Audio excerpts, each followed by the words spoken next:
Sorry, my OBS is acting up. I'll probably have to restart my computer at some point, see if that helps things, but it is not liking me right now. Okay.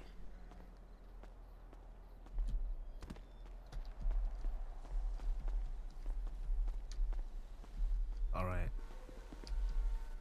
Okay. Part 2. Part 2.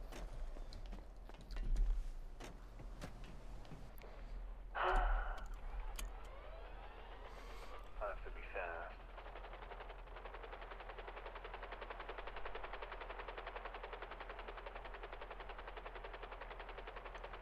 What has to be fast?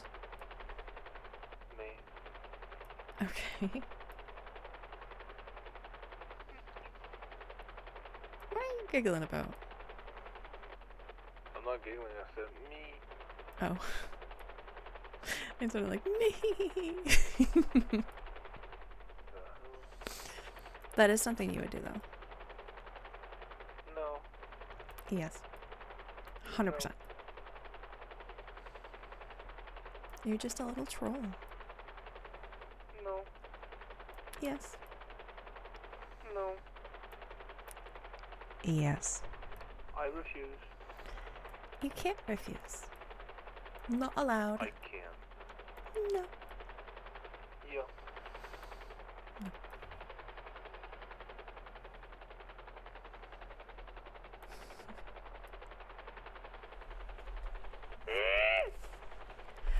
Oh my god. Are you okay? Is everything okay? Are we going to die? No, we're fine. Oh. We're okay. Okay.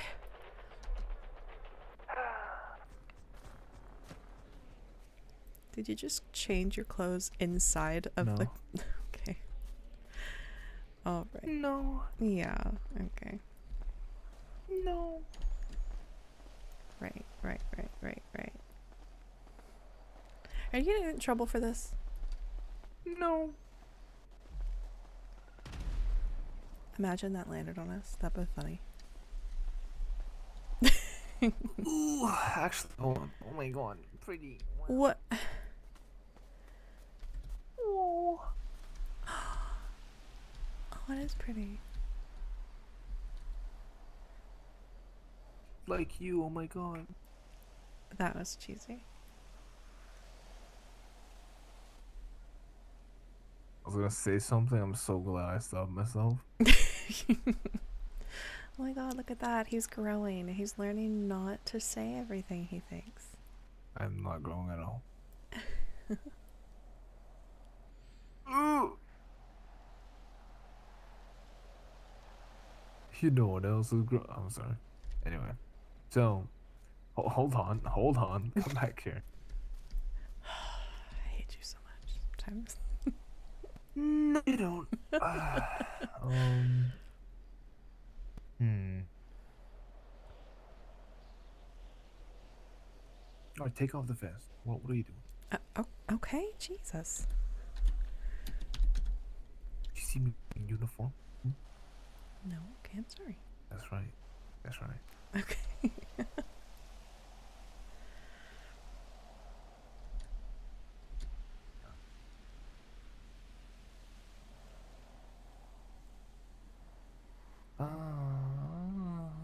Hold on.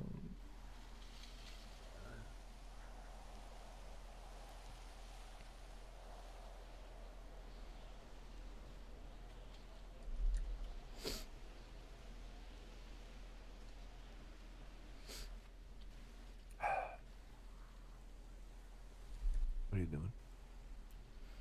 What you looking at? Just the sky is so pretty.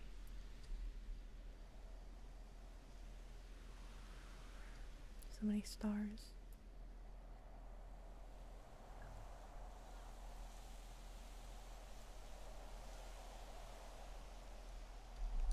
Yes.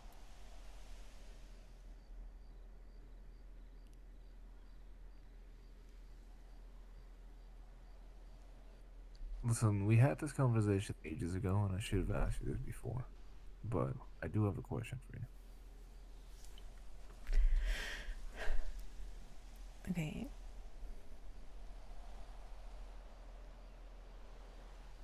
I don't believe we did trauma bond at all, even. I think we just had the luck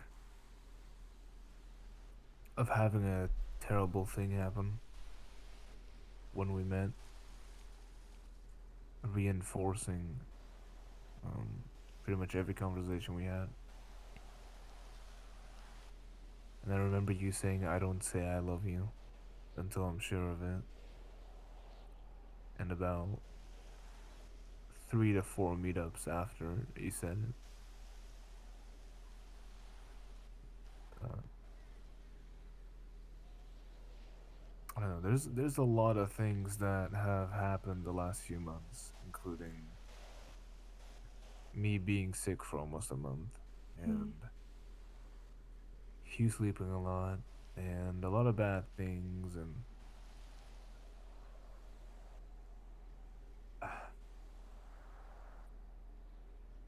there's always gonna be a lot of bad things happening. And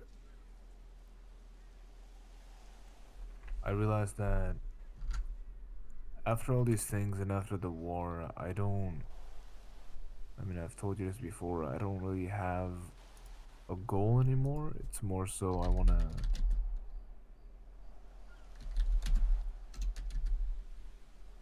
be someone's safe space, and I wanna be someone's home.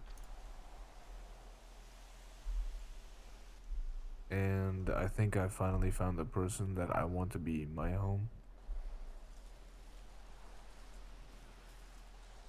Um, After a lot of failed relationships, this one's been working, and with a lot of communication, I feel like it's still going strong.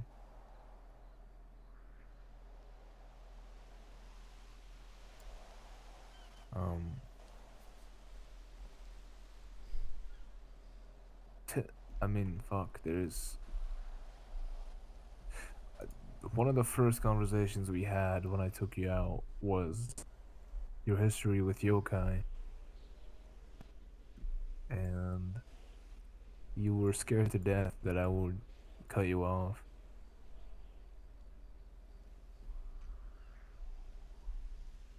I never once thought about cutting you off. Same goes for last night's conversation. We could not talk for 3 months straight, and I would come back like nothing happened. I feel like that's just kind of, I don't know, the point I've reached. And I don't think I've reached that before. And I'm really scared, but also really excited uh, to have hit that point. So I'm not entirely sure what's gonna happen now, but um, whatever it is.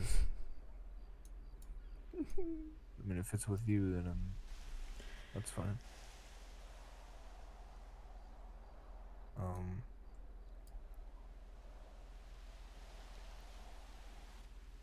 and for that, I've been wanting to ask you this for a few months now. To be honest, even probably the first day we started dating.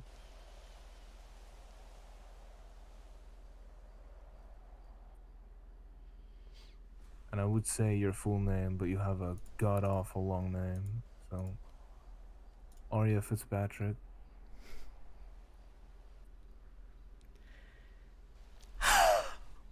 will you marry me?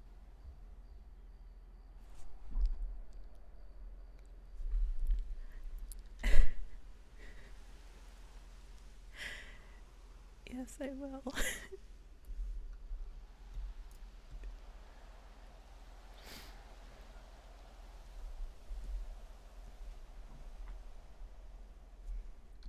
This has taken so much preparation. I want you to know that. It is ridiculous.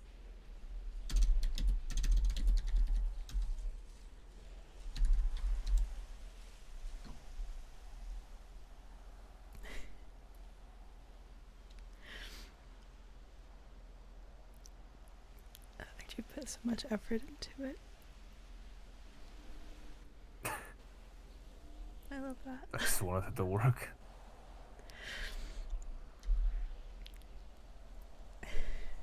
It's beautiful.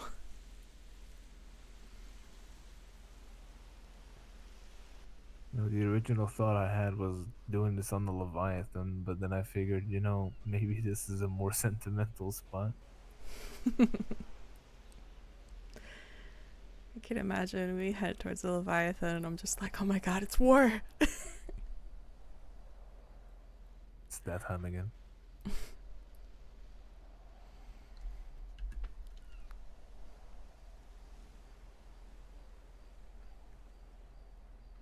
I don't know what I would do without you. Well, I don't want to know either.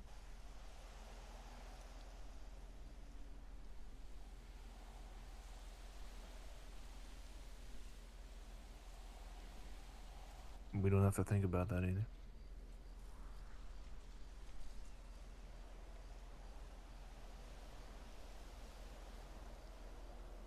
You know, there was a time I felt like I was never going to be able to put anything over work, because that's what made me happy. It made me feel whole.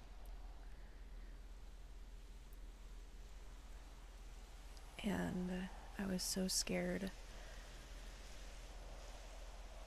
of hurting you because I thought I wasn't ever going to be capable of giving you what you wanted or needed.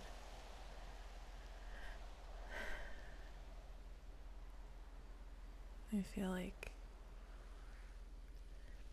the past couple of months I've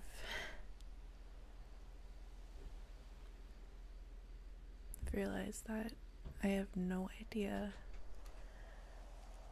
what's going to happen with work. I can't guarantee any of that, but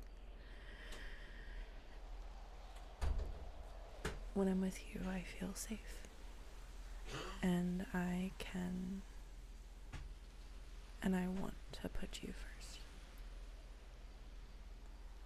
Make you happy. Be that safe place.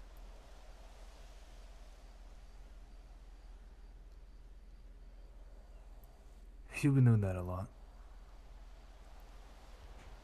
Good.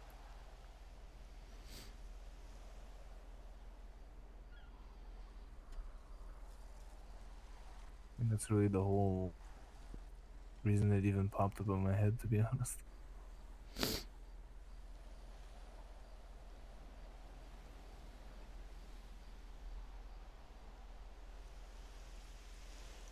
I'm not going to be able to stop smiling now. Thanks. Thanks for that. I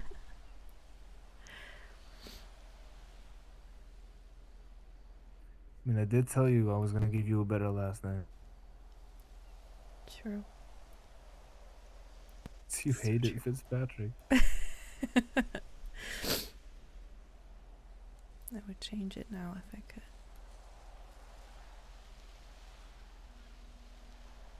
If we get married tomorrow, you could.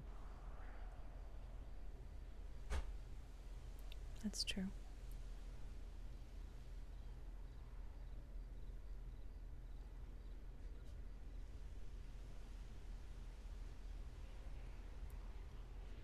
If we got married tomorrow, I could.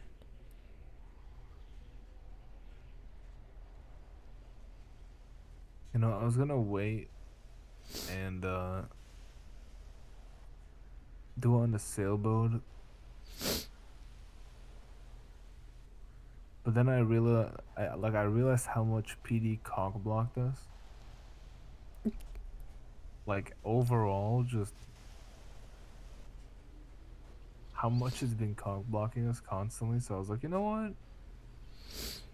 Meh, we'll just do it. You could have asked me at home when we were in our PJs watching some trashy movie, and I would say yes and find it extremely romantic.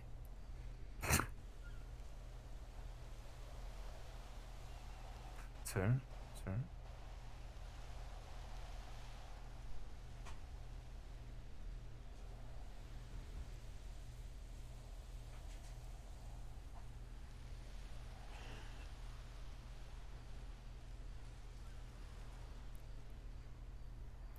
Let's get out of here. I don't want to keep PD here. Throw that thing back in the parking lot.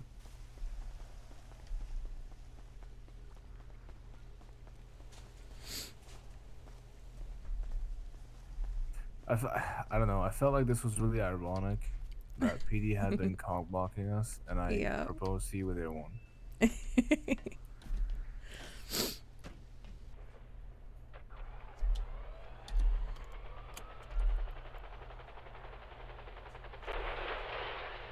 Well, Oh. that's less. Oh. Oh. That's less ironic. I don't know why we just slid, but hey, I guess we're staying here.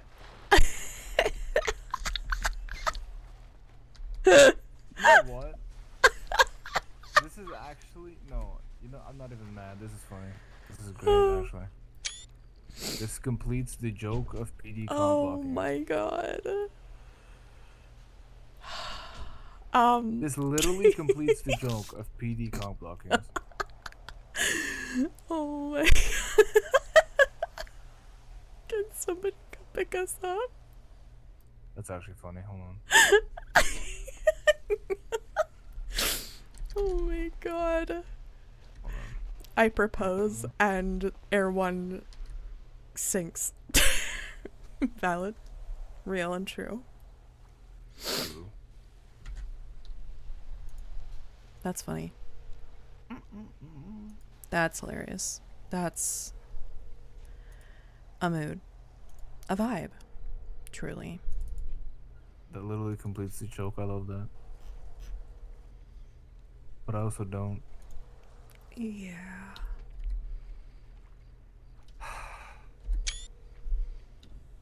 I want to walk all the way down.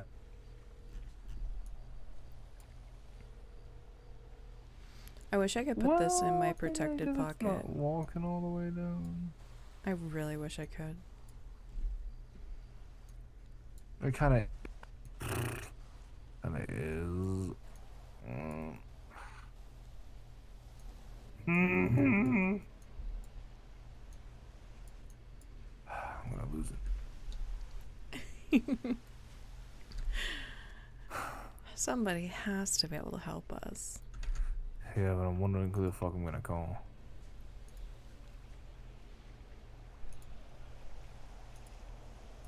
I have an idea. Hey, lovesick, good and bad news.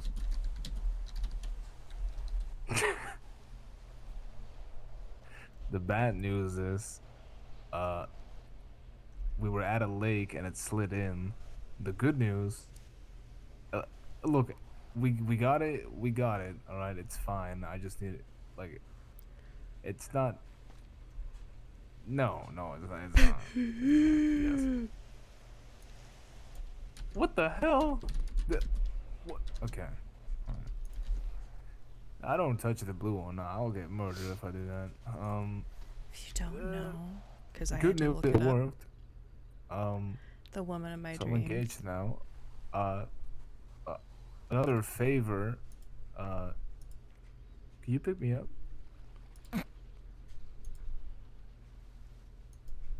Fuck, Mount Gordo.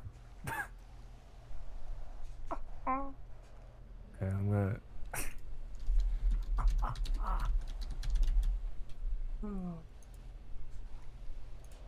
It fell into this lake. Wait, people are chatting. Nice. Aren't you driving? Oh, you're on that traffic stop. Okay, never mind.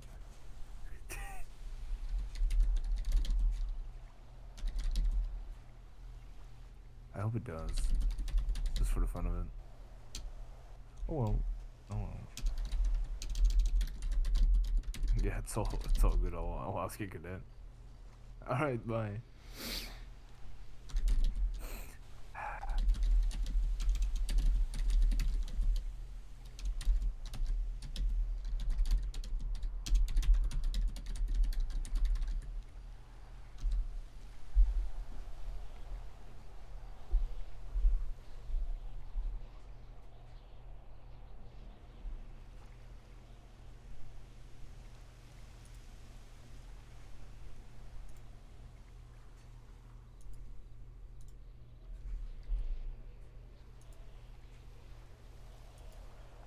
Honestly, successful day.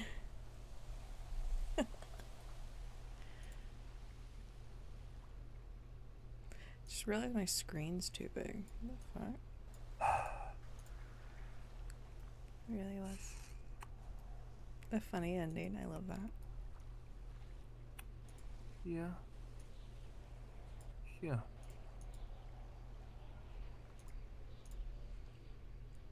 Yeah. Yeah.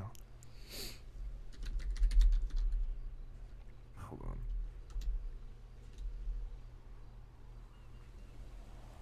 Hey, my mentor. Are you busy?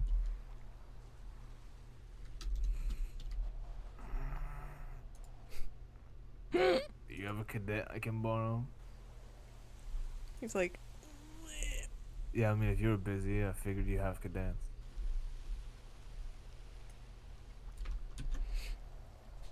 Well, that's fine. They just need to be able to drive. I'm stranded. Mount Gordo.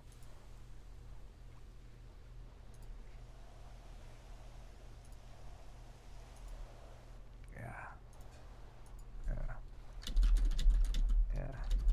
That's great. Well, you see, I got permission from. Oh, hold on. Hold on. Give me a second.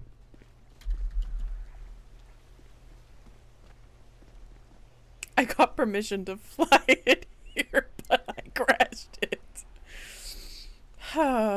That's classic.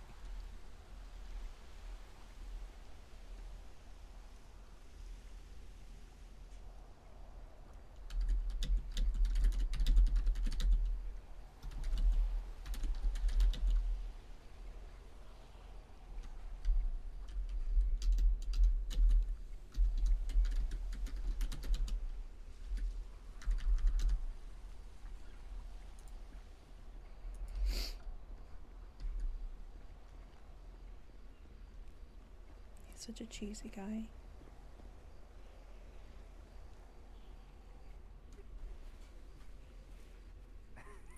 Just a little love story. Everything went according to plan. It's funny. I told her, you know, PD has been cog blocking this for a while, so this is ironic. And then Air One slid in, so that kind of completed the joke. That was really funny. Well, you see, I'm addicted to going on duty, and I wanted to ask her like weeks ago, but then I went on duty instead. So exactly. I'm blaming a whole UPD, yes, because that's easier than blaming myself. Well, see, it's a department, so it's easier to blame than a person.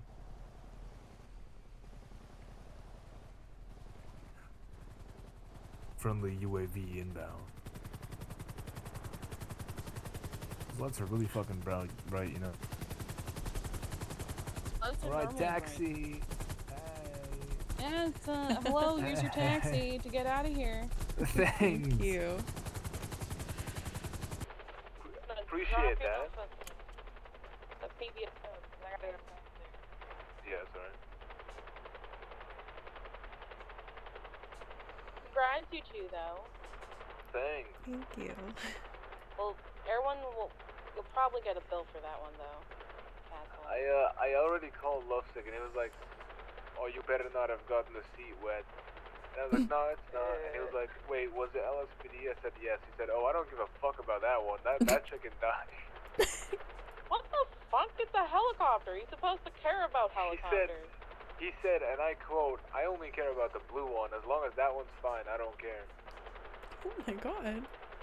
That's kind of weird. I only care about the blue one. Oh my god. Not things that he just does not care about. That's what state does, man. What can I say? Yeah, state has that mentality where they don't care about any other departments, but that's just the PD in general. That is true, and that's fact.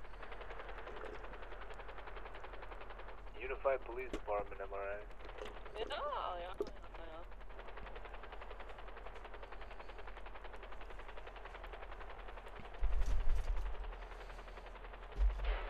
You know what's fun, bro? I was gonna do the proposal, and then I had to break off for the S plus because no one was going in Air 1, Dingus. and I had Air 1 out. So I was like, God damn it! Dude. I had to go to the S plus and then redo the proposal. Well, you Fucking got horrible. there in the end. You should probably got have gone there. off duty. No, like the whole point was to do it on duty because I tricked her into a ride along, but it's bro, so many people were on board, man. Stubble was on board. Fucking Lovesick, Kozlov. Fun. Well, thank you though. No problem. Thank Oh my you. god, new people. Yeah, new people. Oh my god. Oh my god. It's half a DOC. What the fuck? The hell? Okay, DOC might be crumbling after this week. Damn, you took DOC's command again? What the fuck? Yeah, we're always gonna do that. We're competent. That is crazy. It's not our fault they're competent. Congrats, guys. Hey, lift. Where's that one?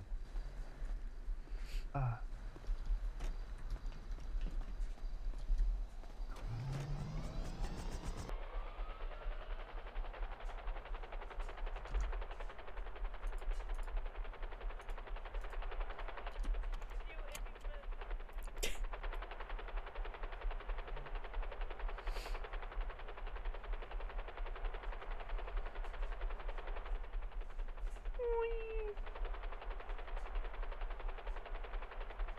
I love That how was fun. happy you get when you fly Air 1. Or when you fly in It's a general. helicopter, of course. When you fly in general, it makes you really happy.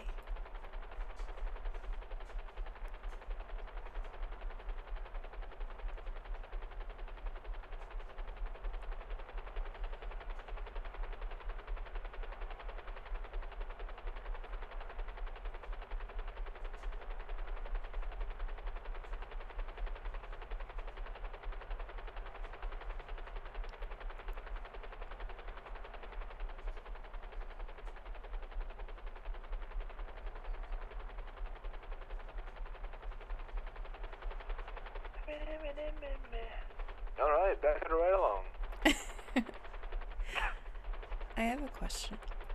Yeah? Do you want a wedding? Like a traditional wedding?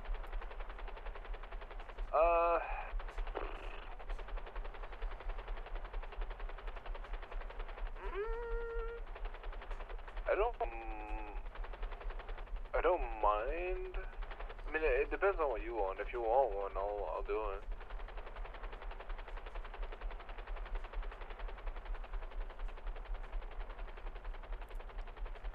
I feel like I've done the traditional, and just because you have a big fancy wedding doesn't mean it's going to be a successful marriage. I feel like I care more about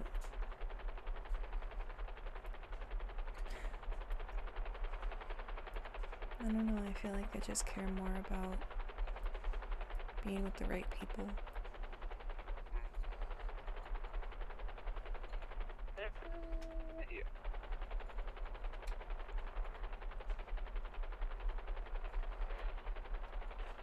just gonna quickly grab some ice axe and then I'll be back.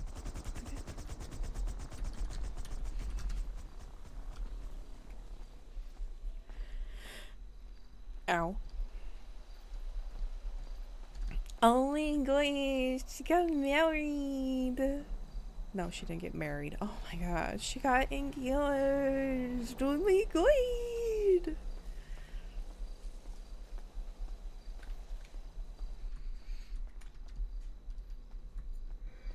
What the hell? Where's that light coming from?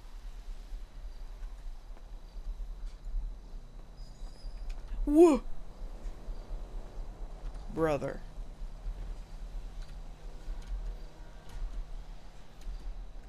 Where? Is it this?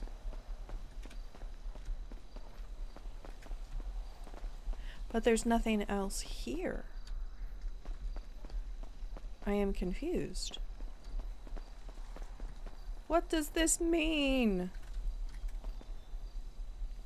Oh, hey. Hey.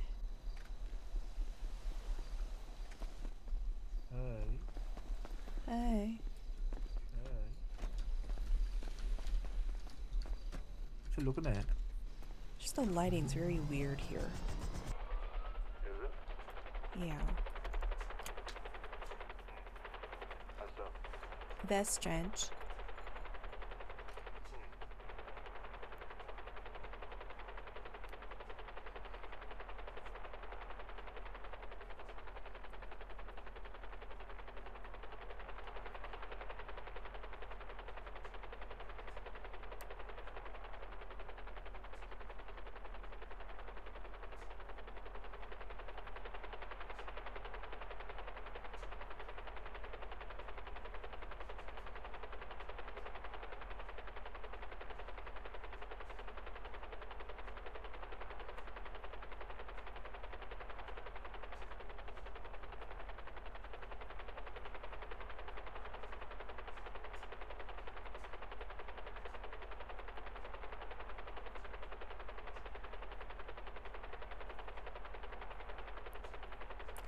Can't believe you tricked me into a ride along just to propose. Yeah. You wouldn't have to trick me into anything. I'm happy going on ride-alongs with you. Yeah, but I had to have Kozlov on board as a sergeant. I had to have Stubble on board because, I was using PD utilities. I had to have Lovesick on board for Air 1. So it took a while to set it all up, but it worked.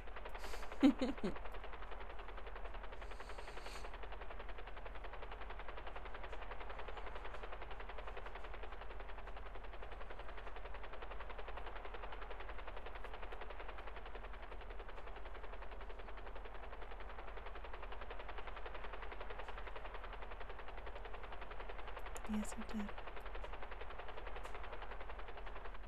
So just for your information, so you're aware, there is like a big thing going on with Buddha. Actually, I don't think we're gonna. I don't think we'll have that shit happening before storm, so we should be good actually. Wait, what do you mean? Buddha has like a massive warrant, and we've been doing like massive manhunts, and For Buddha? I'm standby as their pilot on channel 7. So if the bank monitoring goes off, we have to scramble and get there. Oh, okay. Well, I know I saw him twat out a little bit ago. Yeah, we had a monitor go off. That's why we are all on standby. But I don't know if it'll happen again before tsunami. I don't think so. Interesting.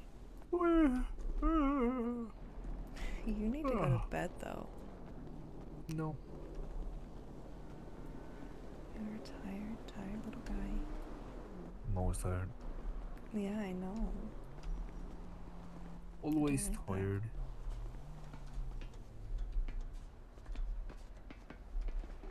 Well.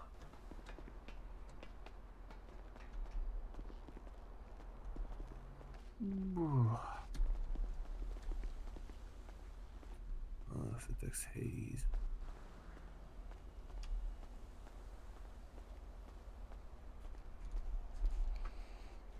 Honestly, dude, I'm gonna put this at the top of my pocket so I can just look at it.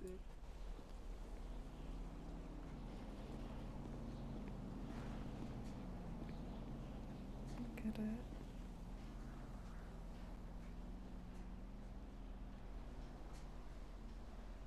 The red.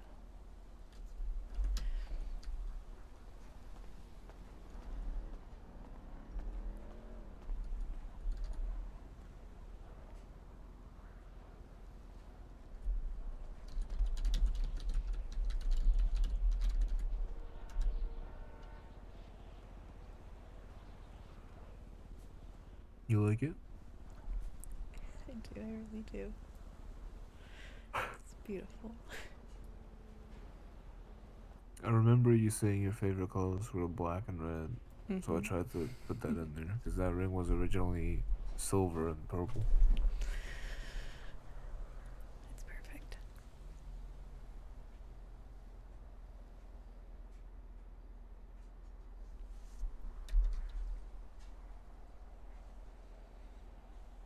I'm glad It's you so like pretty. it.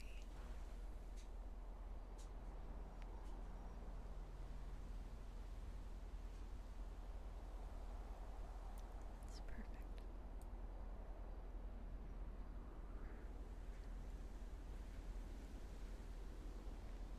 That's the least I want for you.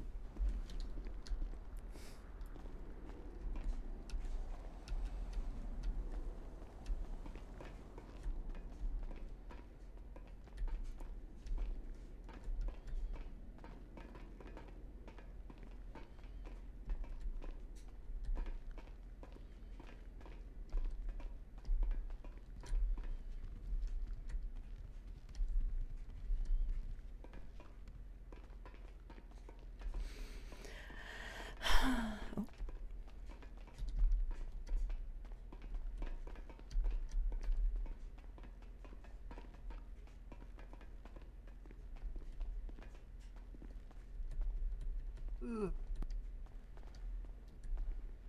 Ride-alongs are valid personality, I think. Now I don't know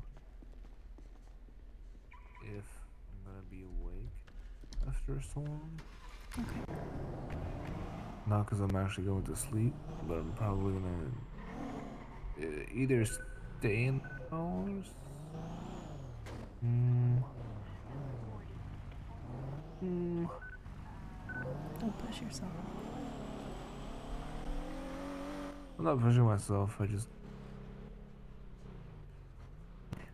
really know what to do. But like we can hang out. I guess that's really it.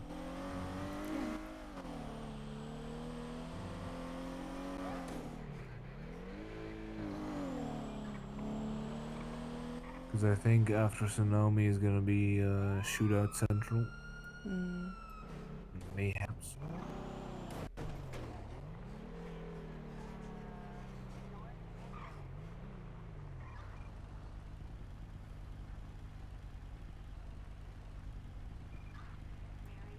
So strange.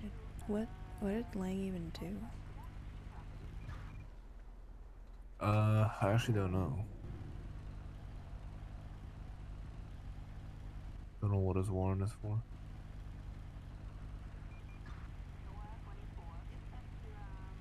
It's crazy that he was mayor not that long ago.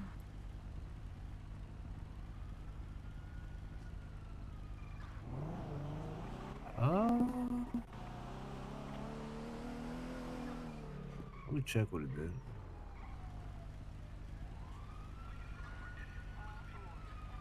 Eh.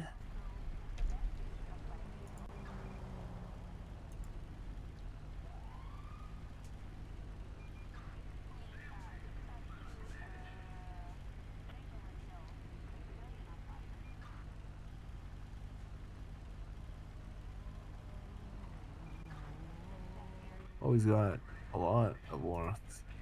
Oh.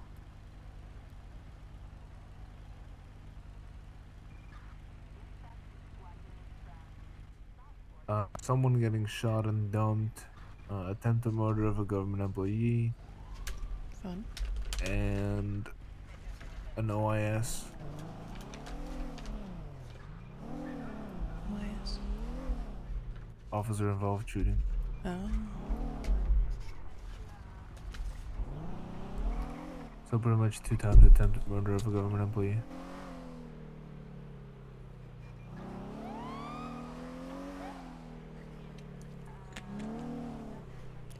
Do they always put bank monitoring on somebody with that? Not always, but if it's like a big, either like a big warrant or multiple warrants, they'll ask for it. That's stuff that HVTU usually does. And then they'll host like big ops. And then once the bank monitoring pops off, we just hunt it.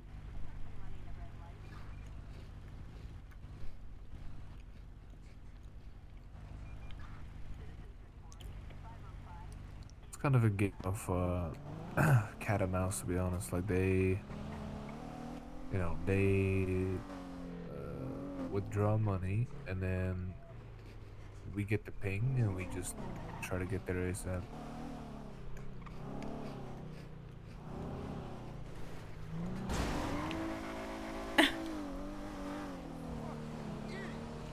What? Did you hit a car? No? Okay, because it looked like you very intentionally hit a car out of the way. I'm like, damn, okay, Oh. shit.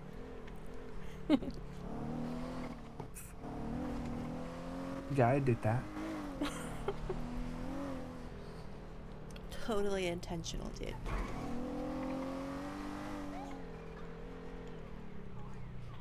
Yeah, that's right.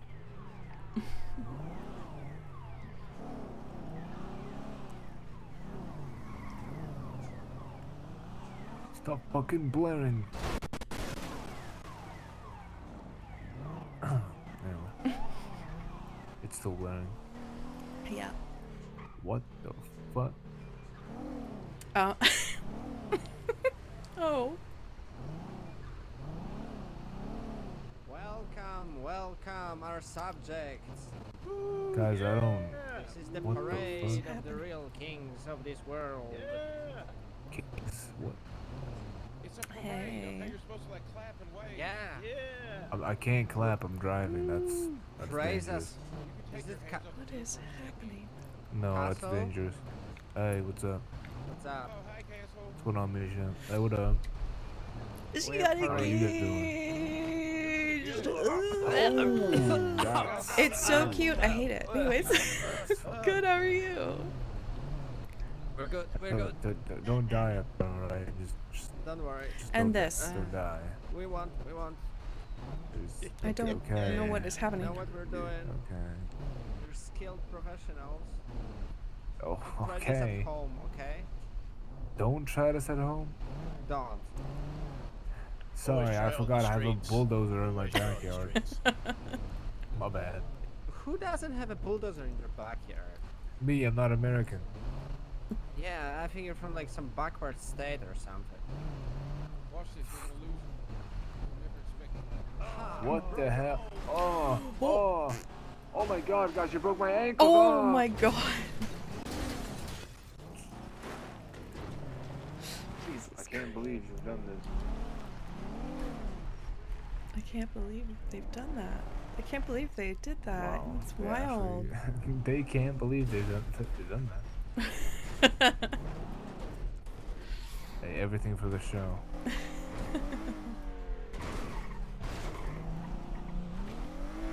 Gotta give them some face. Found you. They found us. We shook him. We Break my ankle again. We know some I still maneuvers. do it again. Oh my god. Oh, what the Wow, fuck, they broke dude? your ankles. What the hell?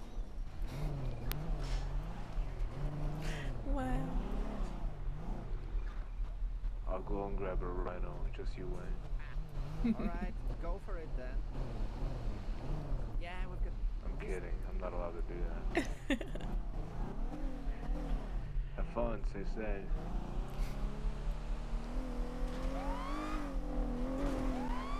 The things that they do. Yeah, Chaos Legion. Living up to the name. Yep. Yep.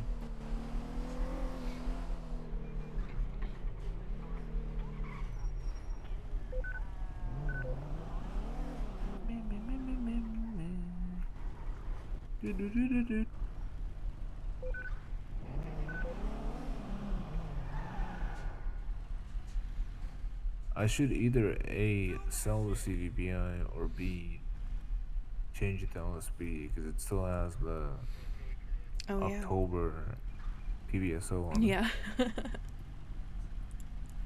True. The other day I was looking at houses and there's just nothing that feels like a home. It's also nothing as affordable as a home. Yeah, it's just mansions for $3 million, and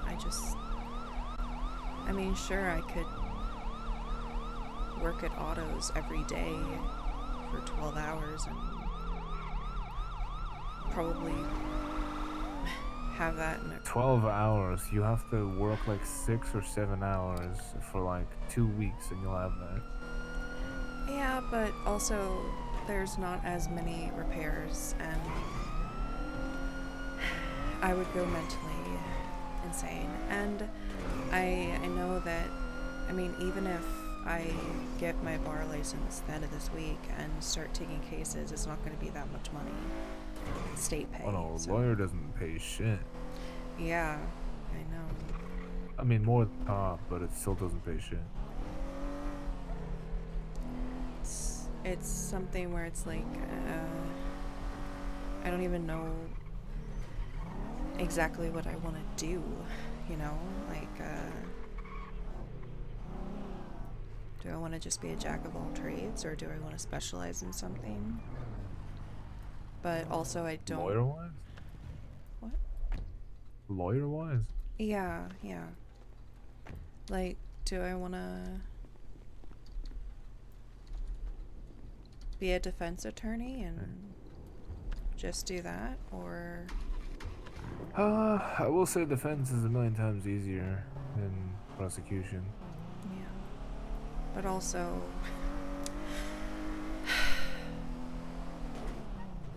You know me, and you know that there's a reason why I was even... Oh my god. There's a reason why I was even interested in seeing if it was something I could do.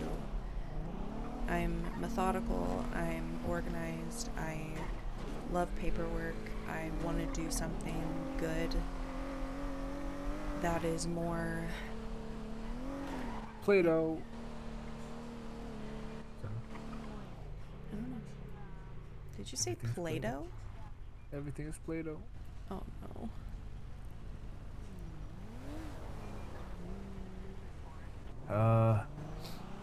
I mean, that's both defense and prosecution. Yeah, but I also Oh, think God. I'm like, would I want to put a serial killer away or defend?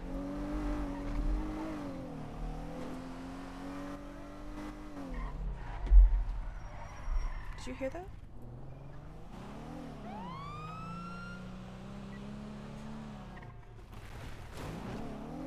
Hey. Oh, Hey guys, up? can you uncuff me? Some random fucker came over and cuffed me, and we don't have anything. What's the fuck on the bike? I don't know. Are you guys like... I'm EMS. We're off to EMS. Who are those two? Those two are with me. One of them is one's called Kenzie, one's called Ian. Also off to the EMS. Oh. Wait, Lieutenant K... Oh, okay. Okay. Thanks, boss. You're life safe. Alright. Thank you. You guys stay safe. God, it's You all too. Play-Doh here. Oh my god, what is happening? Yeah. Jesus. Everything is Someone needs a Play-Doh. nap. What Bye, the guy. fuck? Bye. Bye guys, have fun. Oh my god. Jesus. That's a Ooh. song. That is a song. On a government employee. Whew. That's a poll. That is a poem. On a government employee. That's a poll on a government employee. Wow. Wink. Arya law firm? I don't know. Anyway. So. What? Sorry, I just I had a What? oh god. I think like 20 steps ahead and I don't even know if I'm gonna be able to take one step ahead, so I need to just simmer down. You really do. You always do this. I know I do. I like having goals. I like daydreaming. I like Well, having goals are fine, but you can't like try and predict shit. It doesn't work. No, I know, but and here's the thing, I don't even know if I want to be a defense attorney, but if I was to be a defense attorney and do some sort of, you know, advertisement, you know, my my new name would be really kind of sick.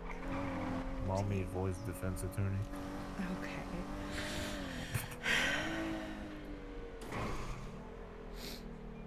Listen, that's how Storm went about her advertisement for EMS. She just said, big titty goth girlfriend EMS. Oh my god. And that's how she put herself in the yellow pages. Wow. I just realized it's Storm. Wow. Okay. I'm killing my fiance. Whew. That's so rude. Romeo and Juliet. That is so rude. I can't believe you've done this.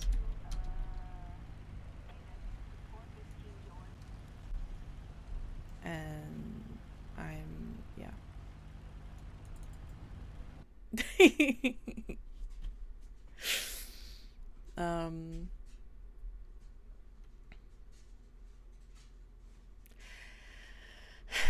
Yeah, I don't know,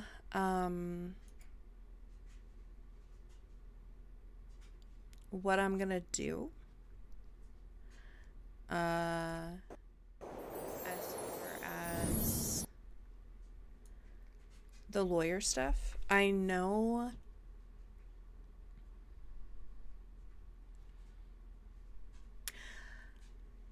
I'm basically, I get back on the server, right? I get on the server and I'm like, okay, just gonna see what the vibes are. Maybe go work at Autos for a little bit because I need to get back into it. I show up and I see this advertisement for law school and I'm like, I don't know if I could be a lawyer because I'm gonna be real, it stresses me out.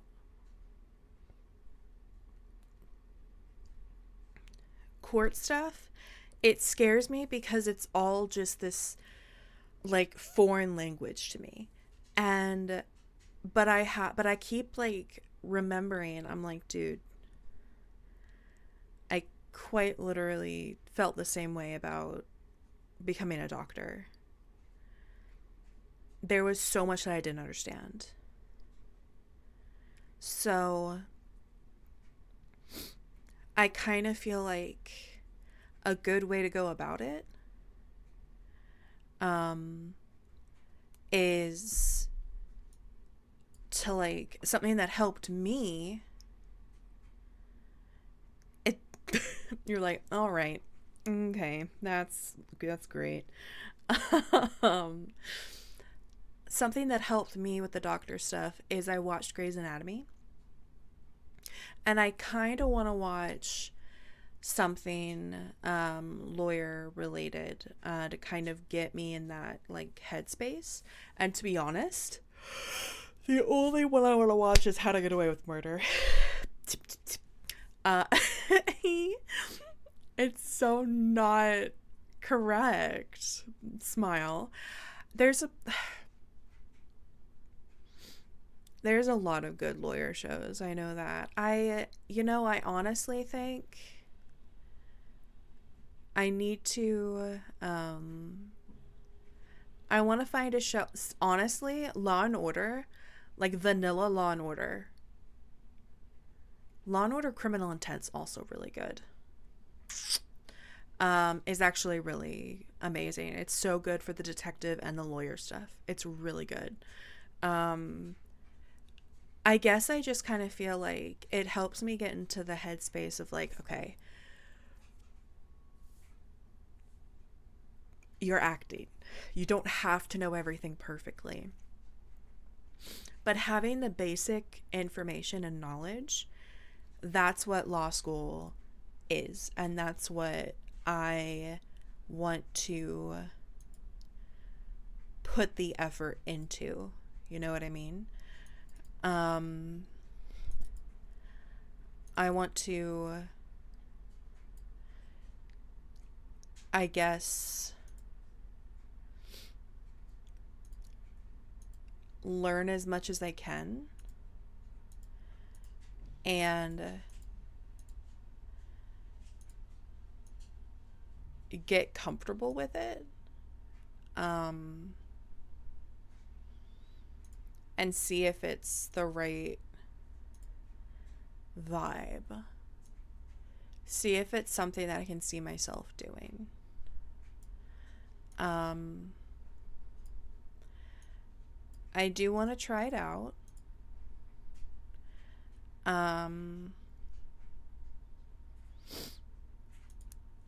We'll kind of vibe to see how it is. Objection. Yeah.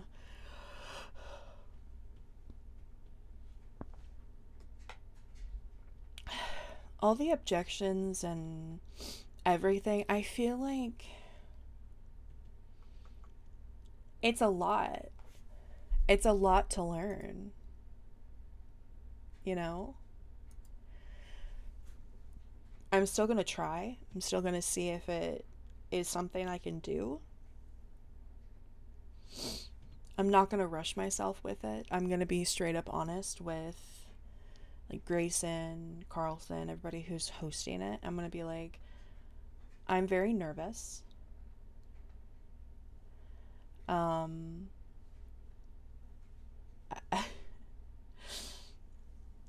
Yeah, like honestly, I looked up a list of objections that lawyers use, right? And there's a couple that I feel like are going to be regularly used. Objection, cringe. That, you know what? That is something that would happen on NoPixel. I'm not gonna lie. 100%. Yesterday in the Reed trial, it was insane.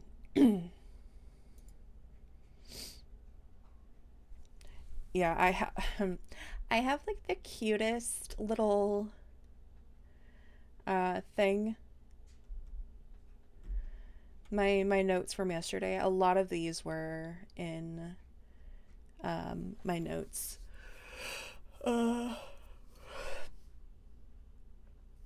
Facts not in evidence. Confusing or vague. Narrative badgering.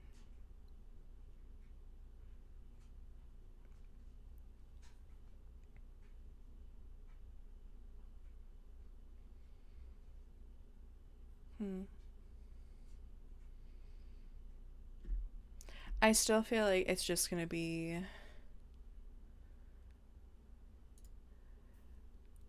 a lot to learn, basically. Which I'm not against. Right?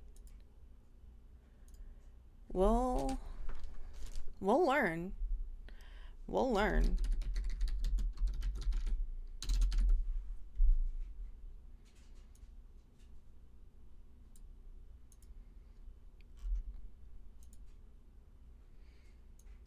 And you best believe I don't mind sitting and doing paperwork RP. And it's just us studying. You know I don't mind that.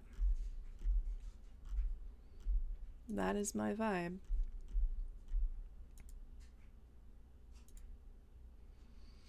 We'll do it. I'm very burpy right now, and I'm very sorry.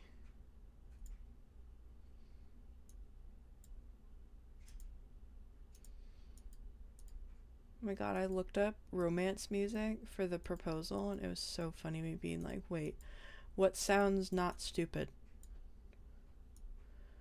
Made me laugh so hard.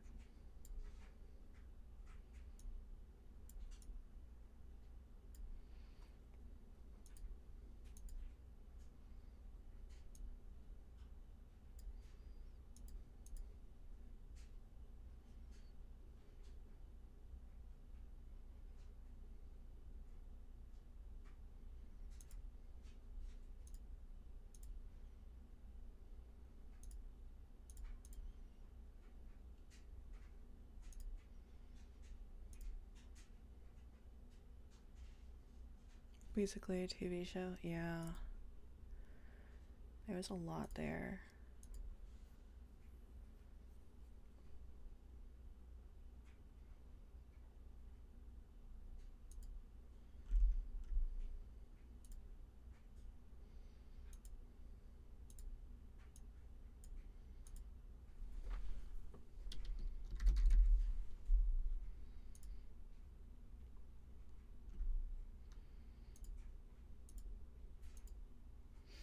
Why do I still have the romance music on? Can't stand it.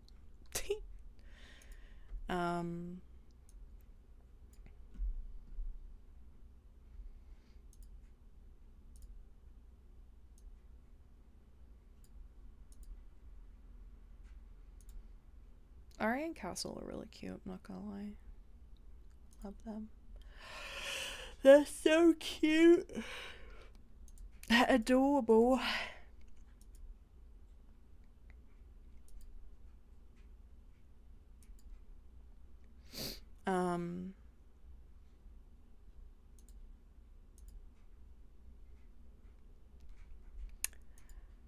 So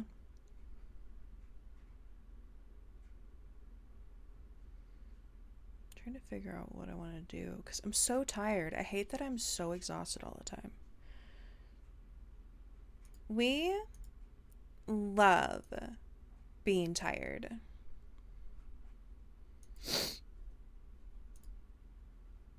Keep pushing, yeah. I notice that like when I'm streaming, I'm like extra tired, right? And I think that's because my anxiety spikes. So I think it definitely is like I need to push through it because I want to do a full month of streaming in December. I have like a lot of games planned out. Like I want to play through. Let me actually just open this up. I'll show you my schedule for it, even though it probably won't be. It will probably change. It will probably change, so please keep that in mind.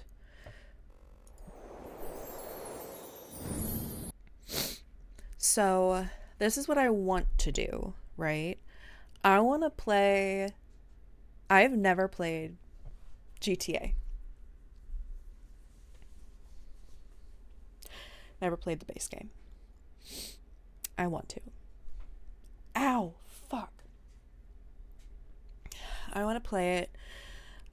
Even if I don't play the whole thing, just play. Oh my god, do I have the hiccups? That's rude. Ow. Oh god, I do.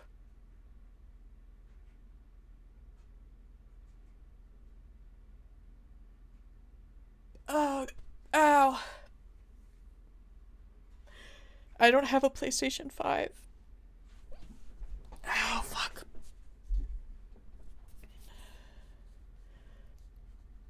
Yeah, I don't. Ow. Okay, hold on. I gotta get rid of the. Oh, fuck. Ow.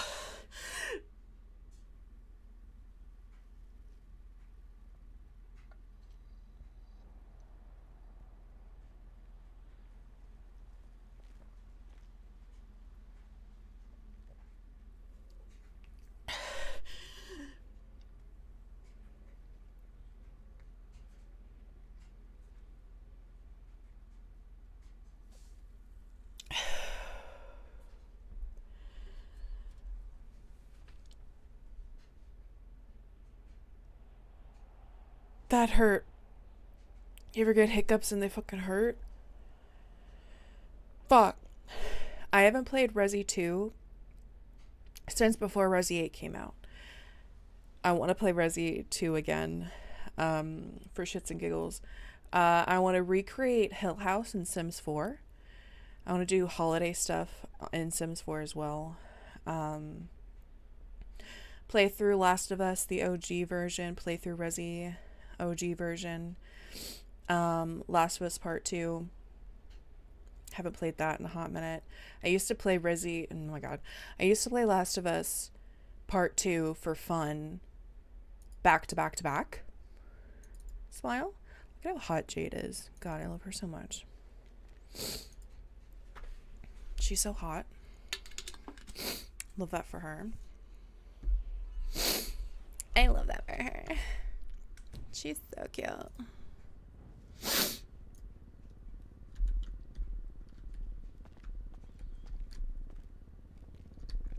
I don't know if Castle's gonna be awake after storms, so that's fine.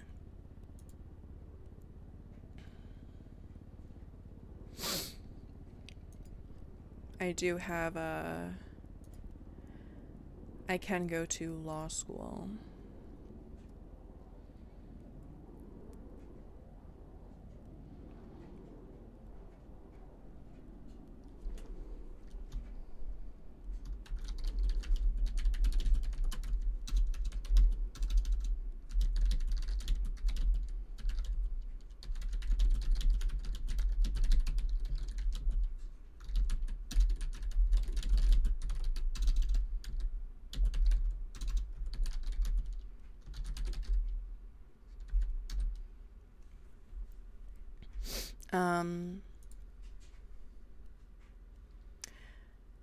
But yeah, I am planning out some rewards and stuff. It's not going to be like a subathon. I am going to try to stream at least Monday through Friday. Take weekends off most likely. I'll have some rewards and stuff that I will do. And it'll be fun.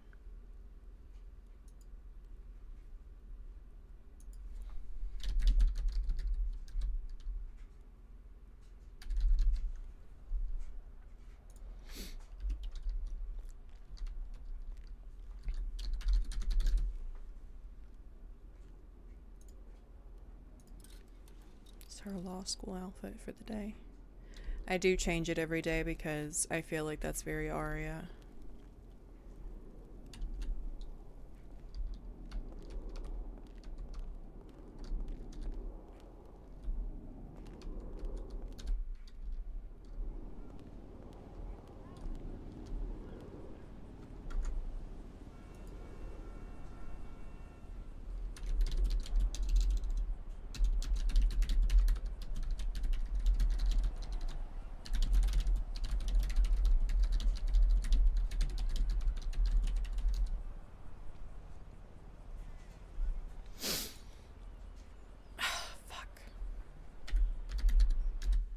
I don't know why that happens. I hate that that happens.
Okay. Let's see if this fixes it. Happens a lot. Unfortunately. My hot mic.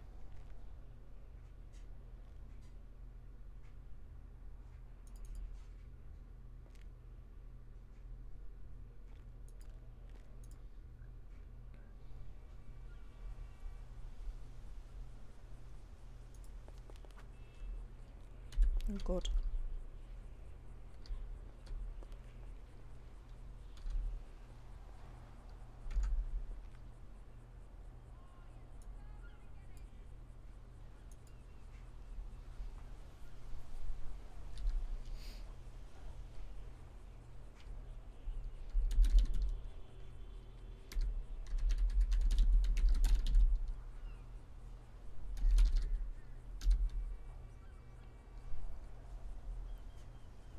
Hi, Daddy. Oh my god. Okay, I have that on very often apparently. I do have a new sound alert.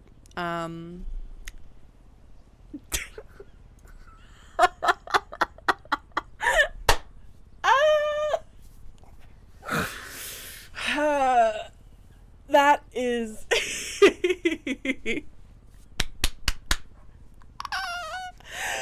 I should really advertise that. That's my sound alert. Because I feel like people would be like, wait, listen. I've had the Hi Mommy sound alert for about a year now. And I was like, you know what? I'm gonna be a little silly. I made that my sound alert to be randomized.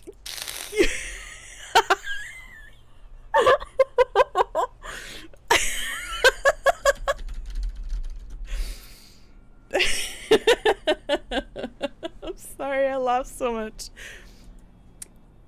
Anyways, yeah, I need to turn down the volume on it. I need to go do that, but you know, whatever. Hello. Sorry, I love that I don't, listen, I think it's just really funny. Also, a great way to advertise my Patreon. It's just so awkward hearing that, because I'm just like, I don't know if I just said thank you. Mood. A valid mood. Honestly. That's so funny. That's so funny.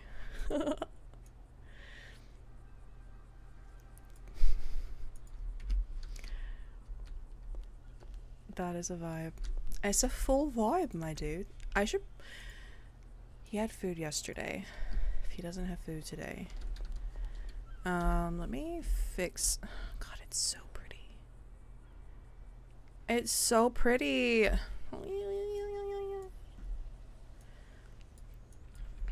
love it so much. Just gonna fix the car. But yeah, those are some of my sound alerts. That's so funny. I'm sorry. It makes me laugh every time. Because people are just like, what?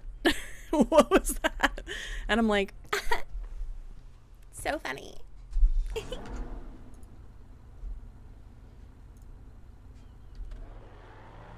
Y'all made it a sound alert. I'm not upset by it. Alright. I don't know where Castle is. I don't know if he is waking up or not, so Arya is just gonna go on to law school and see what's gonna go on.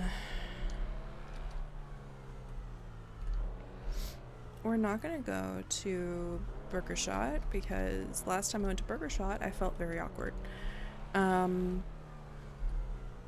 Hopefully there will be food at the courthouse, but I also don't want to rely on that. I want to go get food myself and just have food on me because I want to be prepared. That was too close.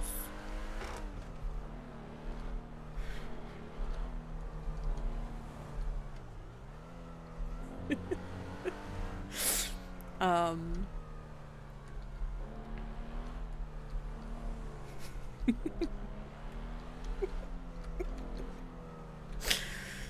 um, sorry, I'm just giggly today. We're gonna go to law school.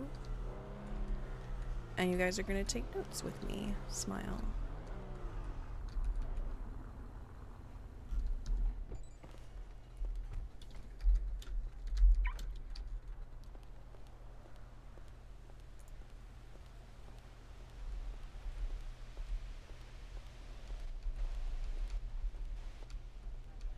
I do need your number though. Try I it never sometime. was able to I catch found a water bottle in my pocket this morning. I drank it, and no seeing this.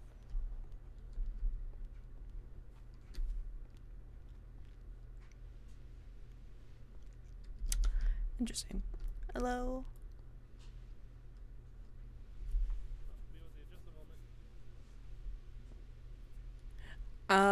My Patreon, I do voice recordings. Hello. Hi. What can I get for you? Can I get 2 energizing pancake combos, please?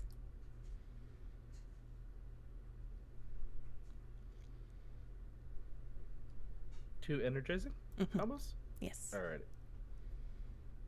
Charges on the tablet. I'll grab that right off for you.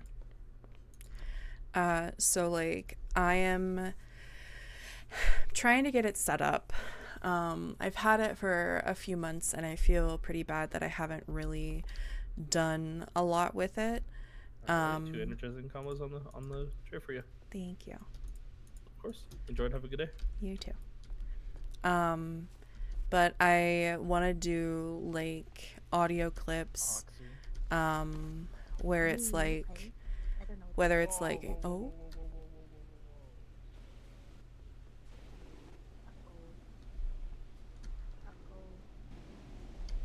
Hello. hi, How are you? good, just standing back from that, because that's scary. Yeah. I don't even know what's going on. Yeah, me friends. neither.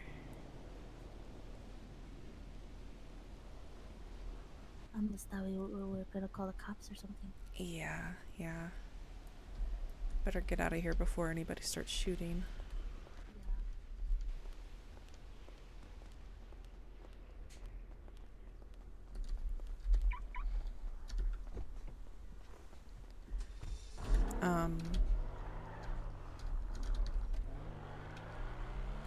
So I want to try to do audio clips, whether it's just like words of encouragement,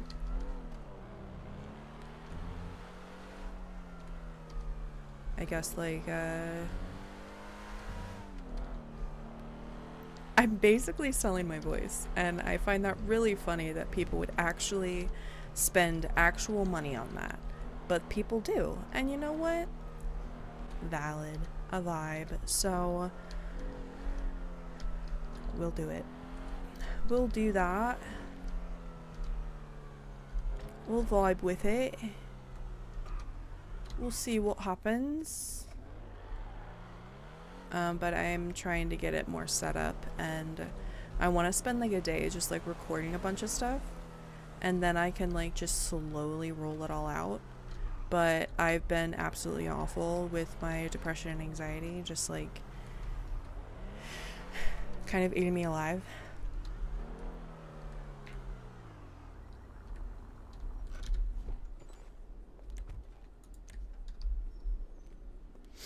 So I haven't.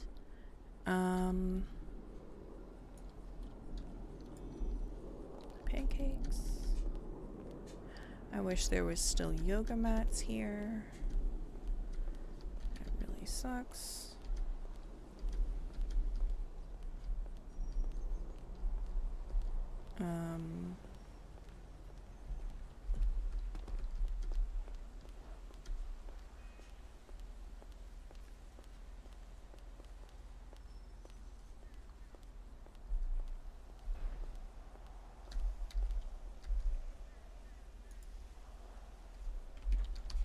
Easy. I'm already here.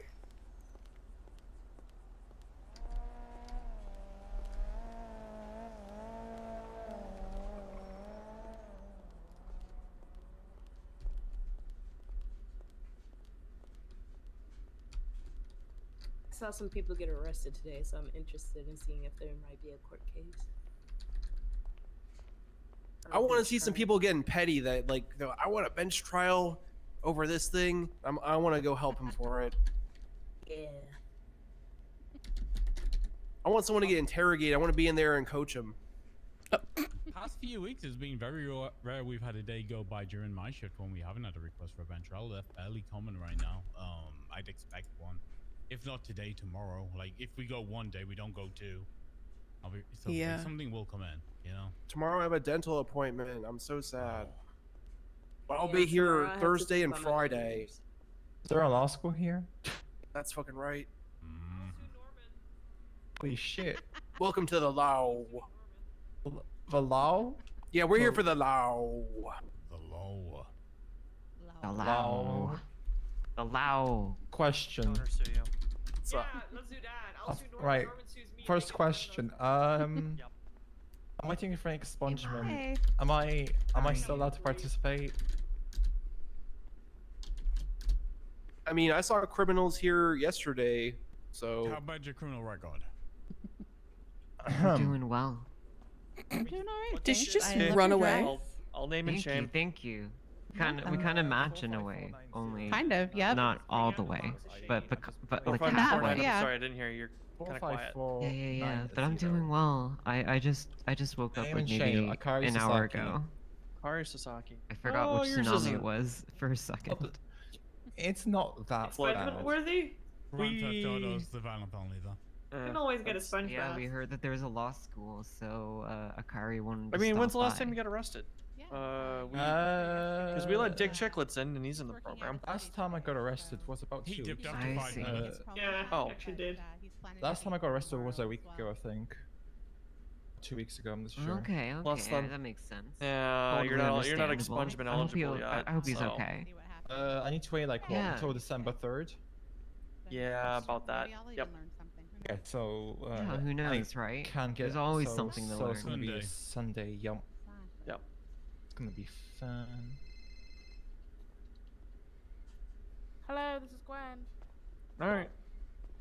It's City so Hall. it is still possible to participate Okay. or not Yeah. really. I'll defer to the instructor. Alright. If you want to sit and listen and get engaged, and then, you know, when you can get expunged, be like, hey, look, I went to the law school. It'll probably go a long way if you want a bar license. All right. Let's go that then. Let's do that route.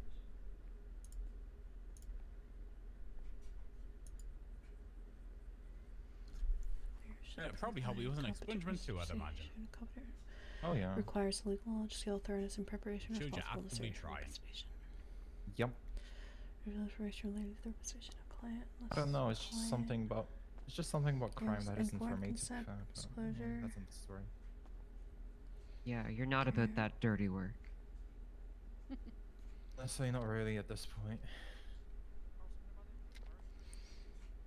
Lawyer may reveal information relating to the representation of a client.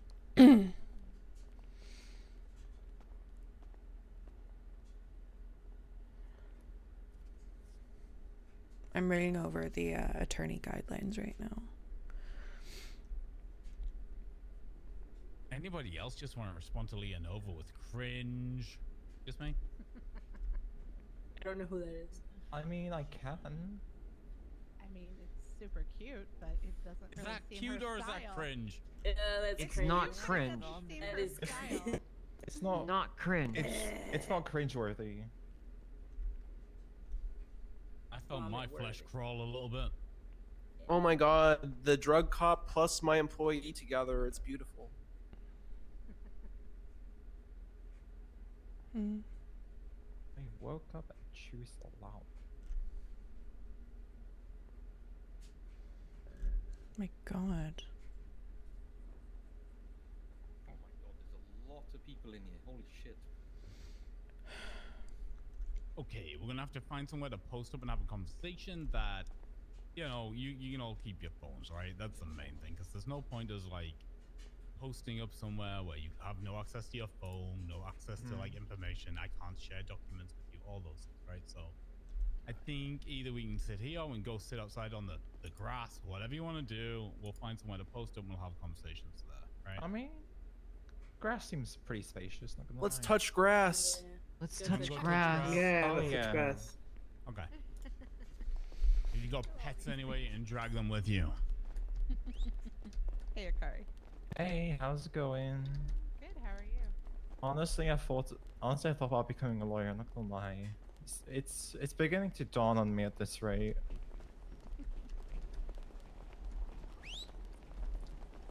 Yeah, I mean, you know, I just came to hang out and see if I can learn. Gotta anything. start Your living. Rottweiler's so cute. Gotta start living like a proper fucking lawyer, you know, like. Eh. I mean, I watch Suits in my spare time. You're probably more qualified than most lawyers here. Yup. I take offense to that, Grayson. No, because it's pretentious. I did watch all of Better Call Saul, though. Oh, that's the better one. I know. Being honest, I didn't really watch Better Call Saul, but judging from its predecessor, Breaking Bad, I'm not gonna lie, Saul Goodman is not really my favorite character. He's not meant to be a good character. He is a well-written character. I like sleazy characters that are believable. Hi, baby girl. Okay, so anybody I didn't talk to yesterday, anybody who like is just arrived today and didn't come to the class yesterday, if you can flash me some ID, that'd be really appreciated, just for my record, so I know who's come, who's been here. There you go. Yep, we'll do.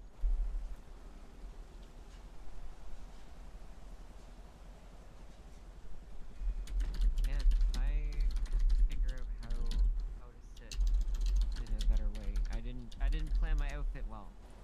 Mood. Just cross your legs 4 times, you'll be fine. Wait, what was that? Cross your legs 4 times. Cross my Like, yeah, left over your right and then right over your... sit. Yeah. What do you mean? Sit and think. Sit and just count to 4. Only do it twice. I'm not like. Oh god damn it! 1 sec. Thigh over thigh.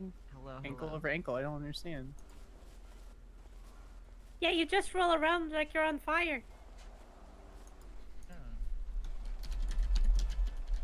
Be fine, right? Okay, so I got those bits of paperwork. Fantastic. So, I think the first thing I probably want to do is share with everybody a copy of the attorney guidelines, right? I understand that like a bunch of you weren't able to access that directly from the important information sheet that we have. So I'm going to just like deliver you all a personalized copy you can keep. You all got your phones with you? Yeah. My notes. I can already look at the attorney guidelines. This is already less hair pulling and daunting than when I went to Columbia.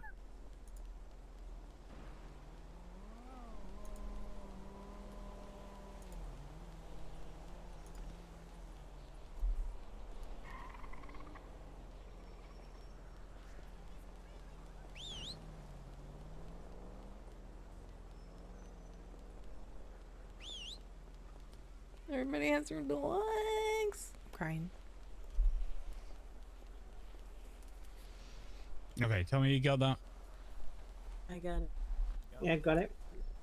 Got it. Share it again in case anyone missed it.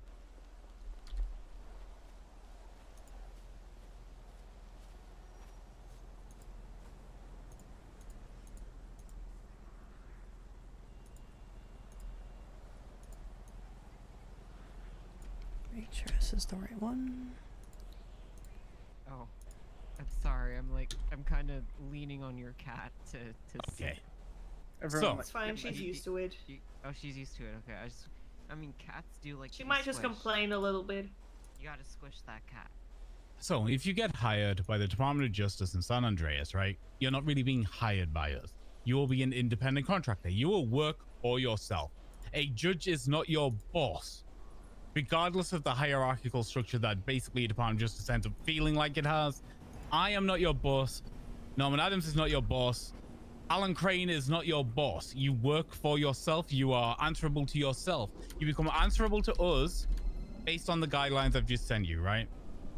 These are the shit. This is the shit we can like pull you in over, talk to you about, assess whether or not you deserve to still be licensed and regulated by us, that kind of thing, right? This isn't one of those things where literally every client you have to run by me. I don't care. You run your business the way you want to run your business, right? Because this is what it is. We are licensing you as attorneys. You will run your own law businesses. Now, if you want to separate up, join existing firms, or just be like a sole practitioner who works on their own, that's up to you. I don't know if you've got any ideas about that or what you want to do. A lot of people have had a lot of fun and a lot of engagement by like creating law firms, right? Yeah. And it's one of those things that the mayor's office generally will facilitate with businesses and business licenses and things like that. So it's something you might want to put some thought into, how you want to run your business, right? Okay, everybody got a copy of the attorney guidelines so we can go over it? Yeah. Okay.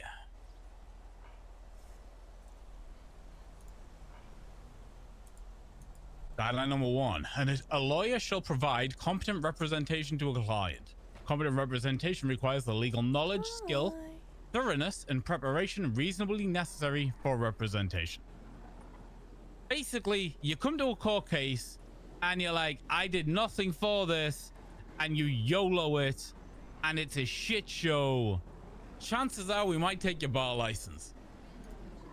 Incompetent defense is a ground for a mistrial, right? You cause a mistrial, you cause somebody to go through all of the pain and suffering that judges have scheduling court cases, and you know we scavenge together all 10 plus people who are involved in the court case. We get them all there, and you fuck up because you can't be asked to do your job, then you don't need to be doing that job anymore, right?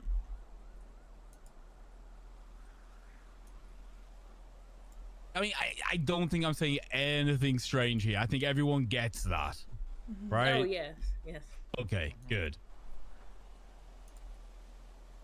A lawyer shall not reveal information relating to the representation of a client unless the client gives informed consent. The disclosure is impliedly authorized in order to carry out the representation, or the disclosure is permitted as stated below in 3, right? So now we're getting on to the very basics of not just attorney-client privilege, but, you know, protected information, right? Like, if somebody tells you something and you're their lawyer, it's not gossip. It is not something you spread for your own gain, for anyone's gain, or for somebody's entertainment. That's something we take very seriously. Like, very seriously.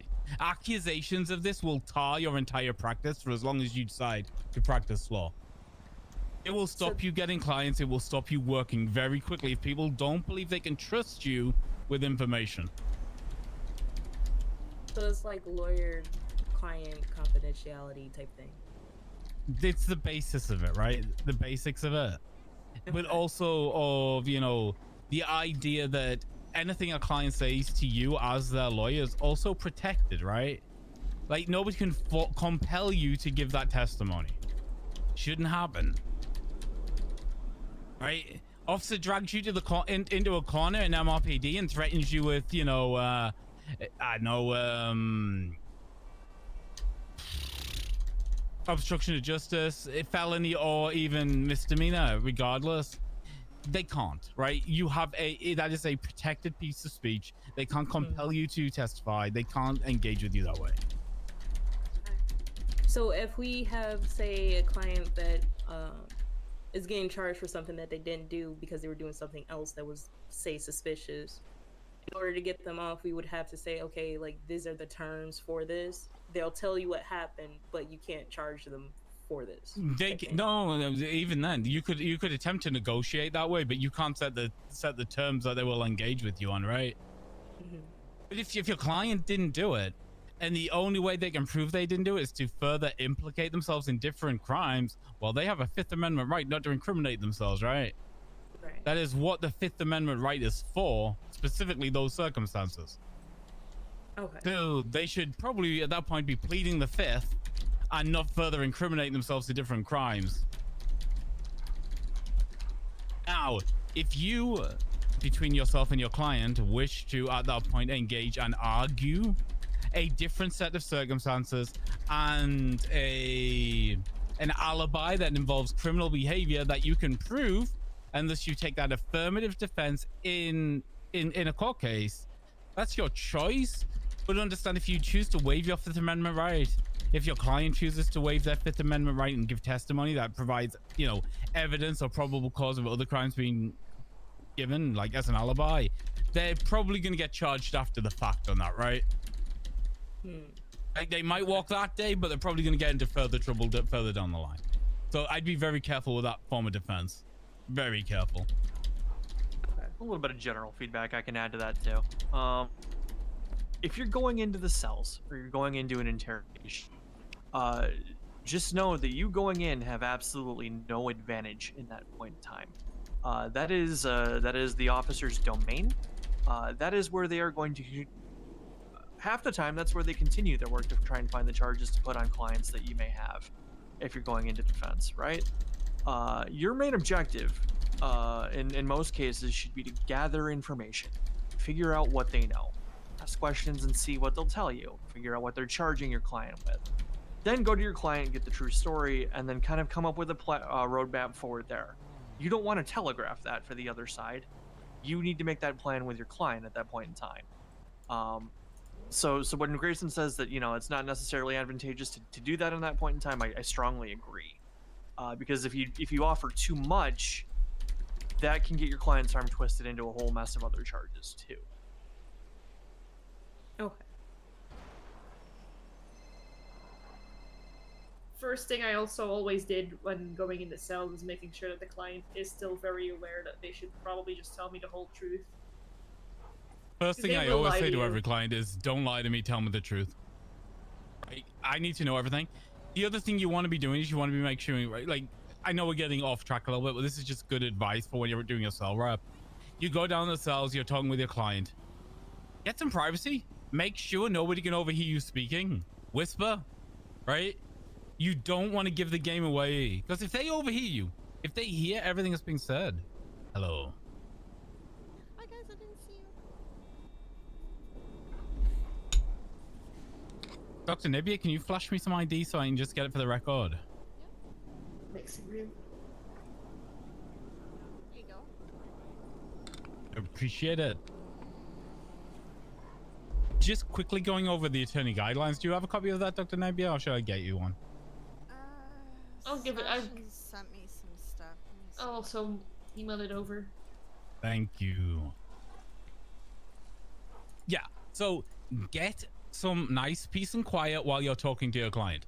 That means you want to ask for an interrogation room, ask for one. Be aware, a lot of those come with double mirrors, and you can't, even though the police should afford you privacy, doesn't mean they will.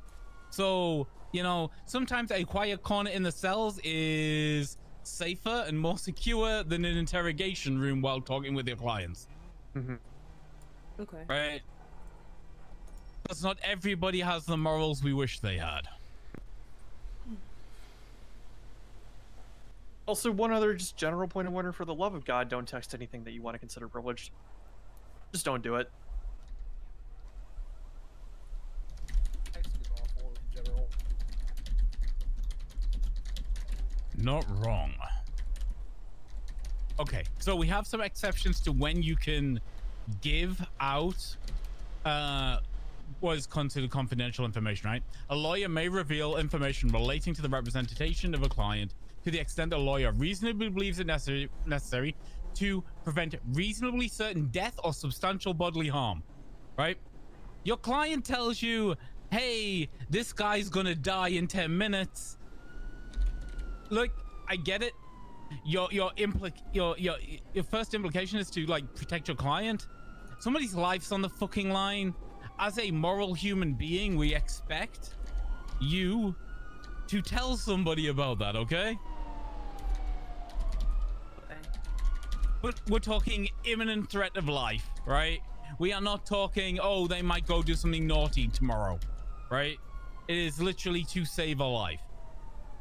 To prevent the client from committing crime or a fraud that is reasonably certain to result in substantial injury to the financial interests or property of another, and in furtherance of which the client is used or is using the lawyer's service. Talking about money laundering. Does everybody understand that, or do I need to dig in?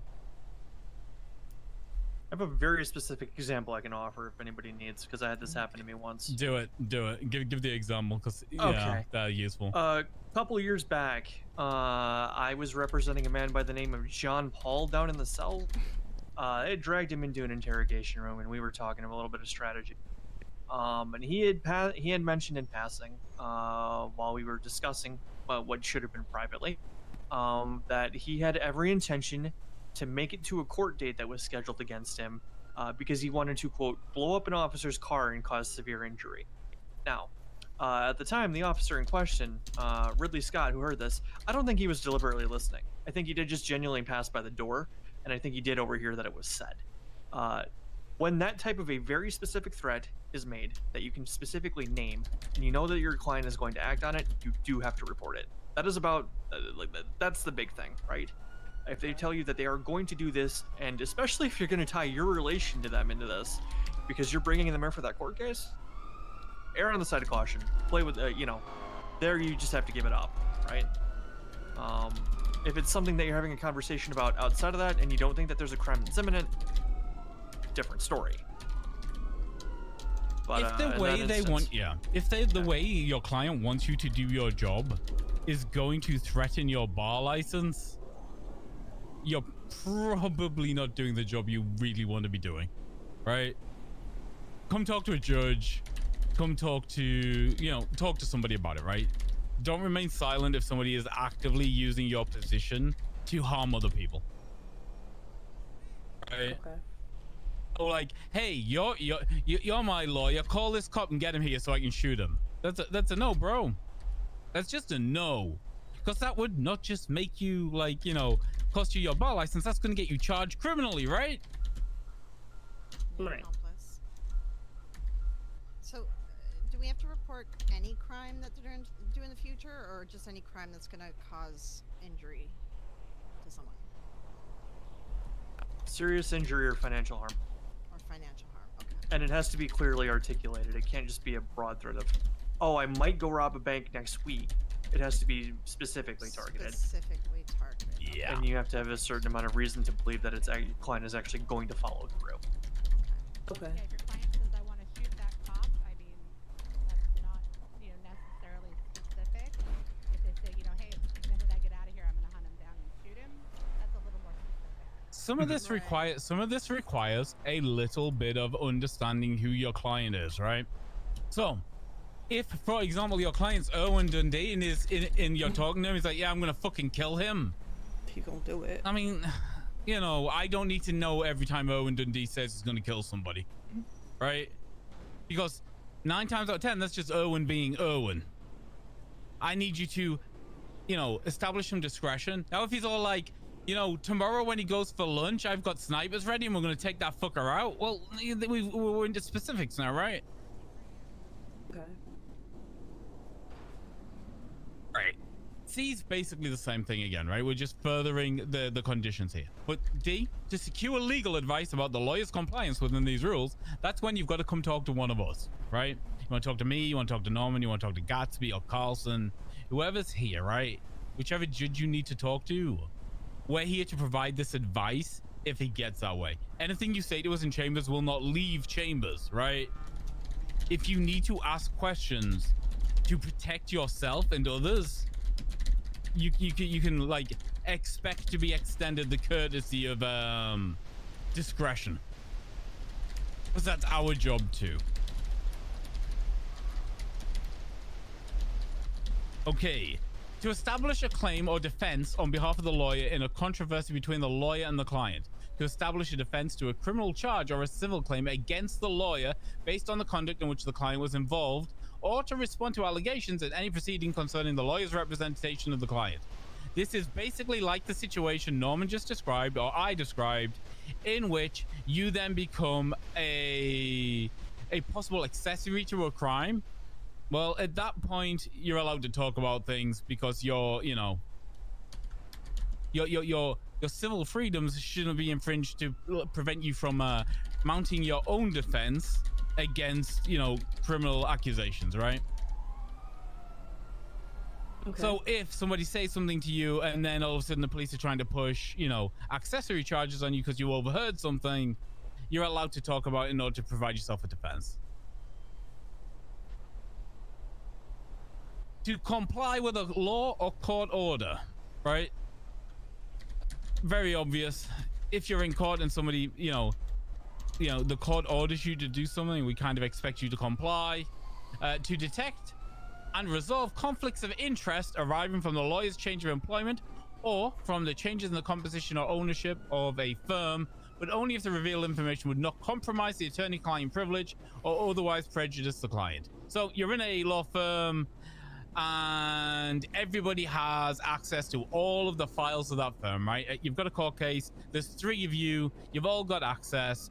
One of you decides to quit the firm and move over to, say, the state's attorney's office. Hey, guess what? You can say enough to get that fucking lawyer conflicted of prosecuting your client, right? Does that make sense to everybody? Yeah. Yeah. Is there a way you guys would phrase what being conflicted means, or how you would see being? Yeah. That's not what a conflict of interest is.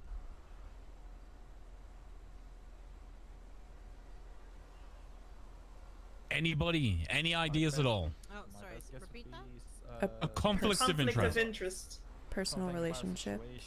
Yeah, probably a personal relationship with the client. I'll give a general question that we ask often. Let's say that the person I'm married to is in the cells and I show up to represent them. That's a Is that conflict. of interest. Yep. So why? So basically can that represent that you can't really side. That's not a conflict of interest to represent them. Now, if I had a client that I was doing therapy for, and then they also wanted to hire me as a lawyer, and I had to write a evaluation letter for the court, I feel like that would be a conflict of interest. That is a conflict of interest, a direct conflict of interest. So, interests can converge. Interests can be in line. If I'm married and the person I'm married to is the defendant in a court case, it will be a direct conflict of interest for me to be the presiding judge, right? I can't preside over that case because I have an emotional attachment to the defendant, right? I can't be impartial, or I can't be seen to be impartial. Even if I could put all of my feelings and emotions to one side for that case, justice would not be seen to be done because nobody would ever believe I could be impartial in that case, right? So that's a conflict of interest. Now, for a lawyer, right? Why? What conflict of interest would exist between 2 married partners where they would not receive fair and adequate representation from their lawyer representing them if their lawyer was also their husband or wife? There's a convergence of interests. Those interests are in line with each other. That's not a conflict of interest. A conflict of interest is if, I don't know, say Erwin Dundee murdered your husband, and then Erwin Dundee wanted you to be their lawyer for the defense case there, right? Okay, yeah. That's so a then conflict of interest because you can throw, you can throw hard, right? You could literally throw him to the wolves and get him the death penalty there, right? You just could. Your Honor, no defense. He guilty, bruh. Yeah, so that's what I'm looking for. Looking for a direct conflict where the interests are actively conflicting against each other, right?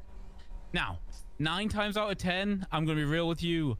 Most conflict in San Andreas is assessed way lighter than it would be in any other part of the federal United States or in Europe, like anywhere, right? We assess it much lighter because of very specific issues that happen in the city, right? Yep. So I wouldn't worry about that too much. If an actual conflict of interest issue arises, it's generally brought to the judiciary and we make the decision, right? What we need you to do is not do something so fucking stupid and obviously conflicty that there is no defense for you, right? Okay. So, you know, don't pick up a case if you were already involved in the prosecution on that case. Don't pick up one side of the case and then enter on the docket on the other side of the case. Don't get involved on all sides of something. Don't be a called witness or a victim and then still try to be the lawyer.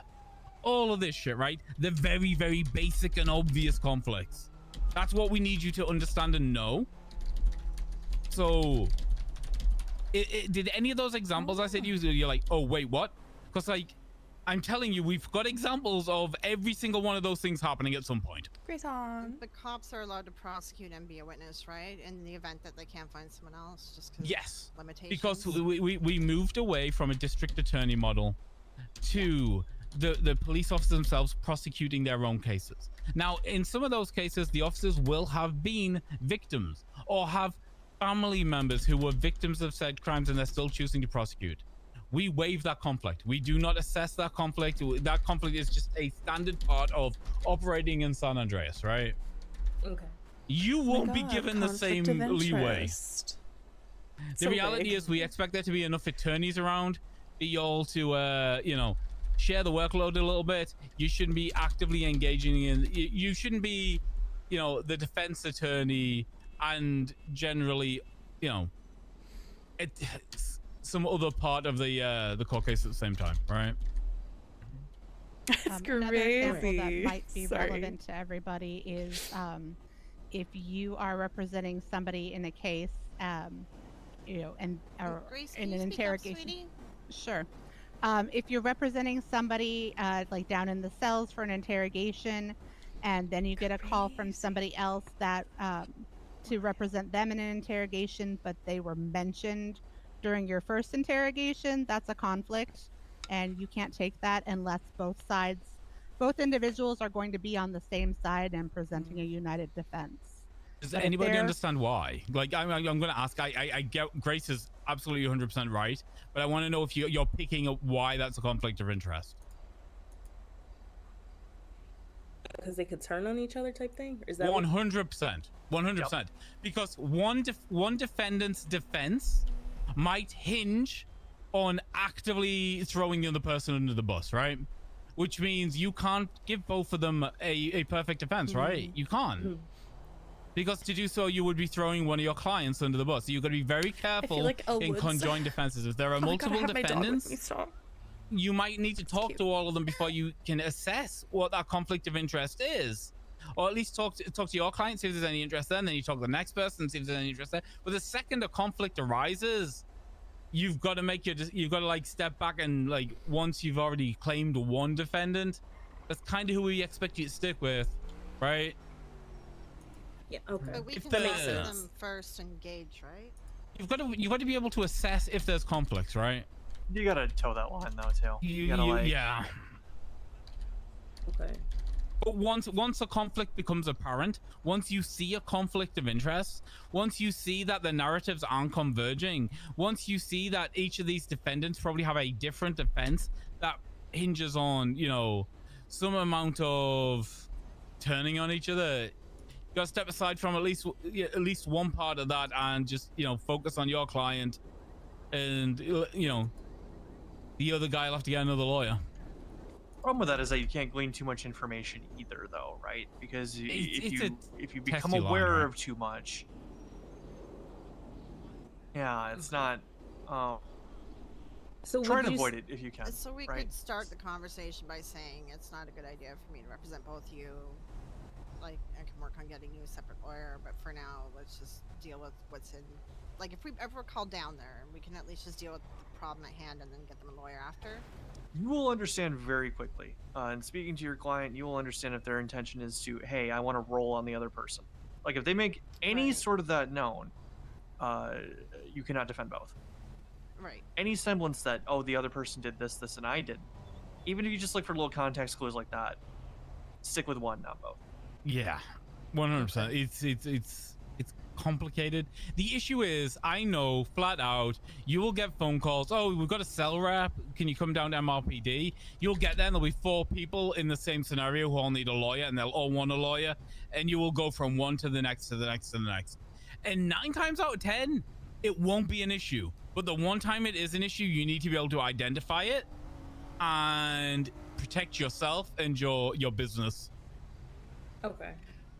Can I ask a quick question about conflict from the perspective of someone who's a doctor here? So if I'm representing a client, Can everyone and... like shout? Oh yeah, sorry.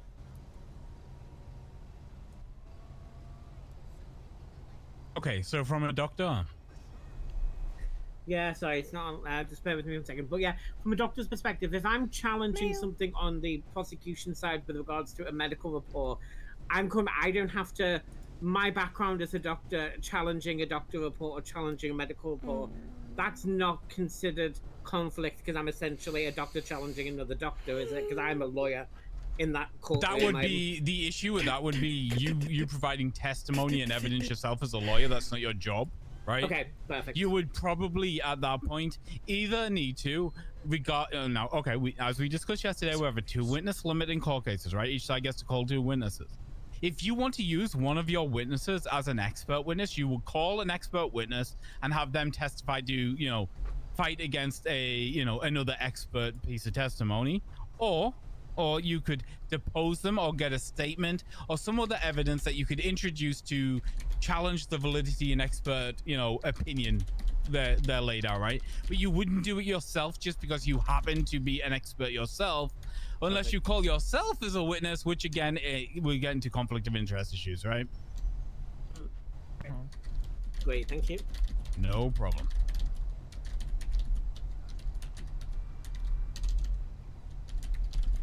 Okay.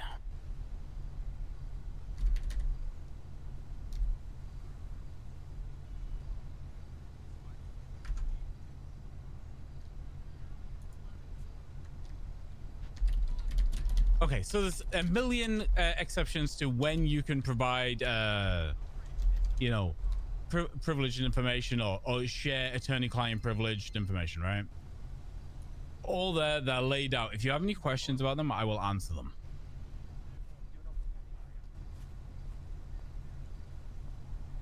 A lawyer shall not unlawfully obstruct another party's access to evidence or unlawfully alter, destroy, or conceal a document or material having potential evidential value.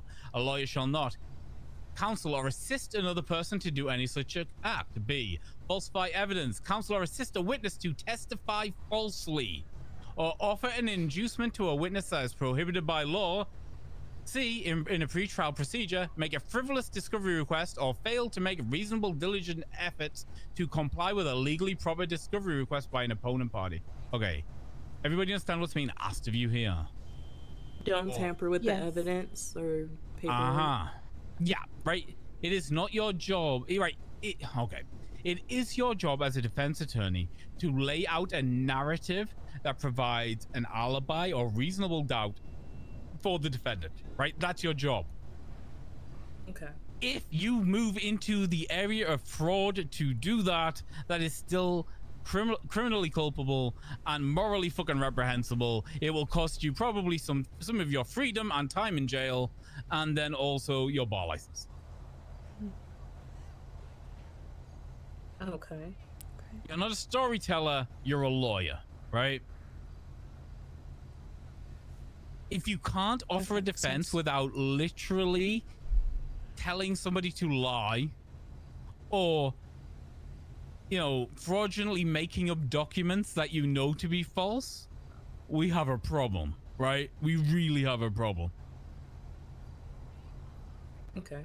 Do you see the line there? Does everybody see the line? Mm-hmm. Yes. Yep. Yes. Okay, good. Yep. A lawyer shall not knowingly make a false statement of fact or law to a tribunal, or fail to correct a false statement of material fact or law previously made to the tribunal by the lawyer. If you misspeak, you can correct yourself, right? Okay. Sorry, That's the thing. Sorry, which part are we on? Because I'm missing. 5. Attorney guidelines 5. All right. Yeah. Right. So this is basically, you know, if you're trying to like sum up your argument by like relaying the law or the penal code as it's written, and you may perhaps give a previous written an unedited version of the law, say like version 1.0 of the law, and now we're on version 4.5. It's been rewritten so many times, but you've done it mistakenly. That's okay, right? You just can't do it like on purpose. You can't make the law or state the law verbatim in a way that is factually incorrect if you know it to be factually incorrect. That's obvious, right? Like I think that's very obvious. If you know what the law actually is, that's the law you've got to argue, right? Okay. Okay. In representing a client, a lawyer shall not communicate about the subject of representation with a person the lawyer knows to be represented by another lawyer in the matter, unless the lawyer has the consent of the other lawyer or is authorized to do so by the law or by court order. Oh, okay.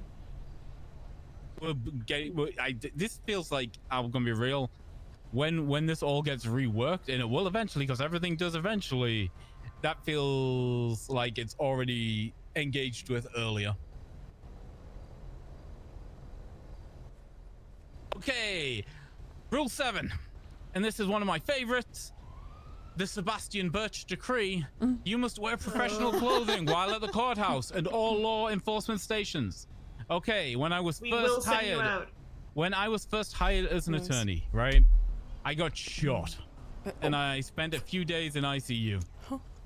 As I woke up from ICU and was getting dressed in some nice baggy hoodie and some jeans, I was nice and cozy, and my shotgun wound didn't feel so bad anymore. I got a phone call from an officer requesting immediate counsel at MRPD, and I explained to them, hey, look, I'm not dressed. I just woke up. I don't feel great. It's my day off. I'm just gonna have a chill. And they're like, no, this guy needs a lawyer, please. So I went, after explaining to them I wouldn't be dressed properly. And when I got there, Chief Justice Coop Holiday was there, and I got reamed out for 45 minutes for showing up to an MRPD cell rep not in a suit. And no excuse I had was good enough. I hold the same standards for all of you, because if I have to have the shit, you're getting the shit too. If anyone walks in with a backwards cap like Adam Nielsen, I swear to God. I don't have an issue with that because I pretty much wear suits half the time, so that should be easy. I'm gonna be real. If you show up at the courthouse and you're just hanging out and you're signed in and you're taking phone calls or doing court prep and you're in something cozy, that's fine, right? If you are smart casual and going to cell reps down at the cells, that's fine. If you're coming into court, I expect you to be dressed for court, to be real, right? But if you're working as an attorney, if you are representing the Department of Justice, smart casual's the smallest area we have. All right. Okay, give me 1 second. I need to get something for someone. Jason, can you share the attorney guidelines again? I think we have at least 3 people who are here for that.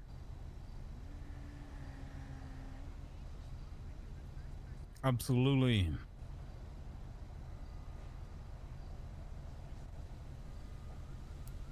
Okay, everybody get that.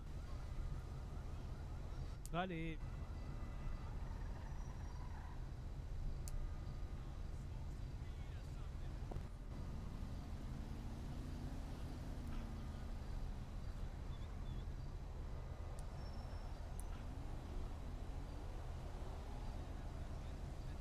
Wait, what did you just say? I just sent the attorney guidelines again. Oh. Did you get that, Adams? Oh yeah, I'm good. Cool. Okay.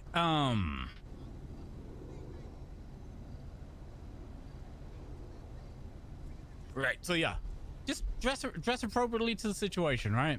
If you've got to go and do a cell rep, smart casual. If you come into court, you know, dress to the nines. Can I Otherwise, your ask- client might get the nines. What's up? Can I ask why it's called the Sebastian Birch decree? Because that motherfucker dresses in the You've never dark. seen him in Yeah, you all of haven't his met him glorious yet. outfits. Yeah, No, once he's you actually meet supposed him. to He was here my yesterday. mentor. Because he dresses goofy as hell. Yeah, he's a good lawyer. He just dresses like an idiot sometimes. He looks okay when Emerson dresses him. Yeah, he looks better when the ladies dress him. In dealing on behalf of a client with a person who is not represented by a counsel, a lawyer shall not state or imply the lawyer is disinterested when the lawyer knows or reasonably should know that the unrepresented person misunderstands the lawyer's role in the situation. The lawyer shall make reasonable efforts to correct the misunderstanding. Right. If you are not hired, if you're not this guy's lawyer, but he's talking to you about something and there's a possibility you might be hired, right? Be professional, right? If they don't understand you're not their lawyer, explain to them you're not currently their lawyer. You haven't come to an agreement, right? Don't allow somebody to continue conversations with you under a misapprehension, right? Under a misunderstanding. You don't get to fleece people. You don't get to act all shystery. You will uphold yourself as a fucking ethical business person and deal with people in good faith. And doing so as an attorney. Okay, that makes sense.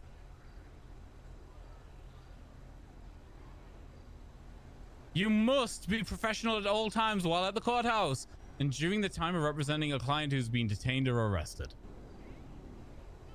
Look, things get heated sometimes, right? And sometimes you will have clients who demand things get heated. You will have clients who are not happy unless you take things to an 11. I've had those clients myself. I have had clients who have told me I am not fighting hard enough for them, despite me doing my best, right? They want aggro. And sometimes you yield to those requests. You give them what they want. That might mean you Murphy Braun it up and end up with 15 contempts at the end of a court case, right? That's up to you. You will. There will be consequences if you do that, right? You need to understand that. I expect you to be professional. Professionals, the least of the requirements here, right? But sometimes I also understand that, you know, there'll be a little bit of spice thrown in because that's what the client wants and demands. Now, if you are at MRPD, as Justice Adams said, that's their territory. That is their home. If you disrespect them, you will be escorted the fuck out. I have multiple times been escorted out of MRPD for being too fucking aggro. Understand that has consequences. That might end in bar complaints against you, right? You are here's the thing. You need to ask yourself, is giving your client what they want, you at an 11, going to deny them any counsel at all because you're going to get yeeted? It's a line to walk and you need to be aware of it. So anybody basically- feel like they're going to have an issue with that? No. Nah. So, from that, what I'm getting is basically, don't lean too much towards your client. That's going to create an issue. Be free to- aggro, but be like respectfully aggro. That, and feel free to remind them again, they are hiring you. They are asking for your consult and advice. You know, let them know that you're going to run things your way. If they don't like the way that you're running things, they can let you go. And sometimes you get just gotta another cut that lawyer. and take it. Yeah. Right. But if they want your advice, you assert yourself. Don't be a puppet for your client. Do what makes sense. Yeah. It is a service job, right? Which means in some regards, there will be certain things the client asks you to do that runs contrary to the way you want to do it, right? You'll be like, oh, I've got the strategy for this case. This is the way we win. And the client might not be interested in winning that way. The client may want the opportunity to argue a narrative rather than the charges. They may want to prove that the officer told them to go fuck themselves more than they want to prove they didn't do the charges, right? And sometimes you're just gonna have to take that and give the client what they want.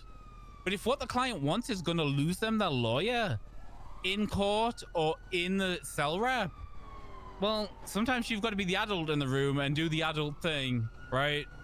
And if they're still not happy, well, then they can let you go, and we won't hold that against you. Also, as you practice more, your reputation will start to precede you, and the people who want really aggro attorneys will start looking for those if you don't fit that bill. You don't necessarily have to change your entire way of practicing law to attract all the clients.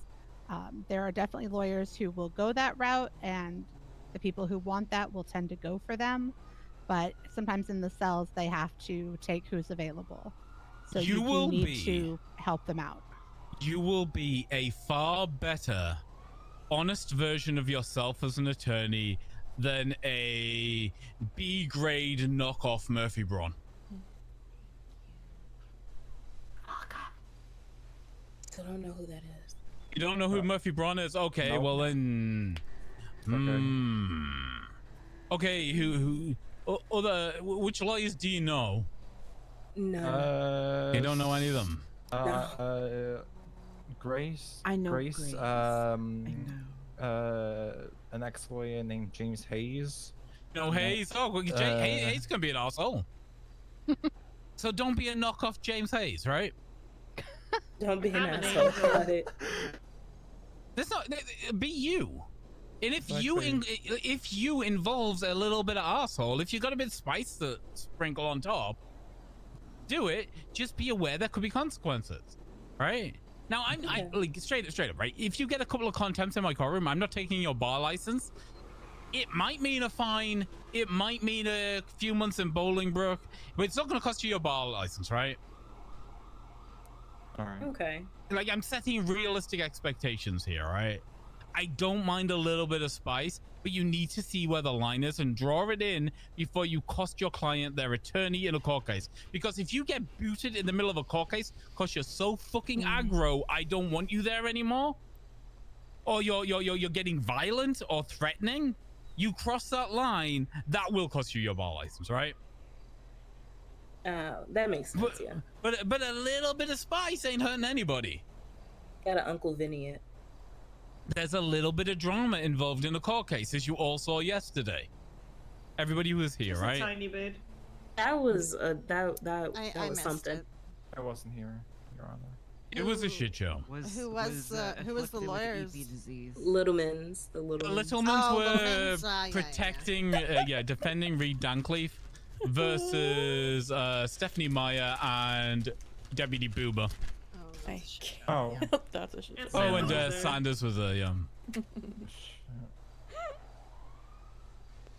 Okay, and this is where it gets, to removal of bar license territory. Committing any felonious criminal activity may result in immediate dismissal or loss of a bar license. If the felony crime is violent in nature, you will be removed from practicing law and your bar license will be revoked. That's where we draw the line, right? Yeah. Okay. A felony's probably going to get you a full bar review, which will mean a panel of judges, senior or higher, will be convened. We will draw you into, a closed court session where basically only people with bar license are, available to come and talk, and we will get to the bottom of what actually occurred. Now, just because it's not violent in nature doesn't mean you will keep your bar license. If it's something fraudulent or something that makes you look really fucking sus, yeah, it's probably gonna cost you your bar license, right? But a lot of criminal activity generally won't. It used to be a constitutional right to street race, just so you're aware. What? Okay. God, I missed it. Wait, what? It I was? Yeah. What? It was? What? Yeah. Ray Montag wrote it into the Constitution for a while. Yeah, I believe that was before the most recent economic collapse. Oh no! Oh no! Oh, People no. are still, yeah, no. Shout out to Loophole. May he rest in peace. Alfred Newman as well. Even though he didn't really do a lot law-wise. I mean, people knew that have one. done it, but it's not a constitutional right in this time. It's more Used to be. While signed in and on duty, you must have a Yellow Pages ad and be available to represent individuals who have been arrested. This was before we had the Department of Justice ad. You don't need a Yellow Pages ad anymore, right? Your name fancy app. will be here. I'm going to be real in this. Okay. If you receive a bar license, you will get a ticket that is specific for your job for the train, right? If you are using that ticket, if you are signing in at the desk to get paid by the government on the hour, you are working as a lawyer. That is required. That is non-negotiable. This is just what it is. If you are here and working, we expect you to work. That means that if you aren't already engaged in loyalty activities and you receive a phone call from MRPD, you are required to go to MRPD and provide defense counsel for whoever they request you to provide it for, unless there's a direct conflict of interest. Like they shot you yesterday or something, right? Okay. I have a question about that. So you say we have to be working, which I understand that. Do we have to stay like here at this building or at MRPD? No. Okay. Fuck no. No, please don't. Please It don't. will devour you. Okay. Oh, be out doing things, get engaged, like go and sell your services to people, right? If you're here prepping for a court case, that's also okay too, right? Like, but just be aware that if the phone call comes, that's what you're here for. That's why the government is paying you, right? I'm gonna put it to you like this, because there's a lot of you here, and presumably a lot of you will receive bar licenses at some point, right? 90% of this gig is marketing yourself. You can be a lawyer that throws yourself in the app, and you might get a phone call or two. A couple you've been in there as legal aids, you might have gotten a call or two, right? But you got to market yourself. Go down and talk to people. Sit at the hospital. Ambulance chase. I don't care what you have to do, but throw yourself out there. Don't wait on the work to come to you. You'll get bored very, very, very, very quickly. I have a Twitter ad. You gotta go make that impression. That's how Rael ended up linking up with Crocodile Steve and having a bench trial and possibly getting married. I got married. Oh, yeah, you got married. Congratulations. Go sell your. If you're interested in contract law, if you're interested in business law, go sell yourself to businesses. There are businesses working everywhere, and none of them have enough legal counsel. Trust me, there aren't enough business lawyers around. Like, and even if they do have a senior person there, you want to learn? Somebody like Tim Collins could probably use some help, like taking some of the pressure off his shoulders. Just even twatted out need a business lawyer. Yeah, you know what I'm saying? So you sell yourself to people. But also, if you want to be like a trial attorney, you want things, go, like, if open court's available, if there's a judge around in that, or advertising open court, go drum up some petty bullshit. Go drum up a civil case. Do some ambulance chasing. I don't mean chase ambulances, you'll get shot. But like, do what that means, right? Like, go out and harass people in the... Yeah, exactly, right? Exactly. Do that. Go find a group of friends and see if they've got some petty bullshit they want to drag into court, right? Get yourself some experience. Sue your friend? What did he do? Oh my god, he ran you over. Open court. Come on, you can get like a hug out of it if you want. Get a hot meal out of it. It's important. It's important. It's an important thing for you to like let people get to know who you are as a lawyer and what kind of lawyer you are, right? So make connections, make business connections, make, you know, just civil connections. Like, when I was a lawyer, I was the lawyer for some large criminal bases. I'll be real, right? Some affiliated groups. Sometimes you got to do that, right? Like, go make some connections and become the go-to lawyer for people.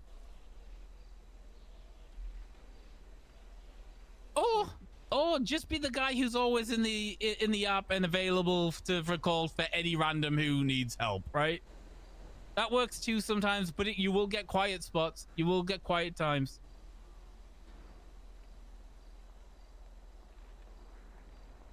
Okay, Okay, the next one is about case filings. That is work on the docket. Basically, before you start posting shit to the docket, look at how it's done and follow the templates available, right? It ain't complicated. And if Do we you have still don't access? know, what do you mean? Do we have access to that now, or do we have to wait till we get the bar license? To the docket?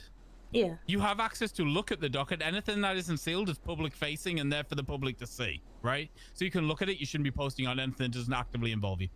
And that goes as when you're an attorney too. If you haven't been hired as somebody to be their attorney, you got no business writing anything on the docket. I see. I can't see it. I think that might just be a me thing. Is it still a thing like juniors need a senior to post on for them? Or There is now no longer junior senior distinction. Everyone is now, as of this week, just an attorney. If you have a license, you have a license.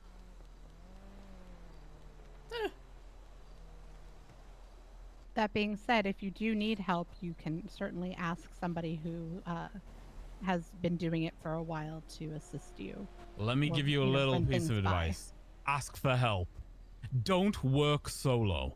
It's miserable. Most court cases, everything that goes to the docket is better with at least 2 attorneys on it, right? Most people need a little bit of help with the amount of paperwork involved, the amount of research involved, the amount of discussions that need to occur. Work in pairs. And I'm not saying you have to pair up. Work with everybody. Work with anybody. Learn how other people work. Take the best bits and ignore the shit bits, right? This is how I you get even good work at with things. Grace. Ugh. Okay. It's just the best way to work in anything, right? Learn from the people who've got loads of experience. Like, reach out to people. If you get a bar license and you do know who Murphy Braun is, ask Murphy, ask Grace, ask Jim, Jim Hayes, even though he no longer has a bar license, if he'll give you some pointers, right? Like ask for advice. People will give them. Come talk to, right, here's your issue. If you're going to talk to a judge about it, make sure a judge is already assigned to the case and it's not that judge you're talking to about it. But generally, if we're not conflicted, if we're not already engaged, we will give advice and talk to you about what you're doing, right? That's not saying we're going to do the work for you, but we can point you in the right direction of things.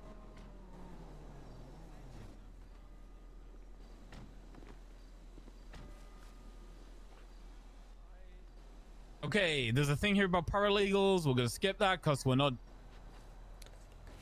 The thing you need to know about paralegals or legal aids, if you take them on once you've got a bar license and they fuck up big and do something really, really bad, it's going to be your bar license on the line. Be very, very careful with who you attach to your cases, right? Because you're the one who's regulated and licensed, so you're the one who's going to be regulated and licensed depending on who the fuck and what the fuck they do. Okay. If you take on a client... Yeah. Right, figure them Fuck out the law. first. If you take on a client, you must see it through. If a conflict or a scheduling issue occurs, please help your client obtain another attorney. This means no walking out on your client in the middle of a court case. If it's one thing to ask a judge to recuse yourself during trial, it's a whole different issue when you walk out on your client. This one pisses us off like no one's business. If you take a case and something comes up, come talk to a judge about it, right? Specifically the judge who's assigned to that case. Talk to them about it. If something happens that is so bad in the middle of a court case that you can no longer, like they start threatening to murder you or something, right?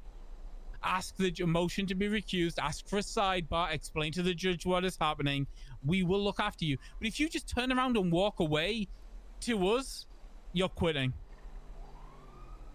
Right? If you talk to us about it, we can help you. If you just get up and walk away and give us no context, we will treat you like you just got up and walked away.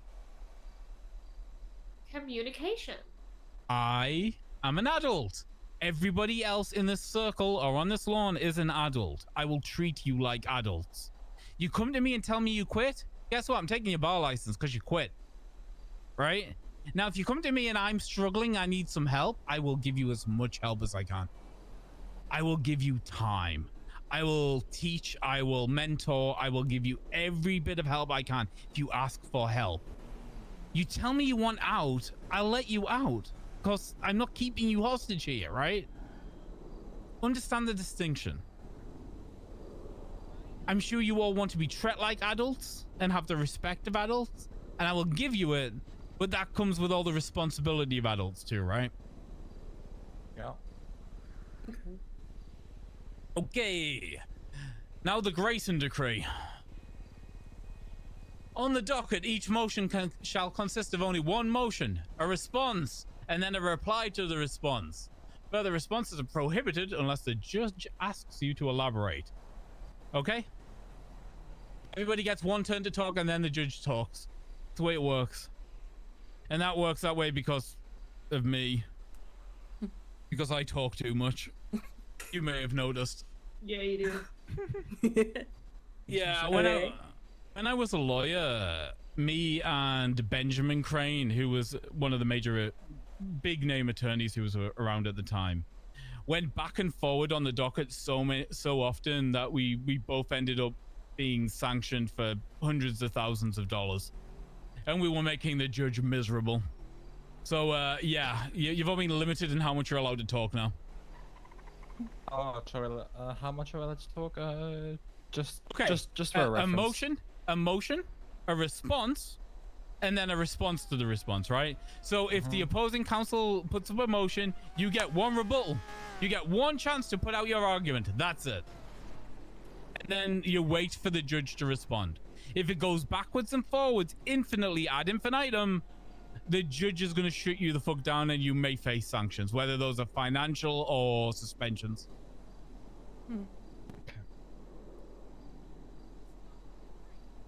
And don't do the cheeky thing I did once and try and disguise it as a new motion, even though you're really just trying to respond again. Don't do that.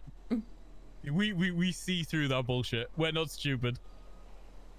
Generally, when there are rules like this, one of us is the reason there was a rule like this, so we know what you're doing. The original bullshitters. Just for reference, because I'm not American. What's a rebuttal? A counter. So let's say I make a motion to dismiss something. Battle stupid effing. So basically a motion. counter argument. Like if Shouldn't you're be trying done. to dismiss that the Earth is flat or something like that.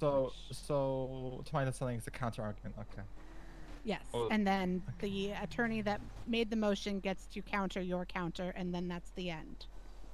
All right. So I put it out. Let's say Sebastian Birch counters mine, and then I get to counter his counter, and then we're done, and it's up to the judge then to decide, unless the judge asks the original person to elaborate more. Other than that, though, that's it. You're done.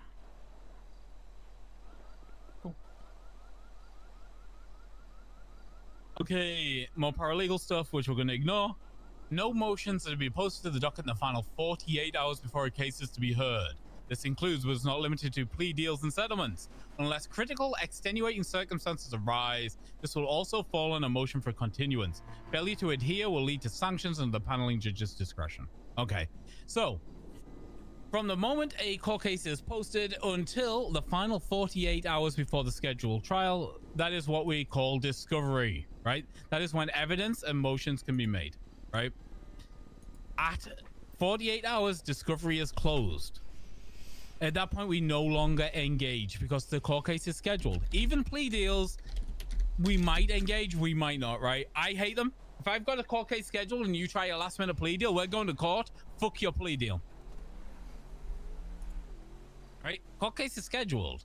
We're going to court. People getting their day in court. Everything has been arranged. Other things, no, that stops. Last minute adding of evidence. That stops. Last minute adding of witnesses or changing witnesses. Last minute changing of the charges. Does everybody understand just inherently why we do that?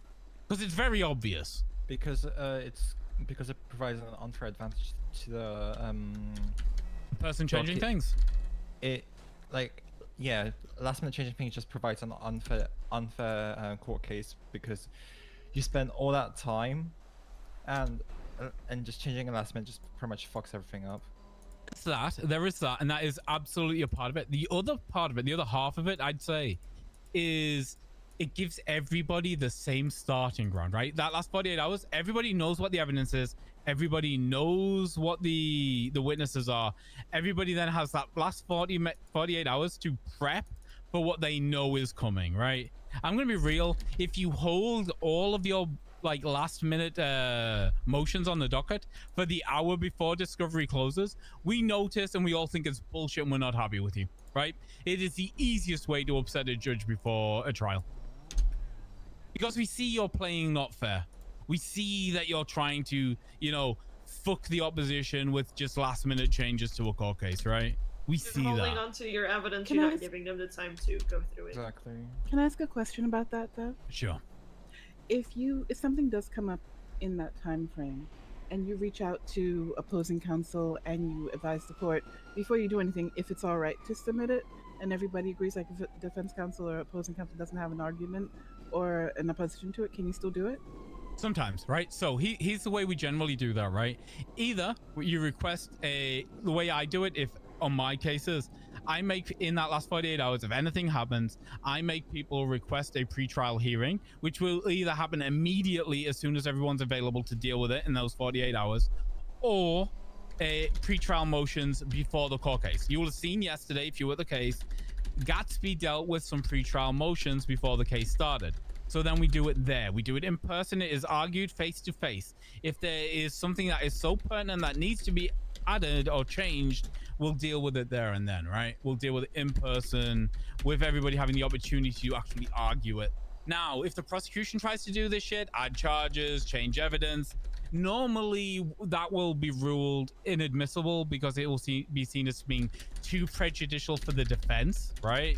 But that could still happen to the prosecution, right? Like something a defense attorney wants to add last minute could be seen as prejudicial for the prosecution, right? So we'll assess how essential it is, what it is, and what's happening day of or before. But sometimes things get added. Sometimes mid fucking trial, somebody will motion for a surprise witness and it won't be a joke, right? It'll be a real witness who's got something pertinent that's just become apparent. Now, look, it's going to be hard to get the judge to allow that to happen, but it happens every now and again.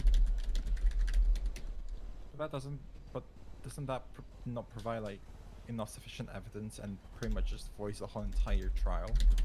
Depends what happens, right? It depends how this thing's come to light.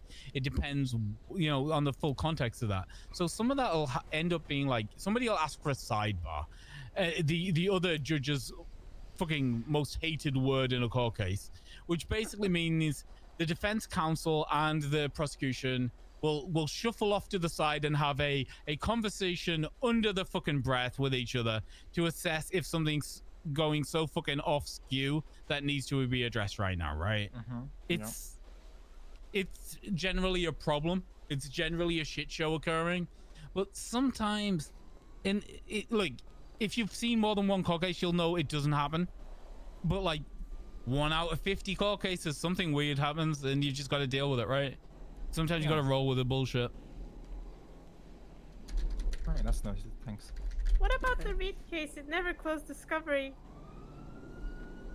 Discovery was closed 48 hours before the trial. The issue there was what happened was it got rescheduled because Reed's lawyer dropped out just before the case and he couldn't find new attorneys. It took him a little bit of time to get new attorneys, which ended up being the Littleman, which is why it got rescheduled for the Monday.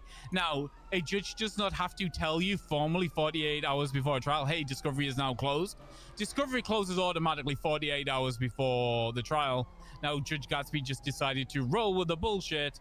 So, you know, Littleman hijinks ensued. I mean, Meyer told them to let them cook, so let her deal with their bullshit. True.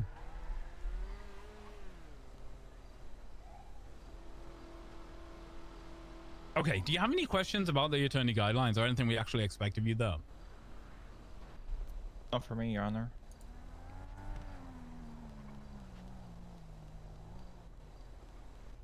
Not currently, but if I do, then I'll ask. Okay, so as attorneys, while you're signed in, right, when you come to City Hall and you sign in at the computer where you see me all standing every day, that computer there, that's where you sign in, right? you will be paid an hourly rate, right? A rate that you will then get your paycheck when you go to the repository, the vault, and you just go to the guy, he'll give you your paycheck, and you'll get paid that way, right? That is a base stipend from the government for being a defense attorney, right? It's not a lot of money. It'll help you cover some of your costs. Right. How else do you monetize being a lawyer? Anybody? I've is it- got one. I mean, if you service charges, from what I know at least. Isn't it the contracts? Isn't that what the contracts are for? There's multiple ways, right? Now, if you are You can doing charge your client at any point if you want. 100%, 100%. Yeah, and also Grayson will pay you for like course cases and stuff if it's not civil. That Comes is out of the also budget. true. I pay for multiple things. As the Department of Justice Treasurer, I get a budget monthly to offer what is ultimately a stipend, a performance-related pay for what you do, right? So I pay for bench trials taken. You are a lawyer in a bench trial, I'll pay you. You're a lawyer in a docketed case, I pay you. If you do a cell rep, I'll pay you. If you respond to one of our Discordia emergency pings for a cell rep, I will pay you a bonus on top of your cell rep representation fee for responding to that immediately, right? If you do an expungement hearing, I will pay you. There are multiple faceted ways that I will pay you for doing your fucking jobs. All you need to do at the end of every month, start of every month, like the first or second of every month, and I'll pay for the previous month. You just send me an email, tell me what you've done that month. I will check, and as long as it all adds up, you get paid, right? For working attorneys, for the most working attorneys, generally they receive somewhere in the range of $100,000 to $200,000 a month extra on top of their governmental paychecks. Now, if that doesn't cover your asset fees are fucking wild and you need to sort your life out. True. Like, I'm not joking, right? Like, that should cover your asset fees, and that's just working, right? Not, yeah. And then on top of all of those things, you do a bench trial, or you do a fully docketed criminal case. You can also ask to be paid from your client. If you do an expungement hearing, you should get $2,500 up front, $2,500 at the end of the expungement. That's $5,000. If you should also, you could ask for more. If you do, what else? Contract. Civil cases. You should absolutely get paid for civil cases. I know some people say they won't do a civil case for less than $200,000 a piece, right? Contracts, 100%. Do not do them unless you're getting paid. Let's talk. Do you want to talk about contracts a little bit? We could talk. Or do you want to keep talking about money? Yes, please. Let's talk about contracts. The contracts. Yeah, I want to know more. I love contracts. Okay. What were you gonna say, Carlson? I was gonna say you can also always add lawyer fees to the damages that you're going for. Yeah. Isn't there like a limit for how much you can even sue for though, or is Okay. that not a thing? Okay. No, it is civilly, right? So civilly previously used to have there used to be a civil limit of $50,000 per case, right? Fairly recently, in the past 6 months, that got up to $1 million. Right? What the fuck? Holy shit. So Really? yes. Now small claims court done in open court, which can be any civil case done, generally maxes out at roughly around $50,000, right? So you can still get those cases done very quickly. But if you can prove losses of up to $1 million in court, docket it and like claim some lawyer fees, right? Why not? All right. Well, millions a big wiggle room. The key word there is proof. Prove losses. I mean, like, we can talk about civil, right? So, right. Yesterday we had a criminal case you were all there for. Most of you were there for, right? In a criminal case, the burden of proof is beyond a reasonable doubt, right? So you need to get beyond a reasonable doubt to get a conviction, or to prove at least a reasonable doubt to escape the charges and win your defense, right? To be found innocent, not guilty. Civil is a different thing. We are talking on a preponderance of evidence that reaches what is amounting to, you know, a probable cause level, a 51% level of proof, right?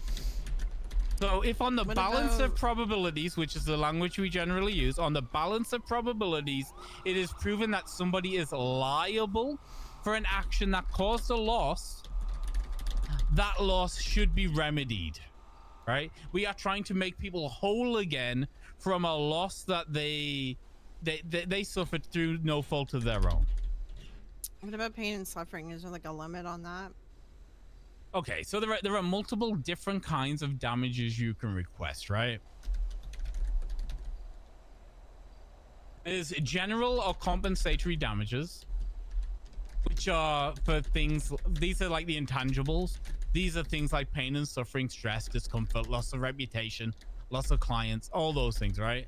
Special damages, which are damages for tangible concepts like loss of wages, loss of future earnings, costs, replacements of property that's been damaged, right?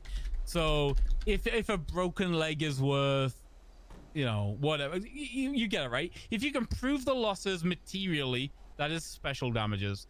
If it is more like an airy-fairy conceptual issue of damages, this is a very American thing, to be honest with you.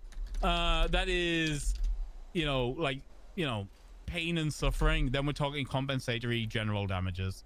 And then finally, punitive damages, which are ultimately always at the court's discretion, and those are given out to punish the individual and set a standard to show how the court's displeasure at, you know, certain conduct, right? So 3 different kinds of damages that you can request. You can request pain and suffering. If you were to do that, if you had to request pain and suffering and you want actual payout, personally, as an evidentiary-based judge, I still want evidence of that loss and that pain. Now, Therapy and stuff? Therapy, yeah. I want somebody to have gone to the Los Santos Medical Group and received therapy sessions, and maybe have a therapist's note expressing what those losses and damages were, right? If you are claiming the cost of your car because it was blown up or something, I probably want you to have gone to a mechanic shop and got a repair bill, or if the car's been written off, the value of the car from, say, Mushkin Motors or something, right? Like, I want that evidence. I want the evidence. Give me the fucking evidence. Prove your fucking losses. If you don't prove your losses, you're gonna get a very negligible settlement, even if the other party is found liable, right? You may not even get a financial gain. You may not get a financial settlement. You may get the judge being so unhappy with the fact that you haven't proven your losses, they may merely request, I don't know, a written apology or something like that from the defendant. If you're going to sue for damages, prove the damages, do the legwork, do the work to prove those damages. Any other questions about civil? No. No. Civil court cases are fire when they're done properly, though. If you do the legwork, if you do the work and you get a big settlement because you've earned it and you've proven it, those court cases are fucking petty bullshit gloriousness. They're amazing. Please do more civil court cases. Please. Okay. Like, I don't care what anyone says. If someone, and some people out there, right? Like the top 3% will tell you $1 million is nothing. $1 million can change your fucking lives. True. And if you're the lawyer who wins that, the reputational gain from that can be so good. Or if you're defending a client from civil charges of like $1 million, and you can like prove that they're not liable, reputationally, saving somebody $1 million will get you so much goodwill and so much like buzz about how good you are as a lawyer. It is worth doing. Okay, does anybody know what a contract is? A contract is between 2 people that gives an agreement for a given item. If that contract is breached, they can take it to court and sue you. it's usually written in the contracts. So, for example, loans between two people privately, it's going to be given a written contract whereas a person is going to be paying someone for a given time, and if not, there's going to be collateral damage and possibly a court case that's going to sue the person that owes the other person the loan. That's a pretty concise explanation. That's not bad, right? So while we have nothing against verbal contracts, right? They're very hard to prove. As lawyers, I expect you, if you're entering into a contract, write it the fuck up. Basically, in a much more simple way of explaining it, contracts are a set of promises that are written out in writing and signed by both parties, right? Yep. Now it gets a bit more complicated when we're looking at what an actual contract is legally and what is required for a contract. That's basically it, right? So there's three core pieces. I mean, like, I can break them down further and like explain them in 4 or 5 pieces, but I think generally here the best way to explain this is in 3 core tenets of a contract: an offer, an acceptance, and consideration, right? So one party makes a promise, they make an offer. The second party then has to accept that offer, right? And the consideration is an exchange of some sort between both parties, right? Each party's got to give and take something in order for it to be an acceptable contract. It's that simple, right? Now, you have the tools at your disposal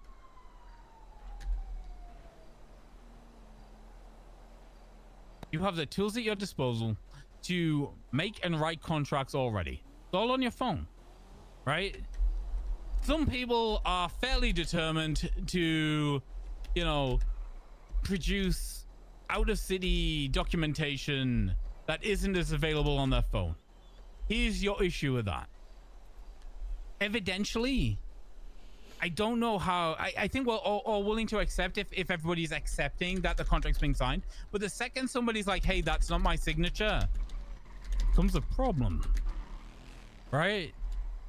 Out-of-city documentation with signatures becomes very hard to prove the other individual signed it. What's up, Norman? The workaround to that would be to, you know, if you want to use something like an out-of-city document for formatting or whatever purpose you may need, that's fine.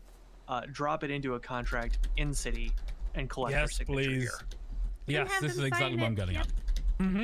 Because the contracts we have via our phone require digital signatures, right? Has anybody had to sign one of these yet? Yeah. Oh yeah. Okay, so you all know, and that then puts it beyond a doubt that somebody signed this, right?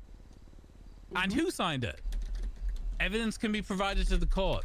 So if you're gonna write contracts, I would prefer to set the standard with you guys that we do it with the phone, or at least we mirror our nice, pretty, beautifully formatted contracts into the phone for evidential purposes, right? I have a question. Sure. For out-of-city documents, like the ones you're talking about, is there notaries available in the city for those kind of things? Or no? Yes, any judge or clerk can sign as a notary. Okay. Right. So I Same have for a question, sir. affidavits, right? For evidential purposes. If you want a signed affidavit for evidential purposes, if you drag it to a clerk or a judge, we can sign as a notary to say that the individual's been sworn in and you know, said that they, you know, attested that they gave this statement, right? Okay, cool. Okay, what's I have a question, yeah. So I'm just wanting to find out, outside of the actual contract on the phone, if there is an agreement that's been made through text messages that somebody offers something like, say, a sale of a car, and someone agrees to buy it at a certain price, and then they sell it to somebody else. So can that be used as a contract offer acceptance, but the consideration wasn't so a civil case for, you know, the loss of the agreed contracted thing. So like you try to buy a car that costs you a loss. Yeah, I see what you're saying, right? Like the your value of the issue's gonna car. be here's your issue. Look at your text messages recently. What's the dates on them? evidentially it weighs less, right? Yes. Evidentially, it becomes very, very difficult to prove those things. Now, you could argue it, and I think you could maybe get there on a balance of probabilities in a civil case, right? With that kind of evidence. Right. But it's one of those things. I think if you're going to spend the amount of time writing it out in your text messages, you could spend just as much time with a third-party lawyer writing out a contract and just getting it fucking done. But you know, I'm a lawyer, and like, I'm a little bit biased about getting a contract signed because you know, generally, as I've told multiple people, the first time I became a millionaire in San Andreas, it was based purely off contract work. Like, it has fed me when I've been hungry before. I'm a little bit biased toward that. I think most lawyers will be. I don't know. There's evidential, like, as long as the contract being laid out fulfills all of the parts of the contract, you know, consideration, and you can argue what the consideration is on both parts. Even in the example you just gave, I could argue that there was consideration there in the contract. What you're gonna miss is that no one signed it and dated it and actively, like, positively affirmed at the same time, like, hey, we're in this is what we're doing, right? It's just, hey, should we do this? Someone says yes, and then someone says, all right, cool. The other thing you have to consider too with that is opportunity cost is a big thing, because there's not a real way to gauge a loss there, short of you going out and buying something of the exact same quality for a higher price.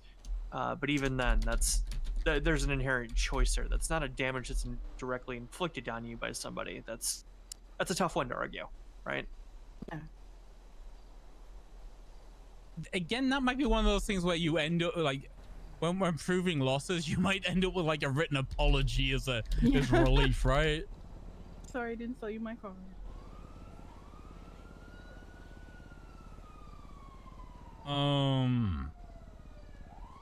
Anything else on civil or contract law?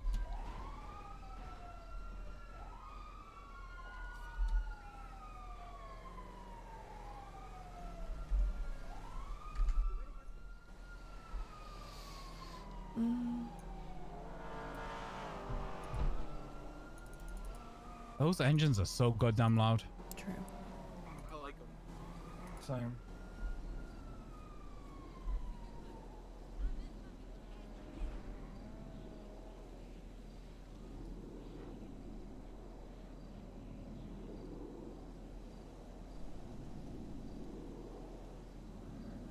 Do you have any questions about what happened yesterday in the trial? Do you have any questions about, like, criminal at all? I have a question about something that I experienced in the cell rep. Okay. Okay, so how am I supposed to argue against their, like, 3 prongs of circumstantial evidence for whatever the fuck they decide to, like, be persecuting someone for, and then get the charges lesser? Basically, that's what I want to know. Which were you speaking of when you're asking to? Okay, so are we talking about drug trafficking? No, it wasn't even drug trafficking. Like, this was like a house burglary, and then they were using like the forms of circumstantial evidence they use to like accuse someone of something. And then like at the time, I couldn't think of a way to articulate how to be like this person never really robbed a home before. You just found them outside of a home. You didn't see this stuff, and it's like it's Raven decree stuff. I don't even know what that is. It's the Raven regulation. I got a couple pointers I can give you on this. Someone who used to fight it off regularly. The individual, sometimes your client's gonna lie to you, and they did that shit, right? Sometimes they are just inherently guilty, and they're just trying to ask you to come up with something to make, pull a rabbit out of a hat. I've seen some individuals be creative and be like, "Oh, I've got a contract to be here. You can present that, or you can." Anything that you can do to present, but it has to be legitimate. Say I were to own a cleaning company, right? Say that cleaning company is a registered business. Say I have paperwork that says that I can go to that house. That's a way to combat against that if those other regulations are met to your client. Now, here's a question I'm going to ask you, Karen. You said that they were in custody for a burglary, and Yes. you said they weren't in the house. Well, did they were have a found lockpick? outside of the home. It didn't say that they had a lockpick in their possession, but they did have items that were typically found in a burglary in their possession, as well as scratches on their hands. Okay. So how would you defend that? Well, what I tried to do was I tried to talk about how he was like doing a lot of sanitation and he wasn't wearing gloves and stuff like that, so naturally he would get scuff marks or like scratches on his fingers, and that the things that he had found would also be in line with a sanitation worker or someone who is just like finding things on the street because they're common items. Sanitation gives a paycheck. Do you, were you maybe able to go get with your client and be like, you probably weren't at the moment in the cells, right? But afterwards, if you can prove that at the time of the incident or shortly before he was doing sanitation work, you would be able to get those records and present them as evidence. That may create a reasonable doubt, depending on the judge. Who knows? But those are kind of like the things you got to look for. If you're going to come with an alibi, and this is a very important thing to learn, and I think we could transition here. When you are putting up a defense that involves having any kind of an alibi or relies on an individual, you as the defense attorney need to substantiate that. Burden of proof is not on the state. As we discussed this earlier about the affirmative defense and the burden of proof switching, right? So that's what Judge Adams is talking about right now, the affirmative defense. Yeah. So you, by saying that, you have introduced an affirmative defense. It is now on you as the attorney to prove that. And I'm going to tell you, I'm going to be honest with you. If you want to prove that, bench trial is probably not your best course. You probably need to go, your client probably needs to go to jail for the moment. When they get out, get with them, get their bank records to show they got a sanitation payment or something. Then bring it on appeal and give it a shot.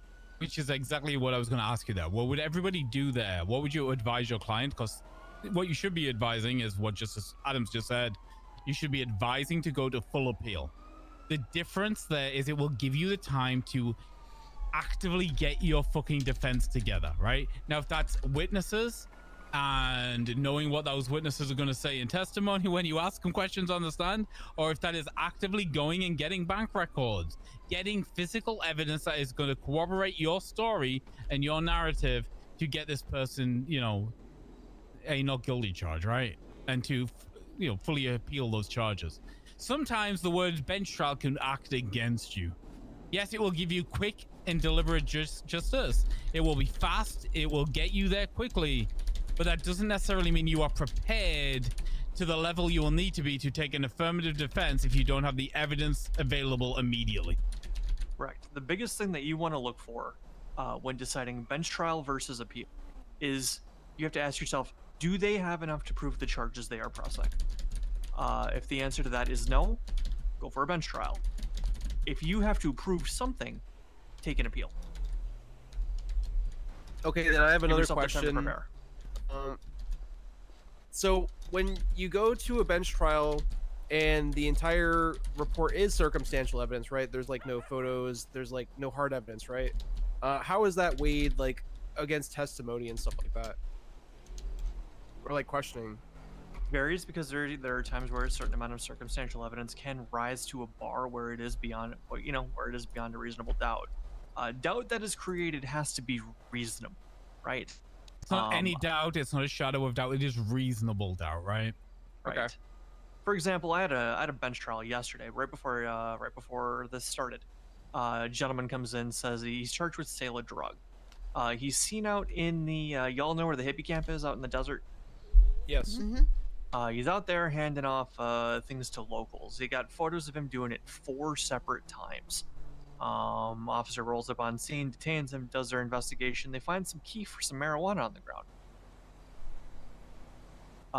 Given that there are physical handoffs witnessed, he has a large amount of money on his person, both dirty and clean.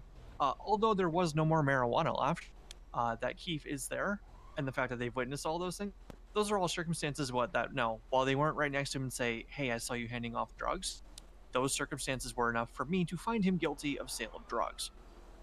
Because every little other bit was there. Your goal as an attorney is to challenge those circumstances, to create any other possibility as long as it's reasonable. Because regardless of what some people say, you are still innocent until proven guilty. We start off with a presumption of innocence, but then, as you saw in trial, prosecution goes first, right? So they're proving things. They're providing evidence. They're providing testimony. at some point, if they cross that threshold and they've proven that case, you as the defense are your last line. You're the last line, right? You're the one who's got to like now actively insinuate some doubt and put some doubt in there, provide an argument. It doesn't mean you need to take an affirmative defense, but you may need to do more than you want to do in order to fucking actually like get reasonable doubt back after the prosecution's had their turn.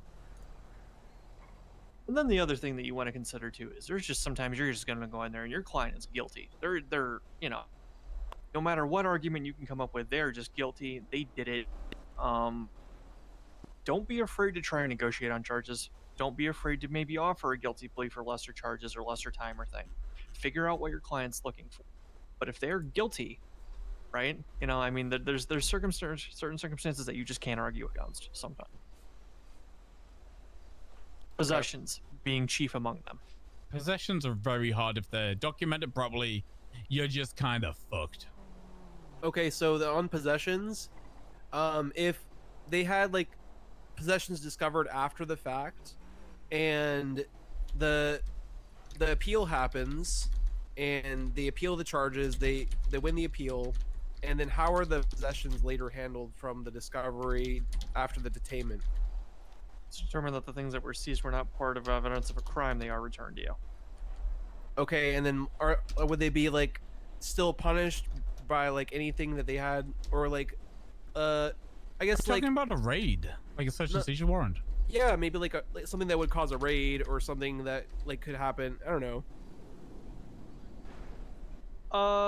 So I think you're maybe you might be expanding a little bit far here, right? Too Are you saying far. that maybe like, hey, your client wasn't found guilty of burglary, but they did have a class 1 firearm on them? Are they still charged with that? Is that what you're asking? Yeah. No, the officer had probable cause for an arrest at that time, and they did discover that weapon. That charge doesn't go away because the principal effect for the stop doesn't, is found to be not guilty. If they're acting in good faith and they're doing their police work with a reasonable understanding and suspicion that a crime is being committed, that doesn't make that charge disappear. Okay, so people would still get like having like a possession of drugs or something, or possession of a class 1 or something. Okay. Right. You might be like a charge, but others might stick, and that's totally okay too. What I'll say to you is, if you get these cases, right, where it looks like 90% of it's just guilty and you're just fucked, right? That doesn't mean there's nothing left to fight, right? Sometimes the win in a case is actively fucking like arguing down, or specifically noting that the prosecution hasn't argued all of their charges beyond a reasonable doubt. Maybe there's 6 different charges your client's been charged with, right? And one of them's reckless evading. But in their testimony, nobody says anything about how the dude was driving, right? Now, you can argue that down very quickly to evading if they haven't argued what the actual driving was, right? Or if the testimony was, they got in the car, they turned left, and we lost sight for 30 seconds, then found them and arrested them, right? That's a testimony. Why is it reckless evading? Sometimes that's the win, because that's all there is there to argue. But you've got to be able to argue those things. Okay, what's up? So when my bench trial, they said that my client didn't have an ID, but then they didn't show any proof that he didn't have any ID. They didn't document their possessions and whatnot. They didn't do anything. So it got dropped. I had a court case last week where the evidence, one of the defendants was being charged with an illegally obtained identification, somebody else's ID on them. But it wasn't properly processed. There was no evidence that that's what occurred, right? There was a photograph of 2 IDs on the desk, but there was no identifications available on the ID to not prove that they weren't both the defendant's IDs, that they weren't just carrying around 2 of their own IDs. Yes. There was no way to distinguish between them. So that's clearly not guilty because it isn't being proven, right? It's just an accusation at that point. Grayson, I hate to interrupt. I just accepted a bench trial. Okay, looks like we're moving. Oh. I have a question. Okay. In the bench trial, is there any way that the defense can produce evidence at all? Present? Yes. Absolutely. If it's When imminent would and we immediately enter available it? to you. No, you know that whole time where they're standing around saying we're preparing the report? Then we're about to see, okay. and we'll talk about it as it's happening. Let's go. Okay. I also have a question. So in terms of opening Who's statements, the officer that requested You were tardy. what should you be presenting?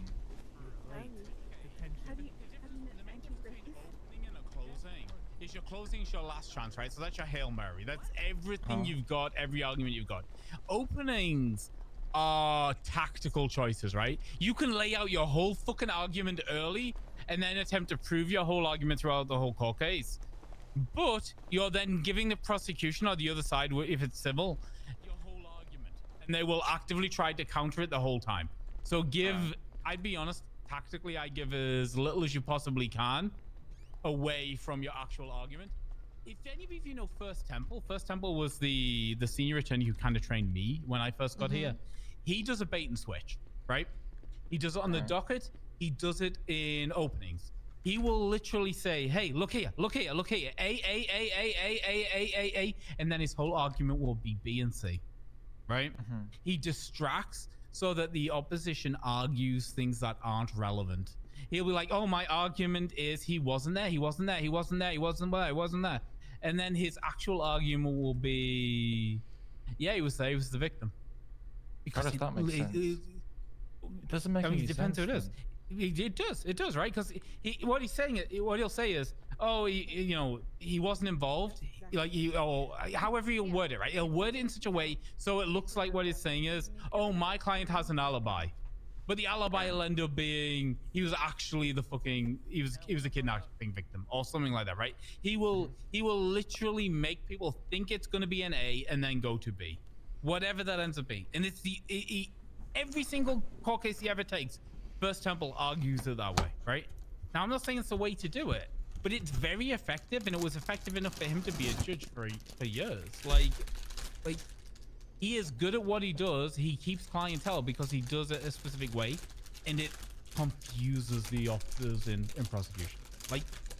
And that's fair. It's fair. It's a way to do it. Okay, just so you're aware, this is going to be a bench trial for Cap Terranova. Oh. So let's go in. Oh. Oh, my good friend. Yes. I don't know who that is. Pigeon.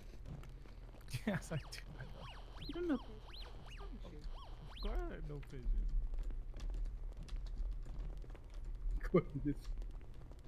DOJ box, everybody. Come on. Yay.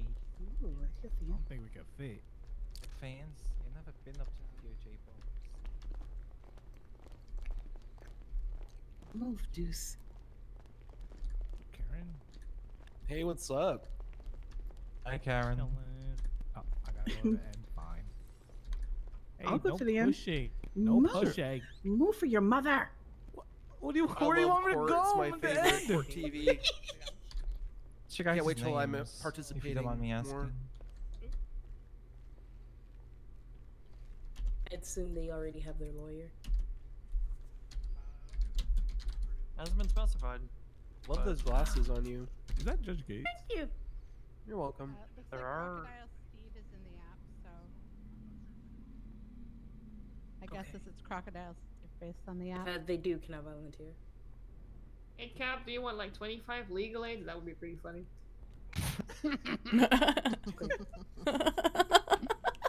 You want 25 legal aids? Yes. Grace's life is crazy today. That's when she can't help herself. It's just ripped I out. know, I love it. It's the best.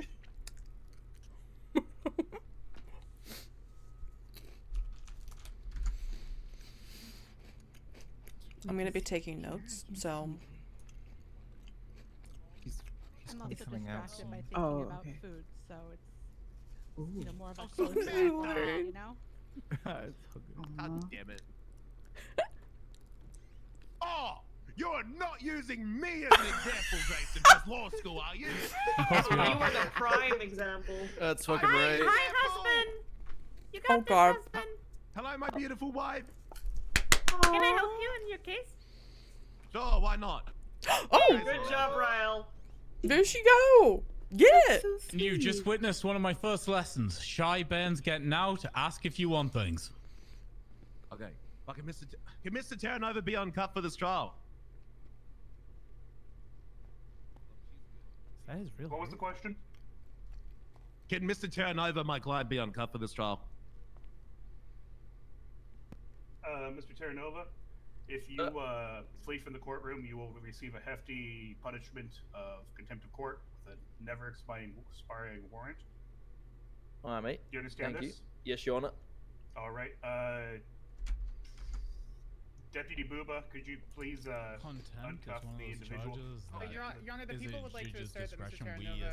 Oh, here we go. Time.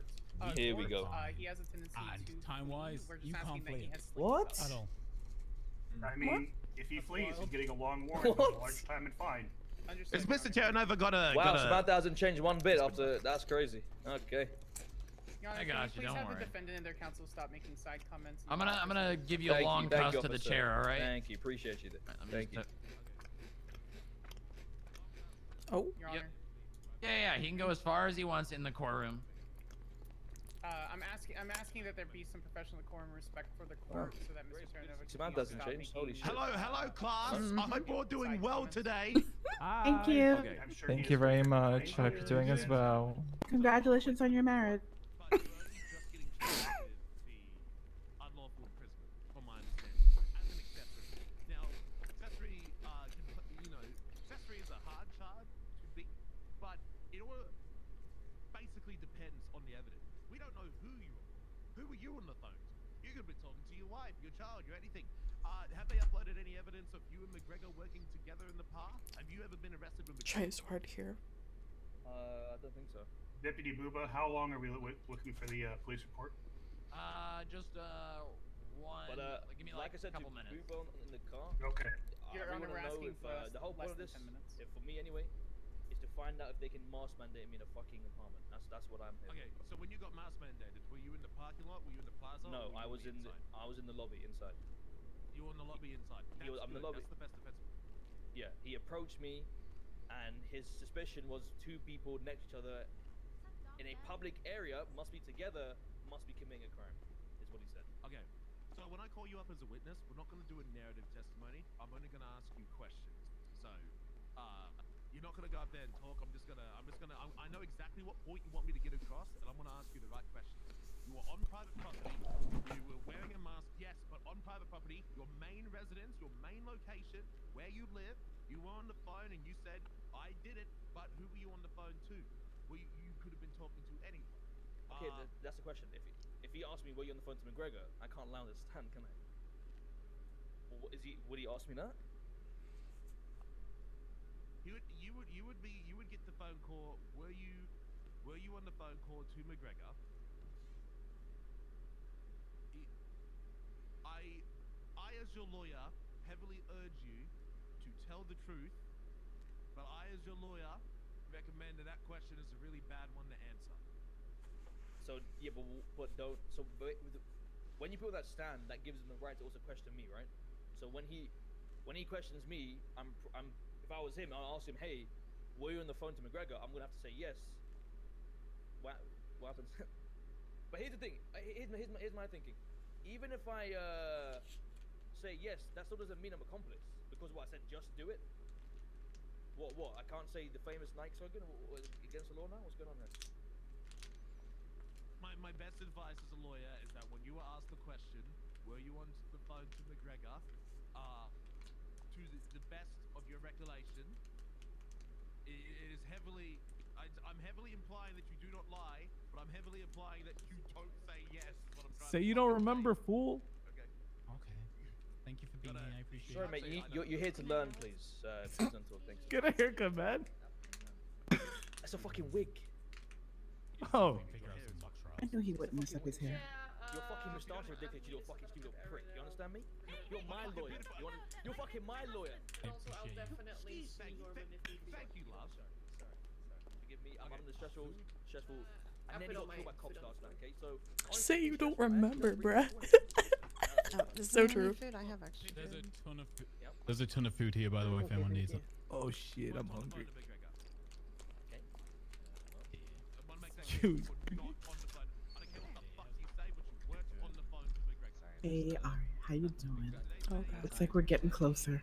We're we're all just. Oh my god. No, I missed getting up close and personal.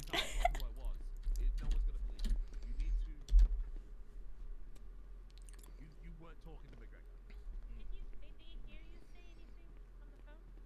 Just do it. Famous slogan. Excuse me. Sorry. What are you doing? Okay, so you'll see the dead time that's happening right now. Yes. If you're the defense and you've got evidence, this is the time, right? All of this time. This is all the time you got. Also for pre-trial motions. Do you want to witness something? Hey, Judge Stout, we've got a witness. Can you summon? He'll put up a state announcement requesting that person comes to court to give testimony, right? Says I have to be. So, evidence, witnesses, now's the time in this pre-trial fuzzy bone. Here we go. Wait, hold on, there's a motion. Okay. What's this motion about? Here we go. Here we go. The people would like to motion to compel to produce the last 30 minutes of call logs for Mr. Terranova's phone records. If you want to do that, you're gonna have to write a subpoena. So we're not able to do that right now. Unless Mr. Terranova is willing to turn over those of his own volition, that's going to require a subpoena, not a motion to compel. A client does not wish to do that. Your Clients Honor, it's have motion compelled to produce. Anybody know who just Subpoena and a bench trial. Prosecution This has 60 is days to Samantha push has not these Yeah, changed. That. I'm going to If need they want- to see probable cause to produce. That requires a subpoena. That's not happening. Oh, perfect. Okay. Nobody touch me. That's fine. Give me 10 minutes. You know, we gotta entertain waiting here. They have 60 days. They can push this to the docket if they need a subpoena. They want to take it this far for a bench trial. If they aren't ready to Samantha has continue not with this bench changed. trial with a subpoena, then they have 60 days to push clients. I highly suggest they take I'm the willing actions to to push give this them to the the docket. cursory time to prepare their case for a bench trial. That takes longer than that. We will discuss. Is she currently writing a subpoena, or is she currently preparing for the bench trial? I believe they are preparing for the bench trial, unless I'm told otherwise. So they're not writing a subpoena for my client's phone Welcome to the records, DOJ, guys. Welcome. Your Honor, can I have 10 to 15 minutes to finish this subpoena and submit it what's to going obtain on? records? Oh, you There's if the- you want to write, if if they- you want to submit a subpoena and you're going to ask me to go over phone records, that's Please don't going be a to state take. attorney. I'll tell you that. That's a docket case. They can happily I'm drop the looking over charges. records for a bench All right, Your trial. Honor, we're gonna drop the charges in this time. Thank you very much. Wow. That was great. And that right there is why you call a lawyer, because cops have 60 days to push charges and never take the opportunity to do so. Why are you standing by me? Am I under arrest? Cap, no. Cap, if you want to get your stuff back, Beaver Bush should be open. You can walk in and just grab your stuff from the lobby. Beautiful. Beautiful. All right, you guys have a good one. Thank you, Booba. Hey, Booba. Bye bye. Karen. Bye, Is that- Bubba. Oh wow. I know whose food is. That was William, actually really good. thank you. I really appreciate that. You just pushed me. Wait, what I feel the like we hell's got going blue on balled here? Oh, here. thank you. No, Thank you. it's what we just learned, right? About how you represent your client, but you still advise them, but you don't tell them to do the wrong thing. Yeah. Yeah. Okay, subpoenas can't be issued during a bench trial, so that's good to know. I mean, they have 60 days to do it, so why rush to do it right now? That's It's that's very not the bench complex trial. They're making the Yeah. case because if it's Yeah. too complex for a bench trial, then that should be an appeal. Yeah, because then because even if the subpoena is completed and they get the records, right? Better Mr. The Terran, judge, I think, he's the having- judge still has to take time to read it and go over everything. That's going to take a ton of time. Yeah. Yeah. But the cops do have 60 days to still charge them, and that's what Dundee was explaining, right? It doesn't But mean didn't they that ju- they're not going to come that's back what in a 60 But didn't they? days. But didn't they just drop the charges? Can they They bring them drop the back? charges, but that doesn't mean they can't refile. Oh, okay, okay. But I don't. probably see gonna I'll be refile. honest with you, I don't normally see. You don't normally see a. What's it called? They usually don't push charges. in the Unlawful 60-day imprisonment period. going to the docket. Yeah, but she Can't seemed they like she just just do a wanted to do warrant it. for that one instead and just release him? I think that's yeah, kind they of could what they actually do just that. That would be a theoretical way to do it. Yeah. Essentially, the cops have 60 days still to fuck with the client. Just remember. Or Yeah. to catch them on something else and then get the whole order together for the same Need information. open court. Uh-huh. person in the black turtleneck and skirt? Ooh, are we gonna practice being lawyers in open court? What's Because your I name? would. Because I feel like I recognize you. Okay, so You're welcome. there's a bunch of things happening here, right? A bunch of Have things fun writing happening. a subpoena. Oh, right. I do. Thank you.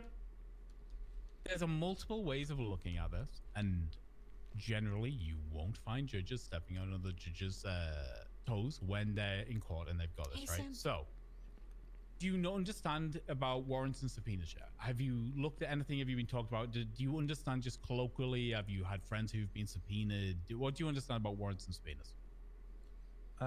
Warrants are typically issued if you've done a very bad crime.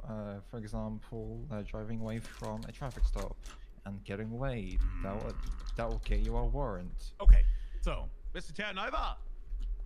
Something. A warrant or a subpoena is a Every day, Mr. request Steve. for either access or information, right, that would provide proof of a crime, right? Now, if they're looking for access, then they need to prove probable cause, right? That it is more likely or not that evidence of said crime will be found in that location, right? Now, that's not a direct accusation against the owner. That's just, you know, something might be in that location, whatever it is, right? If it's shared owned or whatever, right? If it's a subpoena for somebody's phone records, like if somebody was to subpoena my records, it might not necessarily be looking for evidence that I've committed a crime. It might be, you know, looking for evidence that somebody else has committed a crime and provided evidence of that in my text messages, right? Issue with that's going to be, as an attorney, as a state licensed attorney, as a judge, I have access to a lot of privileged and confidential information inside my phone that I wouldn't necessarily want to provide directly to any official, because I have, you know, other people's rights and interests in my hands, right? So I might not consent to it, but if there's evidence of if there is probable cause, it is more likely or not that the evidence of that crime could be found in my phone records, another judge may be willing to sign that subpoena and provide my phone records to somebody, right? So it's not necessarily an accusation that I'm doing crime, but there's an accusation that there is a crime that's been proven by probable cause, and that evidence of it will be found in the records being provided. Now, if that's my phone records, that's my bank records, or whether that's actively access to my home or domicile to go through my shit to look for evidence of a crime, right? But again, it's going to be more likely or not through evidence, not through a policeman's hunch, not through a detective's training and exercise. That's all reasonable suspicion. But through evidence to prove that the evidence is there, right? Right. Okay. So as long as you all understand at those points there, right? Okay. Now, what Sanders attempted to do here, I mean, Sanders is here, she can explain it herself, but what Sanders attempted to do was to get a court order for the defendant, Mr. Terranova, to actively produce his phone records immediately, right? Without undergoing a subpoena procedure. Judge Stout, again, he's here, he can attest to his own reasoning for why he said no, but I'm assuming it's because it, you know, it usurps our standard policies, procedures, and, you know, the workflow required and the assessment of the probable cause required that the evidence would be there before usurping somebody's civil rights against unfair search and seizure, right? That's a constitutional right, unfair search and seizure. That is what protects you against, you know, a police state just kicking in your doors and going through your shit. Everybody okay? Everybody get up? No. Okay, right. yeah. Cool. And, you know, you also, Mr. Steve, argue vehemently for the protection of his client's rights. That would be your job as a defense attorney. Is law school under confidentiality? Can I discuss what I discussed with them without breaking confidentiality? Nope. Okay. It's not one of those exceptions. I wish it was. Well, it is sometimes. That's why I was unsure. Yeah, but the issue is none of these people are currently licensed or regulated, right? So yeah. Once they've got a license, you know, then it might be different a little bit. I could discuss on what the general strategy was if you'd like me to. Yeah, absolutely. If you want to give some people some insight, I would much appreciate it. And then start. Go ahead. Sorry, you're not. I was just gonna say, and then Stout could maybe give some insight as to why he ruled the way he ruled.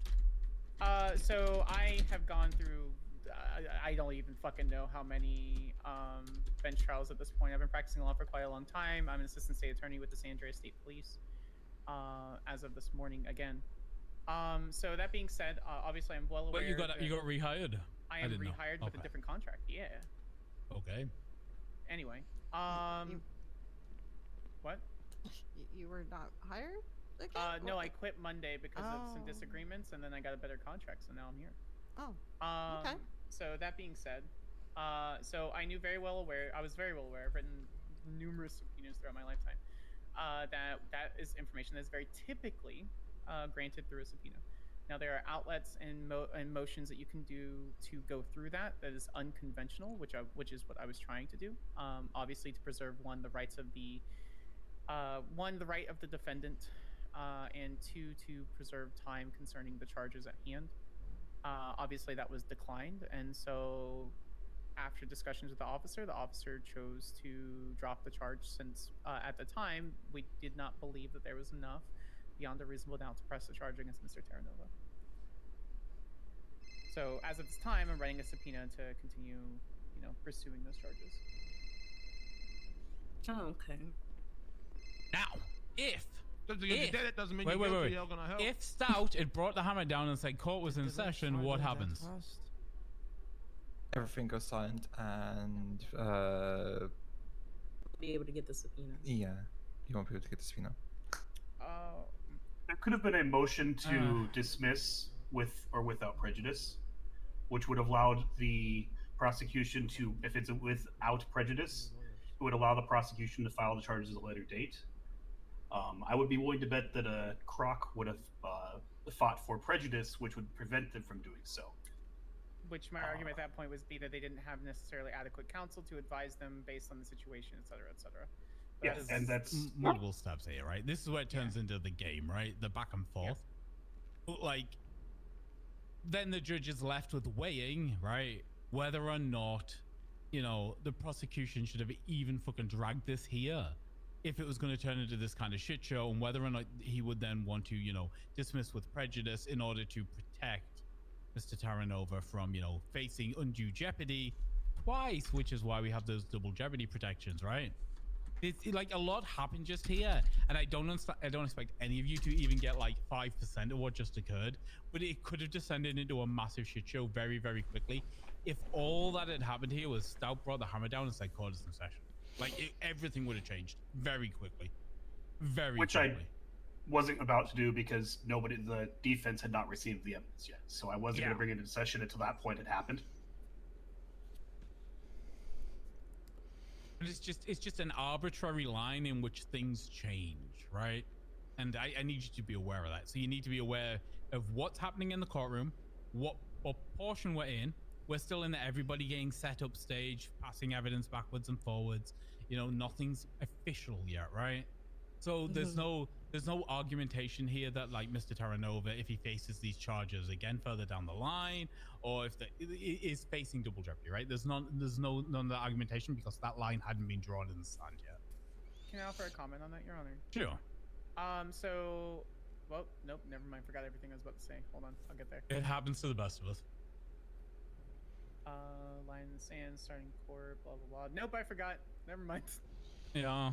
The case that that in particular, the 20 minutes or less that happened is literally everyone in that case was an expert in their field. Arguably, Terranova could probably get his bar license if he wanted to. Croc is an exceptionally good attorney. I'm a decent attorney. Stout's a very good judge. So we didn't need to take the fine-tuning steps to explain every step. We all understood what was going on, and it was bing bang boom done. Not all your cases, especially your bench trials, will go that way. Not until you're far along down your career. And so, I'd also like to point out that I don't begrudge Sanders for trying the motion to compel. As a lawyer, do everything you can to win your case, right? There's no such thing as winning your case by too much. If there's a strategy you can employ that would, give you an advantage in the case, take it. It might not be. You could know what the arguments you're making are legally wrong, but if you are helping your client or making the argument they want you to make, do it. As long as you don't then present a factually incorrect legal argument, by stating the law says this when it doesn't, right? Exactly. As we know for the states, Yeah, you can you know, make interpretations that aren't sound as a lawyer. You can throw some shit at the wall. There's a line. We've all done that. Oh, I have absolutely argued things I don't believe in personally, right? Like Many 100%. I was the one that helped to get Mel Rickenbacker out of the fucking prison. And I got was Kenneth dated Jesperson a chance of parole. Oh. I have a question. Does anybody know what a writ of habeas corpus is? Nope. No. Okay. Right. When a held until trial occurs, right? When a held until trial occurs, somebody gets arrested, they get detained, a judge authorizes a HUT, right? A held until trial hold, right? The prosecution, the police then have 72 hours to get the docket up, right? They need to press the charges to the docket within 72 hours. If they fail to do that, a writ of habeas corpus, which basically translates to free the body, right? A writ to free the body says that, hey, this person has been lawfully detained. They ain't getting their no trial is being scheduled. We then have to cut the person free, right? We then release them from that hold. That's what a writ of habeas corpus did. One of the most prolific, one of the worst serial killers we ever had was a lady named Chastity Dawes, who was ultimately put to death by the state. I was her lawyer for a long time, and I got her out of holds 3 separate times on writs of habeas corpus. Now, did I believe she actively was a mass serial killer? Yeah, I'm not a fucking idiot. I met the woman several times, right? But I did my job. And when the state failed her, I got her free. Sometimes you just gotta fucking stretch a little bit. Yeah, Siobhan was representing serial killers that I did evals on. And Bloom didn't file the paperwork, so she got them out on habeas corpus as well. And then they stabbed her like the next day. That's the Dabria The Dabria twins, yeah. Yeah. Yeah, I have a that one was question. bad. I'm the judge who signed that writ of habeas corpus that time. Judge Grayson, this lady has a question. Okay. When they were producing the subpoena, I was thinking of suggesting a mistrial or a motion for mistrial due to us not having enough time to prepare for what the subpoena could produce, because it could produce more charges. That would be a Could motion have for that would have been a continuance. thing. Continuance. You needed more time to prepare. A mistrial is something where something's egregious enough that it could not come. Well, even a mistrial doesn't mean that you can't refile, but it just means that something's bad enough that it shouldn't be happening. No. So I was gonna push mistrial so it get pushed to the docket if it was to be one. That's what it was. My intention was. Basically, what you're doing at that point is you want to waive your right to a bench trial and go to a full appeal, right? That's basically probably the smartest move. Now, if Steve wasn't so competent and willing to argue every fucking thing that happens, right? Like if Steve fucked her, right? If Steve was in here drunk, Murphy Braun style, then maybe there could have been a motion for a mistrial based on incompetent defense, right? But that's not what we got. We had Croc Steve flying high, fighting. If you're gonna bring food to class, you have to bring it for the rest of us. Some food on the food here. It's here. Well, then you should fucking share it then, Croc. It's chicken. What if somebody is allergic to chicken? All I right, can that's kill fine. someone. Okay, I understand. I love chicken. Yeah, can I quickly go grab some food? Because I'm very hungry. There's some food right here. There's some on the ground right there. I have some too if you need.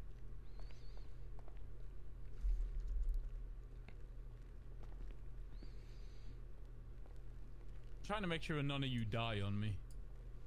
Oh. That would be unfortunate. Are all of these people becoming lawyers? Most of them are trying. Yes, including Okay. me. How many of you are working for me? Me. Okay. I work for Sebastian. Where's the rest? Where's the rest of you? Huh?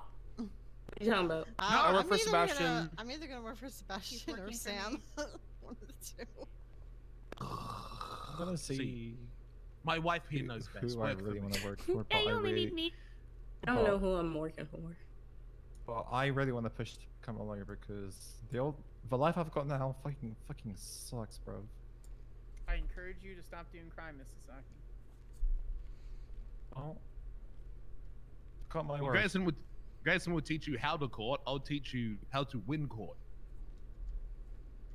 My first year as a lawyer, I never lost a case. Well, frankly, Miss Sanders, I'm pushing for expungement, so Good. yum. I wish you best of luck in your endeavors. Appreciate it. Want to touch a little bit of everything. There's a sentence I should tweet out. Right? Who doesn't like that? Like that sometime. Grayson, have you done the "don't become a lawyer" argument yet? Look, if I do that argument, we get no more lawyers, and we need lawyers. Yeah, I know. It's just a meme. If anyone who's a lawyer ever tells you don't become a lawyer, it's a test so that you still become a lawyer. So,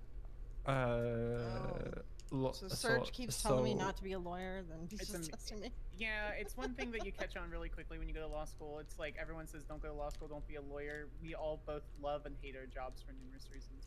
But the fact of the matter is, you know, most of us are here for years and years and years because we love what we do. People quit, they leave, and then they come back. Don't they, Steve? Don't they, Steve? Huh? Who? What, me? People lawyers who quit and then come back later. I went missing. Okay, I didn't quit. I tried to come back and I was fired. Okay, I had to beg Crane. God, never put yourself in a position where you're begging Crane. I was begging Crane, and then Crane instantly folded and let me come back. So you must have caught him on a good day after he kicked 3 kids off his lawn or something. Don't talk about the HOA like that. That's not nice. You're a grumpy old bitch who sits on his lawn shouting at kids to get off his lawn. I didn't That's say who Crane is. I was talking about you calling the HOA. Never mind. With a Never shotgun. Mind. I understood your joke. You think Crane's like above, like below having a shotgun? No, he's gonna have a fucking RPG. What are you talking about? The reason we don't have rubber shotguns as judges anymore is because Crane kept shooting people with them all the time. Oh my god. What? Yeah. Wait, I was just talking to someone about You used to be able to give out shotgun objections and you know, contempt. One time, and, you know, I think he shot down a helicopter with the shotgun because it was trying to land in front of the courthouse. You know what an old man he is? Those street racing kids were racing around Mirror Park once, and he put down spike strips outside his house to stop people doing it. Oh my god. Oh wow. That's who the Chief Justice is. That's fucking right. Grumpy. Racers. Just grumpy. Street racists are cringe. I hate street racists. I mean, they're alright, but yeah. Okay. So. Well, I've got a question. Yeah. Grayson, can you explain why every lawyer needs a megaphone? You get megaphones? Oh my god. For no, advertising? Croc stands on the corner in You front guys of get MRPD and screams don't know. about being a lawyer. I mean, But I'm always in here. You know me. I'm always in fucking courtroom. I'm still an attorney, but like, I'll be honest with you, Croc. I've never felt the need for a megaphone. People listen when I talk. I need a megaphone. Thank People, you. I'll take a my look clients at may it. not listen Thank to me you when so they go on the much. stand, but I somehow Still kind win. of working so, on like, it. I don't know. Hope it Actually, that's What? a really good point. but it becomes When a you little do bit cell reps, your clearer. clients are going to lie to you. Thank you. Your clients are going to lie to you a lot. Oh, we've told them. Okay, good. And also, when you're prepping witnesses, right? If you prep especially for a fully I need documented case, Arya right? to You will get a prep a mentor. witness. You'll think you know what they're gonna say. They're gonna get up and they're going to say something entirely different to what you're expecting, right? They think they're smarter than you. They think they know how to win, or they just want to make you fucking miserable and they're gonna throw really hard. You need to learn to pivot. That's like it's a skill you're just gonna develop because you have to. Because you can't fucking rely on anybody to just like maintain I'm a so consistent nervous. narrative. Okay. How many times do you let your clients talk, Croc, and they fuck you? Every fucking time. Yep. You know, this is what I do now. Before we go up, I fucking put notes in their face and I go, I am going to explain to you the entire fucking timeline and you are going to tell me when I am wrong. And I'll go, so you fucking woke up, put your pants on, and then all the way to fucking you were in jail. And if they don't interrupt me, I'm like, if you fucking stray from this timeline, I'm walking out of the goddamn courthouse. And it's that timeline and that timeline only, and no other fucking timeline existed. Okay, and so far that method has worked for me. It's just going through the entire timeline of events from start to finish. And here's the thing: look, you can I- go work for the state attorney's office, right? If you hate yourself and everybody else, right? You could do that. But like Sanders will tell you, Yeah, Sanders I do will like tell hatred. you, the officers, even though they've got a written report saying exactly what just happened, will do exactly the same fucking thing. It's not even Change their just, testimony instantly the second they get on the stand. Yeah, and then I saw that yesterday. It's a terrorism case that's on the docket. It's People versus Mr. Ratchet, where we report. So when you prep a witness, you don't tell them what to say. You get what they're going to say, write it down, and study it. Because if you tell them what to say, that's could be witness tampering. If you tell them, we're I'm gonna nervous lie, because you're like a gonna lot speak of this for is us. very They have to foreign to tell the me. truth from their point of view. Otherwise, it's not justice. I'm That being trying to said, pick I it reviewed up. it with Mr. Ratchet a million times. When I went up and asked him the question, that I know what his answer was going to be, which was if the situation was exactly the same and you have these facts that you understood that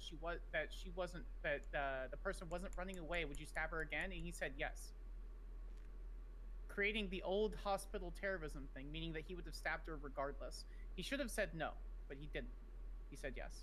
And that I actually had a pretty good defense on that break for reasonable doubt, and he fucked us. He fucked the entire case and got terrorism for 30 years. That sounds like Ratchet, to be honest. Yeah, that sounds like Ratchet. I remember Isn't he he a crackhead? Okay, I leave to go farm money. Goodbye. He called Sebastian All right, as a bye, witness Grinder. for one Appreciate of you. his cases where like my witness Not even statement was Grindr like walking. 2 paragraphs and Sebastian's was 3 words, and he requested Sebastian as a witness instead of me for his case.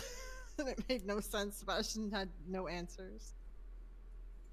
Okay, so other things, other bits. Okay, well, we've been talking all about a lot of this. We've done civil and contracts today, so let's talk about criminal a little bit, right? Witnesses. You understand how we deal with witnesses? In what yeah. sense do Okay, you mean? okay, right. in We're what sense? having a bench trial, or we're having a fully scheduled trial. How many witnesses are you allowed? 2. Two. Right. Yeah, I brought it up multiple times. We have a 2-witness limit now, right? Now that provides a lot of interesting issues for you if you've got, say, a big serial assaults and killings case, right? Does anyone understand serial assaults and killings? Yes. Yeah. Yes. Yeah. Okay, right. So, for everybody, so you understand, you need to be proving 3 separate occurrences of attempted first-degree murder, right? 3 separate occurrences. You're allowed 2 witnesses. So that's 3 separate events, and you're allowed 2 witnesses. Isn't it How do 3 you separate fix this? events that have been tried? So wouldn't it just be proving that they've But actually then been guilty on their you record? still- yeah. So yes, sometimes could the just have third one paperwork. hasn't been. It depends how people decide. Well, to yeah. prosecute So it. there could be like I have a 2. question. Okay. Is the 2 witness rule a new one? Because when I was here for the Yes. Leo trial and they did like 18 Yeah. different people. Okay. Oh That's no, why. no. It used to be 4. The Leo trial, right? So I think you were here for the Leo sentencing hearing, right? Yeah. Right. So the trial different. itself, there was only 2 witnesses either side, right? There was, but Okay. the sentencing hearing is an open format to allow people to talk before like capital level crimes, so that we assess whether or not we're going to actually give out the death penalty, right? That's the point. And right? parole hearings are the same too. People can come speak, right? Ah, okay. Yeah, and sometimes expungements too, right? There's a bunch of times in court where we like throw away that witness limit thing, but generally if it's a trial, we don't, right? Now, you can motion and ask for more witnesses, and we might stretch. Probably won't, right? The push is to do things in other ways. You have options to get testimony and evidence on the record as evidence, right? Other than calling people as witnesses.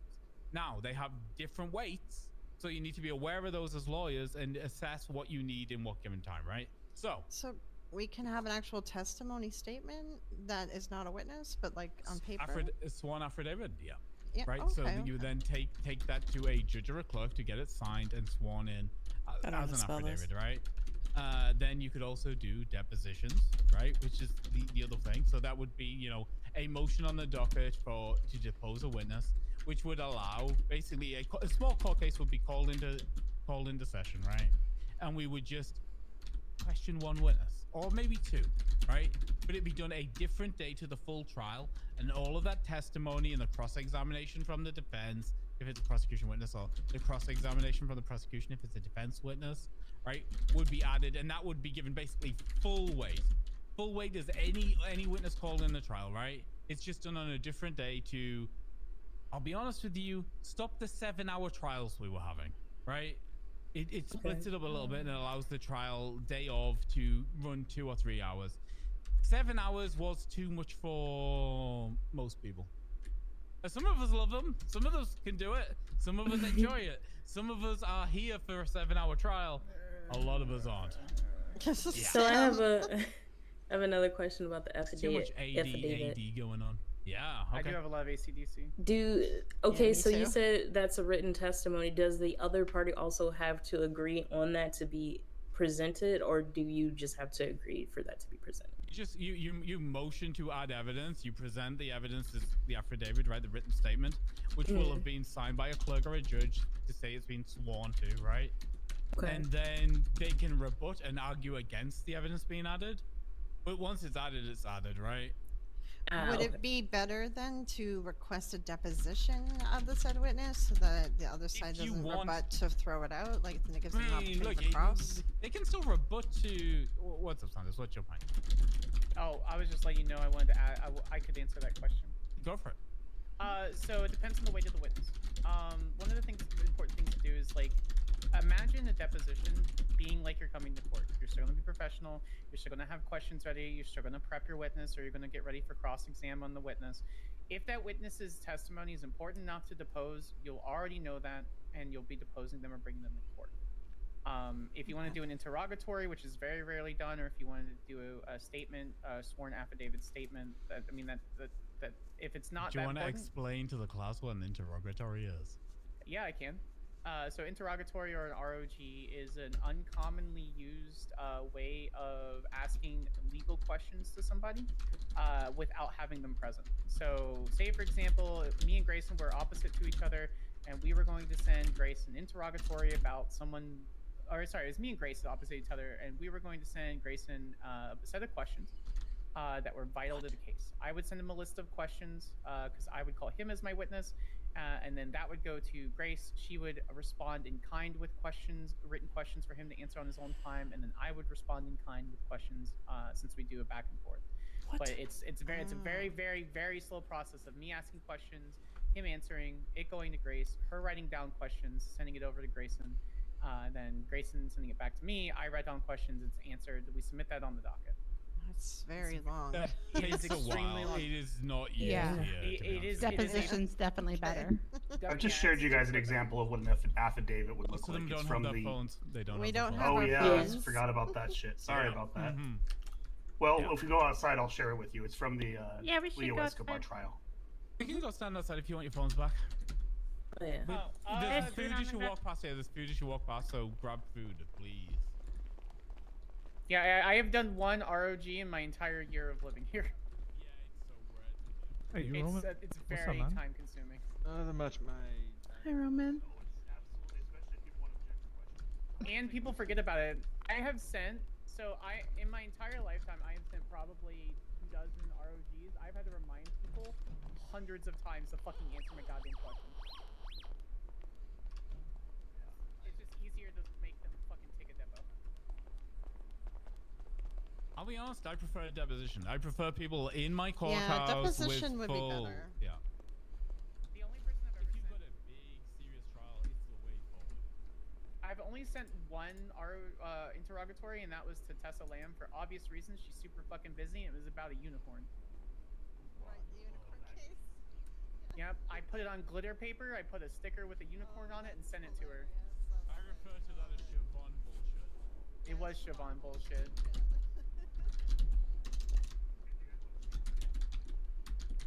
It's a good affidavit. And it's extremely similar to how, yeah, it's a very good affidavit. So that statement in there You dropped was something? given less weight and There's something deliberation here. There's something here. than James Randall, who was called up onto the stand to testify, right? I'll be honest, as the I judge can't. of that case, I don't know if I can view it. Can you guys view it? Can't view it. I can view it. It's like Yeah. blocked. It should be publicly available. Yeah, that link as copy and pasted just Oh, says now it's requested. working. Okay. What I will say is, like, in that case, as the judge of the case, Eugene should have been deposed. If they wanted full weight on Eugene, he should have been deposed. Yeah, and quite frankly, Eugene's statement did have a lot of weight in it. There's important parts in that statement. But that's a great example of a signed affidavit that has a little bit less weight than him being able to be questioned and redirected against, crossed against.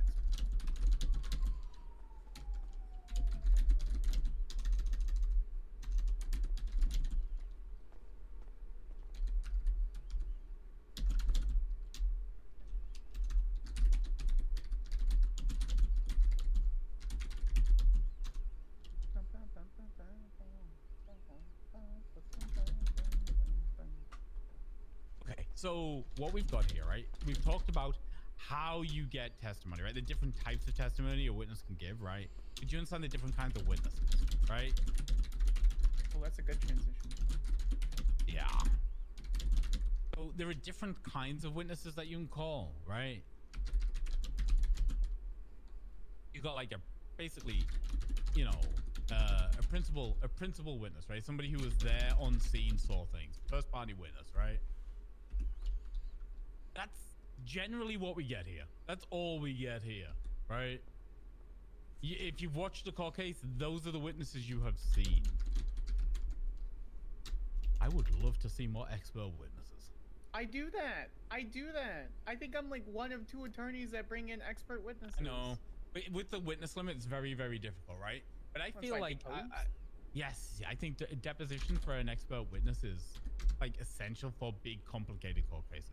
You got murder, serial assaults and killings. You got terrorism. You got one of those big ones, right? I think it's very easy. Civil cases, a civil case, like we were talking about, if somebody's arguing for fucking nigh on $1 million in damages for pain and suffering, you can call yourself a psychiatric expert to fucking shit all over that.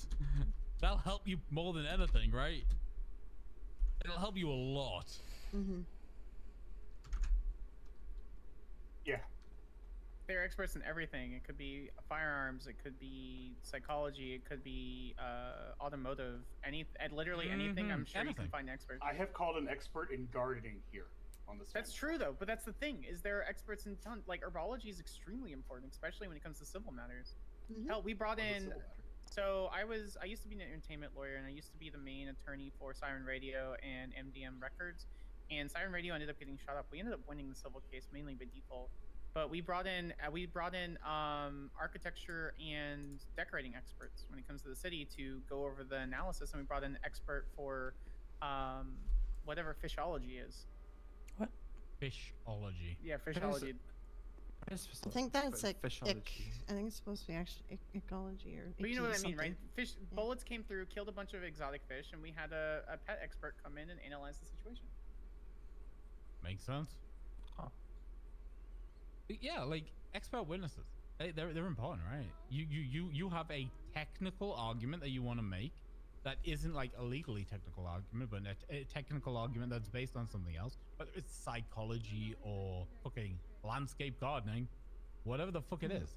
Call an expert witness. Like, judges will schedule depositions. The only thing that stops this occurring is your will to make it happen. Right? You're gonna be lazy. Are you okay? I'm gonna be honest, your results will reflect that. They just will. How are you feeling? Miss Price? Can you help me with something? Oh my god. Sure. Nah, heck spiders. I'm just kidding. Oh, spiders. Sorry. I will just also explain, like, to anyone new too. I'm from psych as well. Psych is not going to come to court, so they're just going to write a letter. Don't expect them to come to court. They're probably going to say no if you ask.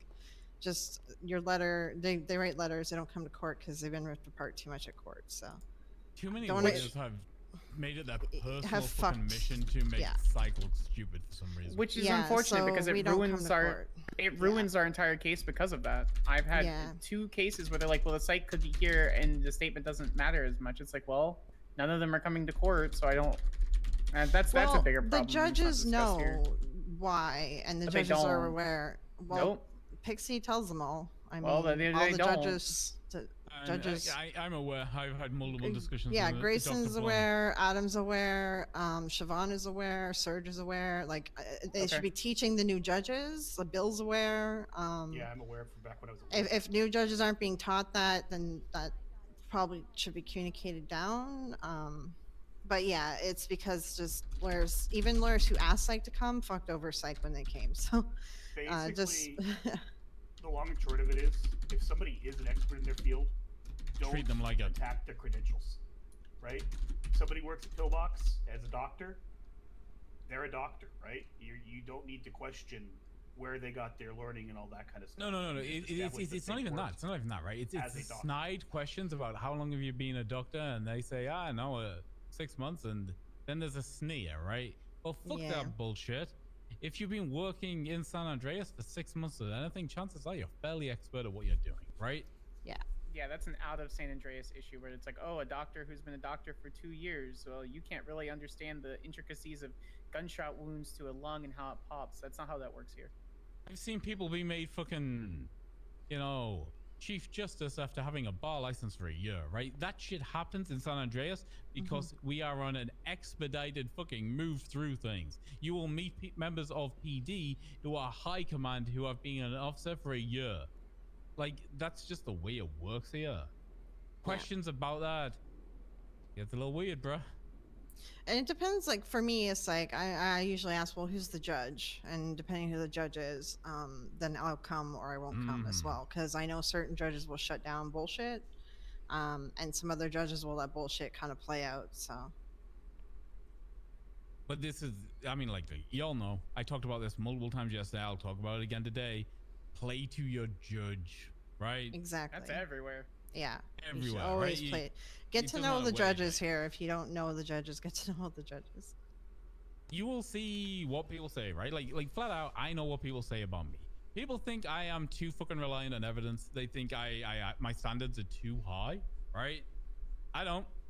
Fuck them. I know what my standards are. If you can't play to my standards, you're fucked, right? I know what I like. I know what I don't like. I can be a nightmare picking on people, but that's life. But also Grayson's always been pretty. Also Grayson, I've seen Grayson shut people down when it gets petty too. He's good with he doesn't put up with too much petty. I will protect you to the ends of the earth if you need protecting, right? Yeah. I'm not gonna let anybody victimize anybody unless it's me. I'm the one who's victimizing people, nobody else. My arm is tired. Okay, what's up? Okay. Are we pretty much done right now? Because a friend of mine just woke up in ICU and I would want to go. You are more than free to go. Thank you. It's been really, really fun doing this. I'll see you guys tomorrow, okay? Okay. See you tomorrow. Do you need anything, Ava? I have a question about the. No, he's gonna go to bed in like an hour, so I'm gonna spend some time with him. He just woke up, so how long is it Let me know gonna if be you need running so I anything can later, okay? plan my sure. recap? Okay, so here's the way this is gonna work, right?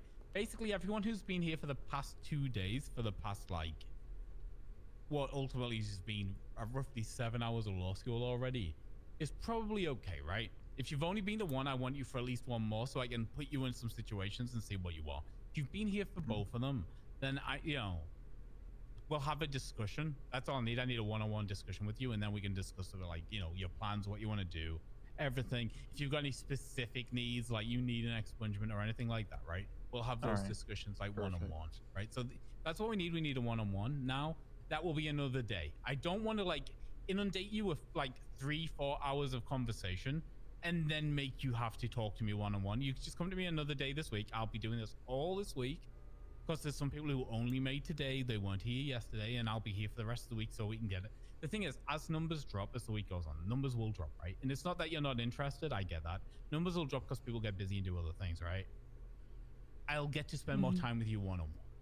Right, and that's basically where I'm at now. For anybody who's here for both days, I just need some one-on-one time with you to talk to, right? And then we will, because honestly, I have explained what we've gone over criminal over the past 2 days with that massive trial yesterday, and then the discussion today. We've gone over basically all of the attorney guidelines. We've gone over civil, contract, bench trials, right? We've gone over some motions. We've really got to like dig in a little bit on cell reps a little bit, but we can do that one-on-one. And if I can get some of you one-on-one, I can like literally just go take you down to MRPD and like give you a guided tour through the place, right? With an officer's permission. Those kind of things, right? So there's a little bit more to do, but not a lot. It's not as involved anymore.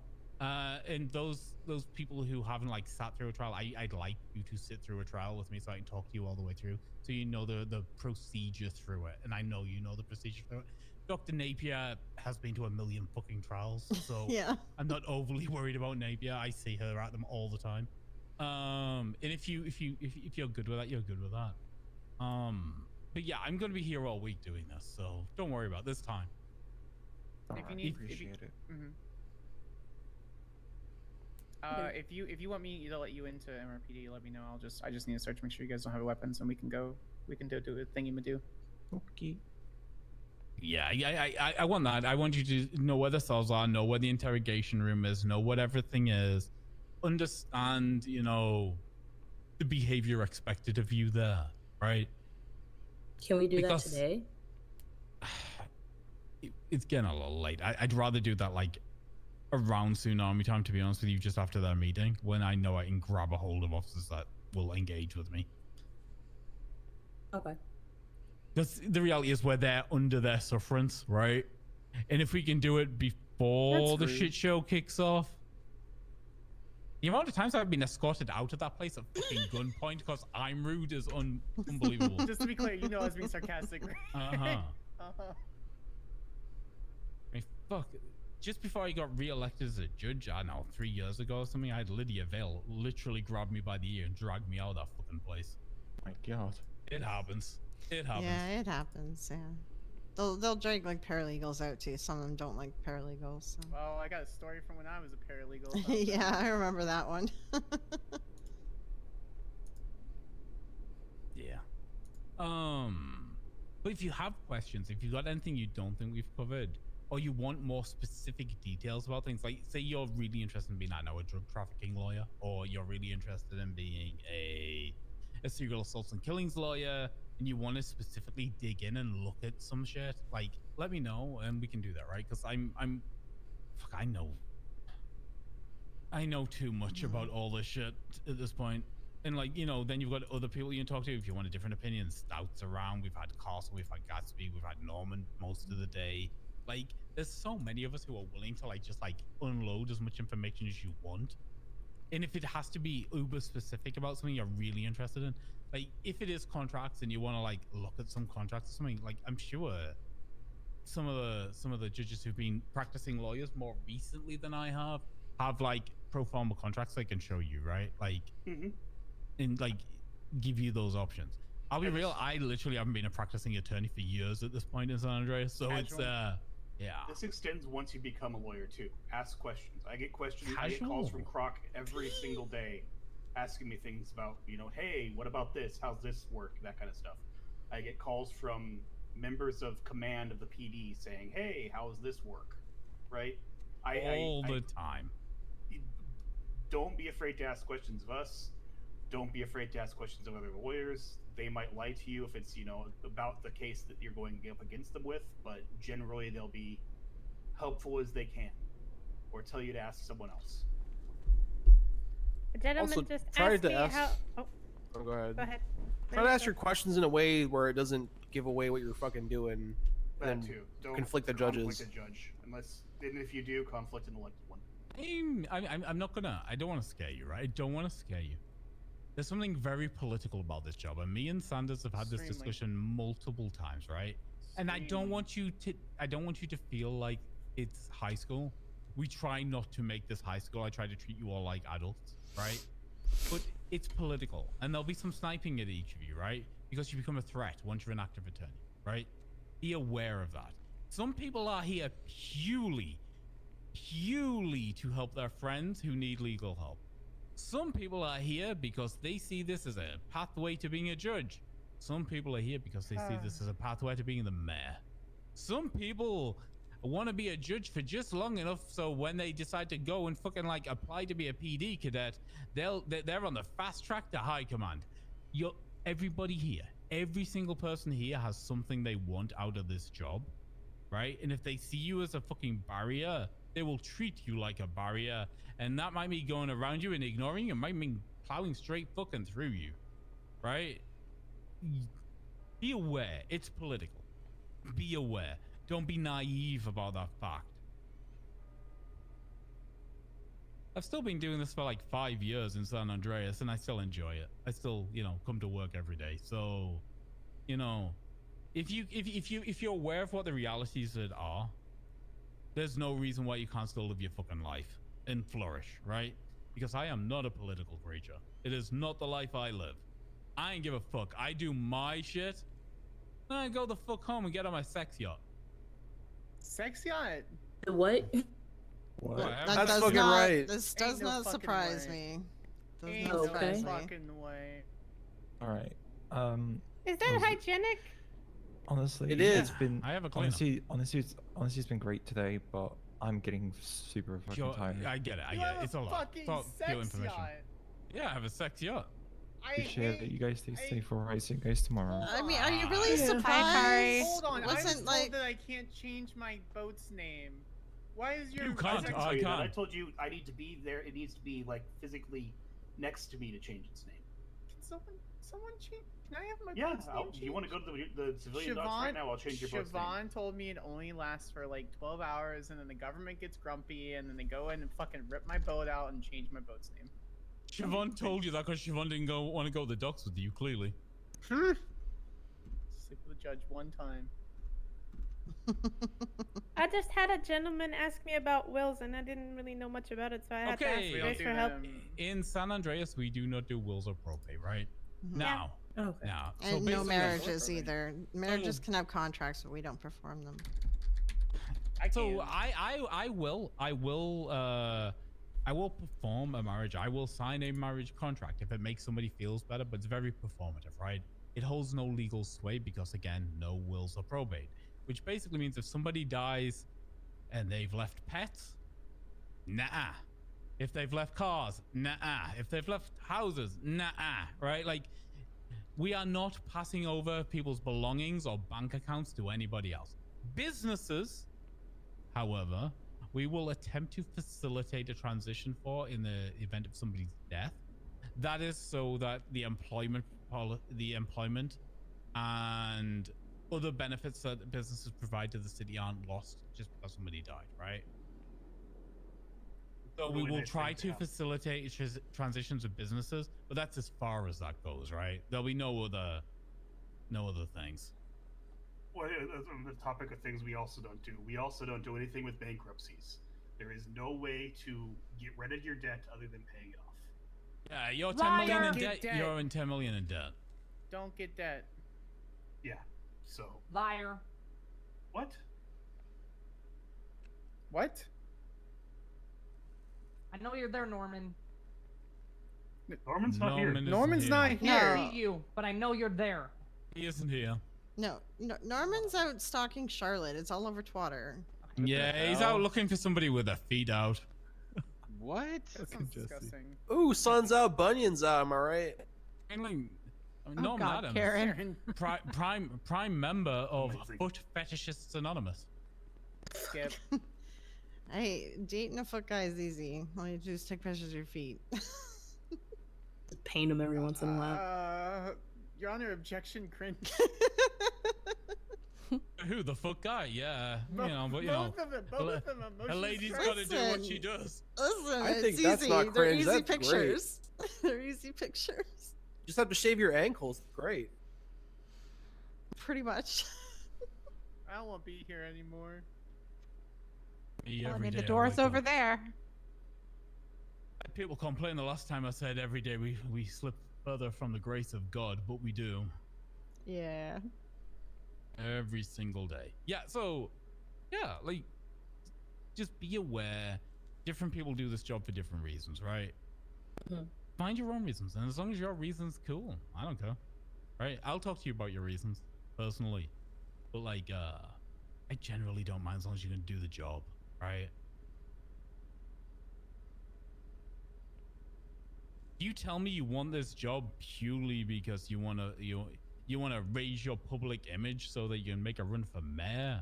All right, I get it. As long as when you're doing the job competently and well, I don't give a fuck. We all have different career aspirations.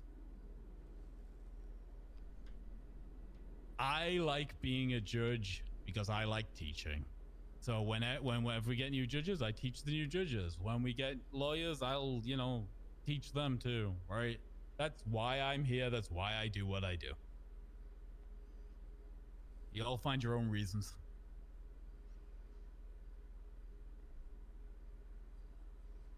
But if you're here to get rich, I'm gonna be real. It's gonna take you for fucking ever, bro. Unless you charge correctly. Unless you charge it correctly. I charged someone 100K for a sex contract one time, and then he started bragging about it because I knew what knife play was. I know Who what doesn't knife know play what is. knife play is? Casuals. Yeah, vanillas. No offense to anyone who's vanilla. I'm just saying, my going rate starts at 250. For knife play? That's illegal. She's talking about a contract. She actually talking about knife play? Oh my god. And you have a problem with feet, people. Tisk. Listen, I'm very poignant on things that I do. We charge more than 250 for feet pics. Put it that way. Yeah, feet pics 250K. so easy. Feet pics so easy to make, and you just gotta find buyers. It's easy. So. If you find a good buyer, and it's easy. Just gotta to use pictures. OnlyFeets. There is Feet Finder. That's a website. Oh my god. Feet of everything. Do you have an don't pay OnlyFeed for them. account? No. Never will. Never have. Never. Oh yeah, BD action.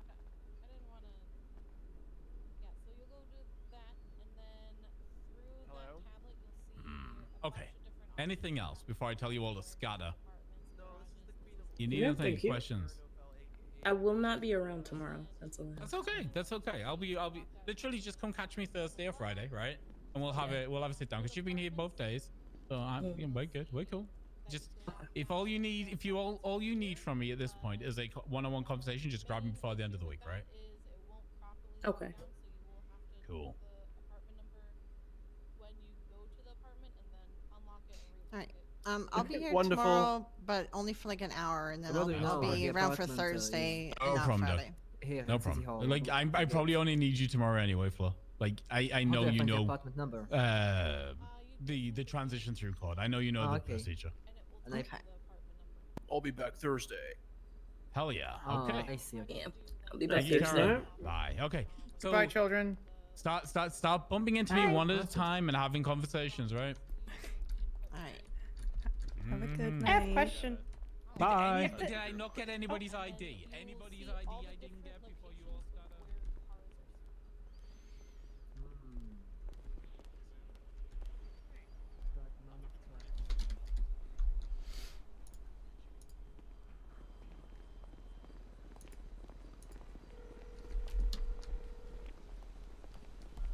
What's going on, Nate? Hey, are you Hello. busy?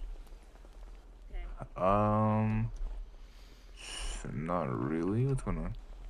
I know you go to bed soon. I just wanted to see you before you go to bed.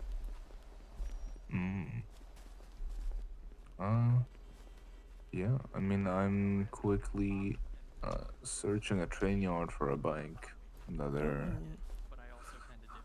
pursuing, but they lost eyes on it, so. Okay.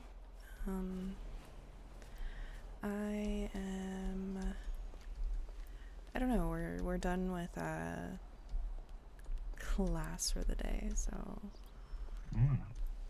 just Classes are long, aren't yeah, we sat outside for quite a while just going over some stuff, and then there was a almost bench trial, but charge got dropped, so we just kind of watched that, talked about more stuff. There's a lot of information. Gotta run to her. there is. There she is! So Charlotte, I'm coming! I'm gonna try to be here every day just to keep seeing it and letting it sink in, and eventually Grayson said he wants to talk to everybody one-on-one to kind of see where you're at, what you're looking for. So Yep.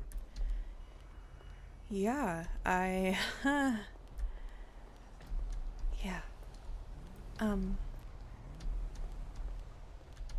it's just a lot of information trying to take it in. No. I know I felt this way my first day at the hospital too, so I am not gonna. It's normal. It's Yeah. normal. I'm not gonna freak out. Let me finish this up, and then I'll come to you before I go to bed. Okay. Alright. Alright, be safe. Have fun. Bye-bye. Bye.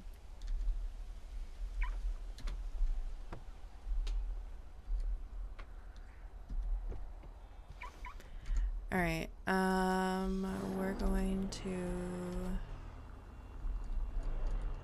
make our next outfit.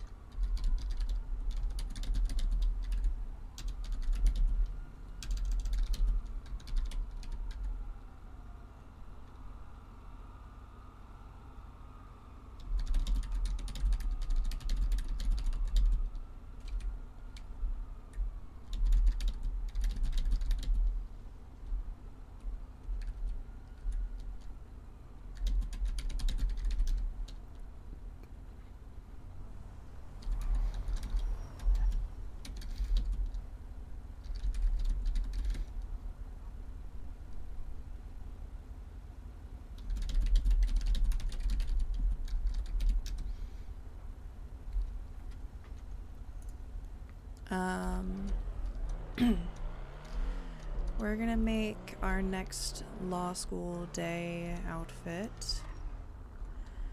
Why can't I tackle you?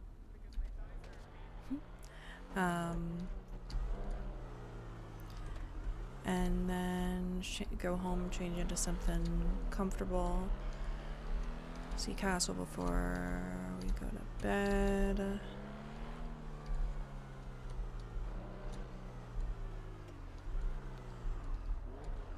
Pull up a little bit because this is a weird spot. Okay.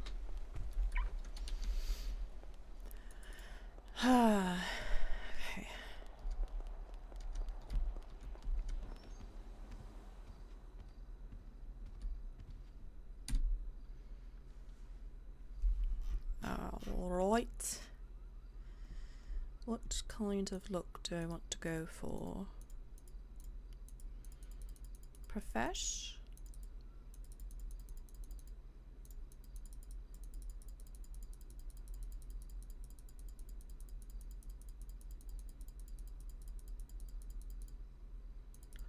A lot of people are wearing this, which is cute,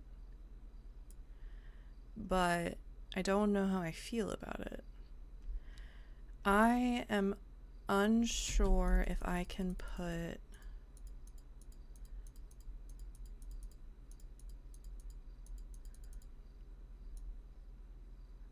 I can. They don't look perfect.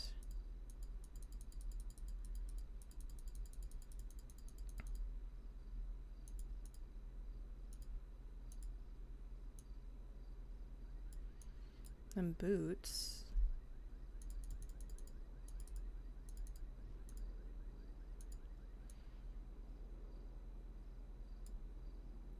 I don't love it,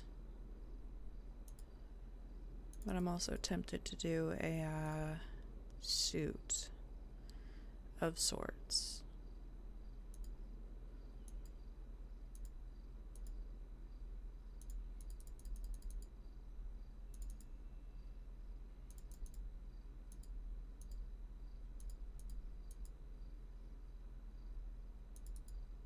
I kind of want to do the gold.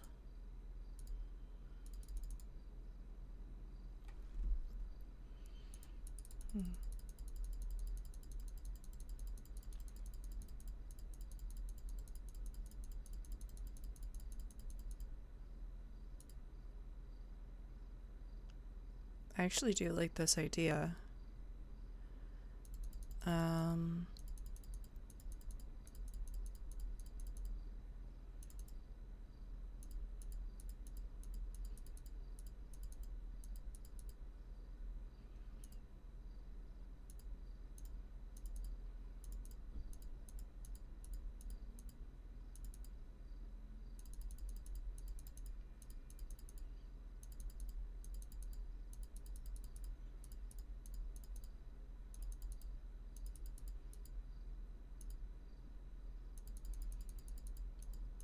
really hate these suit jackets because they look the worst.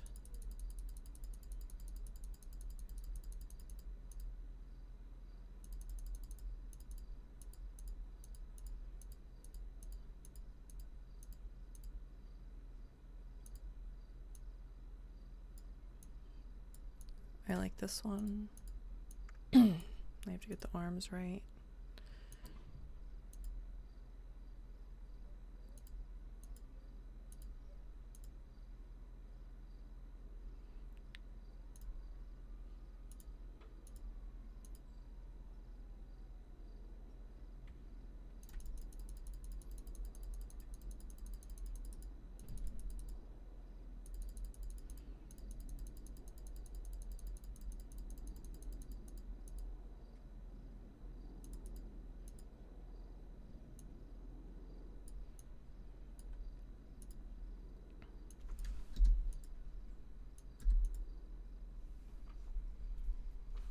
This is a little too stuffy for me, honestly.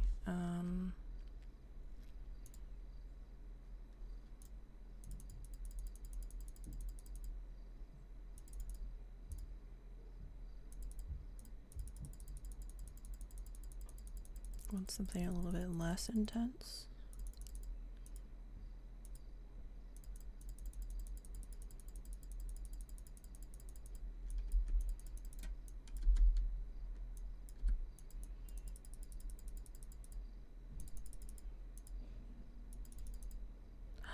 Wait, this skirt.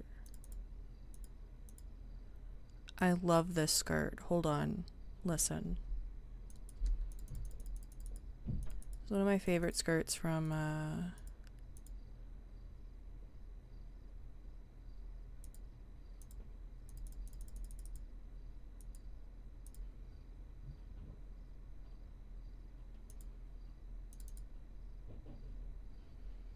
things.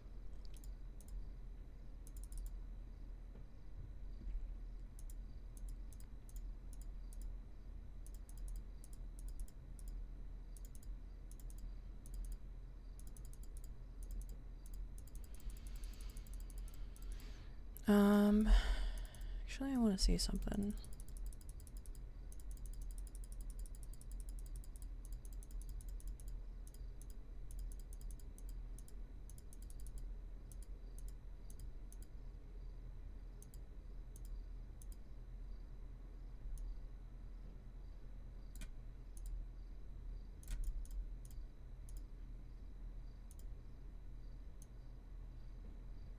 I like that.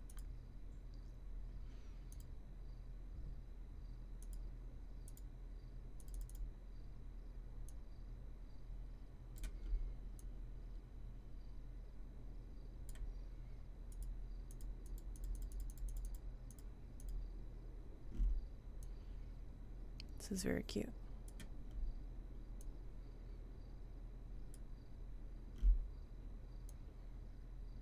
Do I want to wear heels though?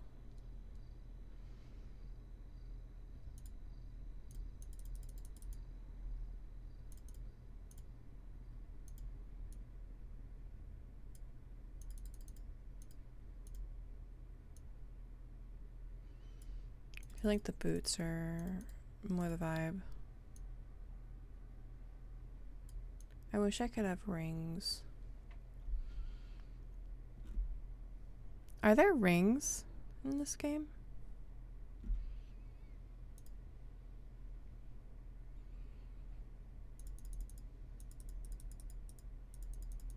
I don't think they'd be in masks. Not glasses, earrings, scarves, watches, bracelets, bags. I'm so sad that there's no rings.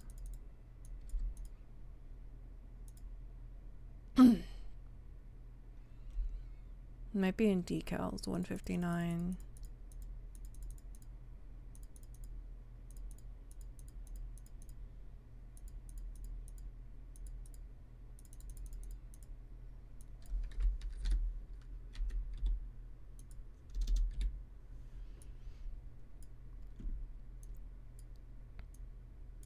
Sucks.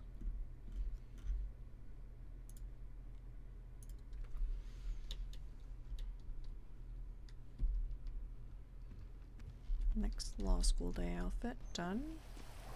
Oh, it's raining.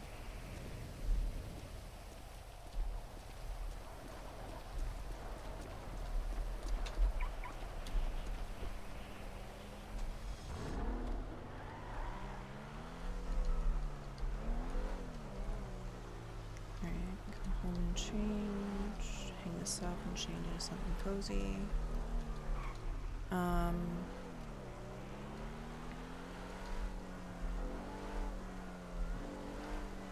Something I want to do is I want to study. I know that sounds dumb, but I actually do want to study. Out, like, kind of organize my notes and make it make more sense. And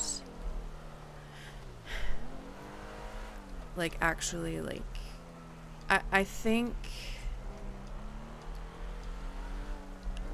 the biggest thing for me is just like wanting to know how to apply it. That's my biggest thing. Is there's a lot of information, a lot of like you hear, okay, this is a list of objections. These are some objections that you're going to hear a lot. And I'm like, okay, give me examples of when you'd say that objection. I need help with the application. And like that's what I'm going to tell Grayson is I'm just going to be like, I need help with the application. Like I want a mentor.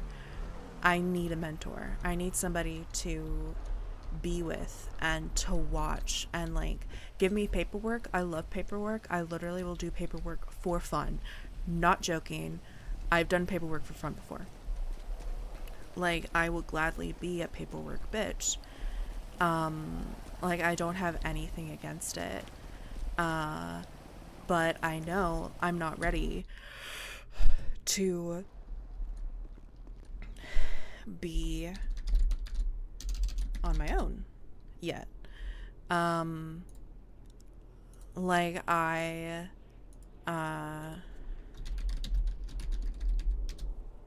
I know that I was very nervous getting into when I first became a doctor. I was really nervous and I wasn't that great at it.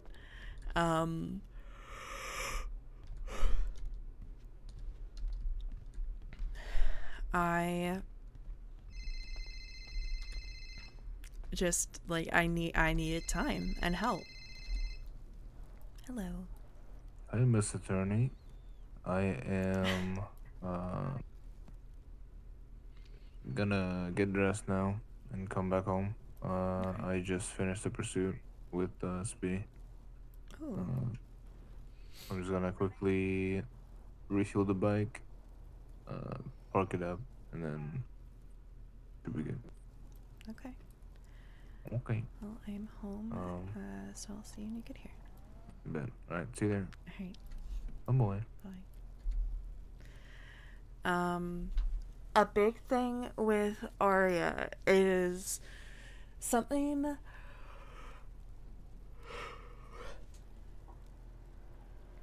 you know what's something that stuck out to me? During that conversation with during that last kind of like speech that Grayson gave, he was talking about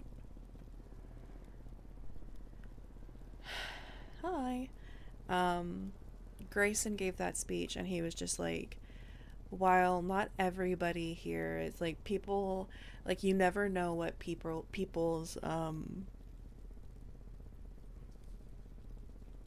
intentions are, and there are going to be some people that are only there for themselves, for boosting their public appearance so that they can become a judge or they can become a mayor or X, Y, and Z. There's so many different things. Like everybody has a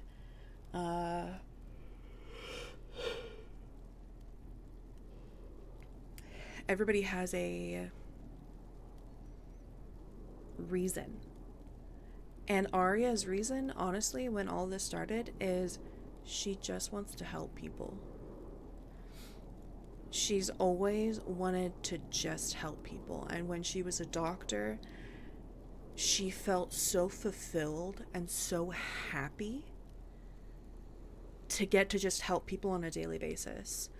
And after everything went down at the hospital and she's not able to work there anymore, it's been almost a year of just struggling to try to find something where she can help people. And she feels like her skills are being utilized fully. And a reason she was so interested in becoming a lawyer or doing something in DOJ, it is very daunting to her because it is all new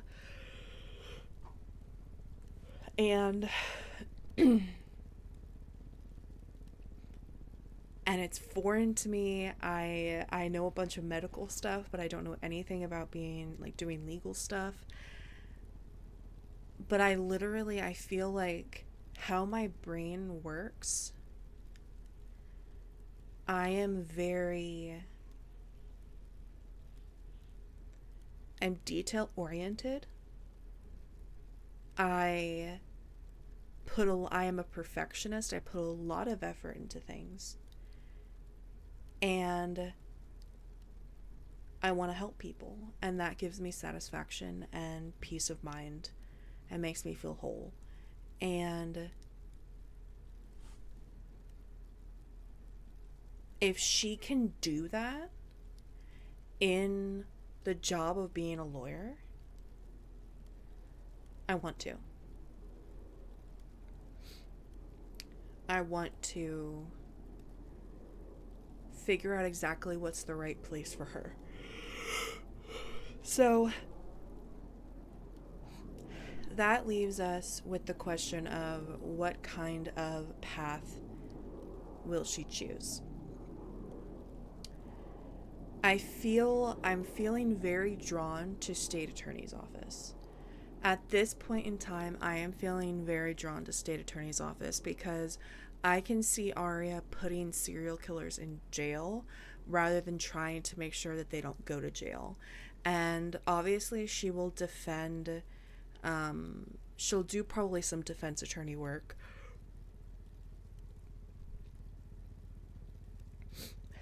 But I feel like she would rather do that. And you know what I think it is? She would want to work with the state attorney's office, and obviously she'd have like people who are above her who are just like, they're the ones leading the cases, right? She'd probably be paperwork bitch for a while, which my happy place. But I kind of backed away from the idea of Arya becoming a cop because I just felt like Arya is not ready to go back into a system where she is just,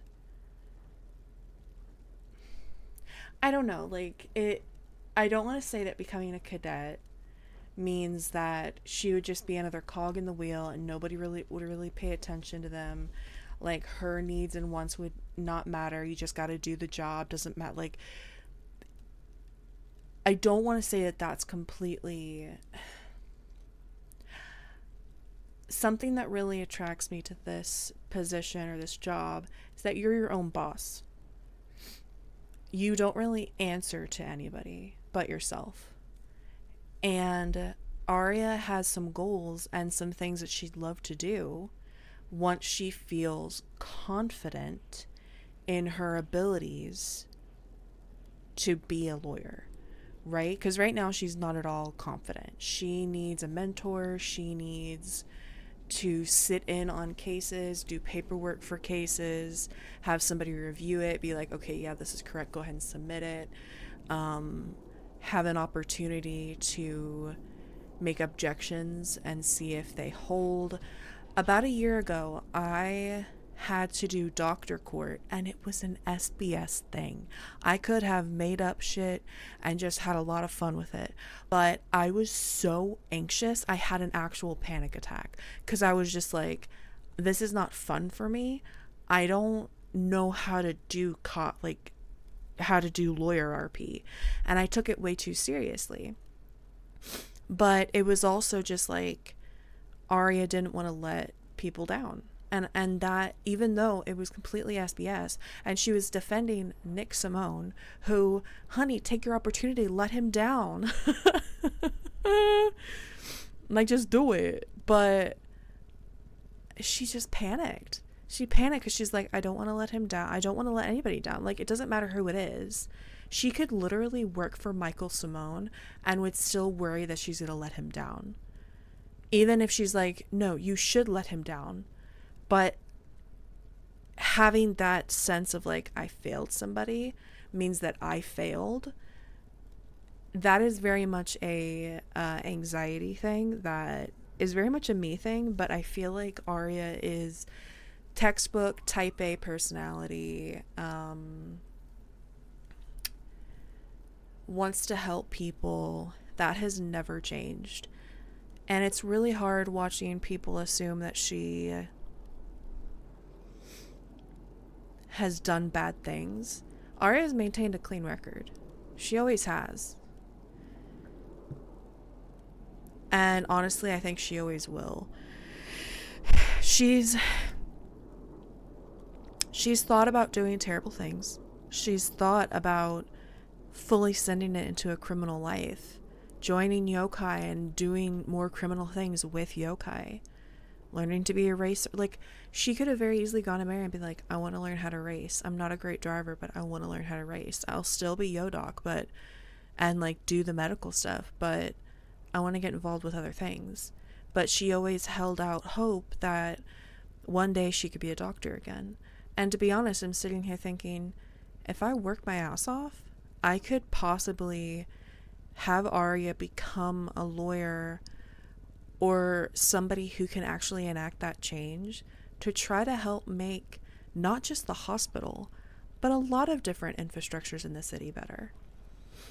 Just purely by either defending or working with those people. Or who knows? I mean, there's also the opportunity for her to be a business lawyer and not go to court. Deal with like all the Christmas stuff. Christmas. It's because I saw the Christmas trees in that twat. That's funny. Deal with all the business stuff. Contracts or client stuff. Like literally Tim Collins. Like he deals with all of that stuff, right? And I feel like if you have a lawyer, like, to be that person who can handle all of that, and like I feel like if anything, Arya would sit down with Grayson and be like, I know I need a mentor. I know I'm not ready to just go headfirst into a trial. I'm not ready. I will sound like I doubt myself, because I do, because I'm not ready, and I admit that about myself. I'm not ready.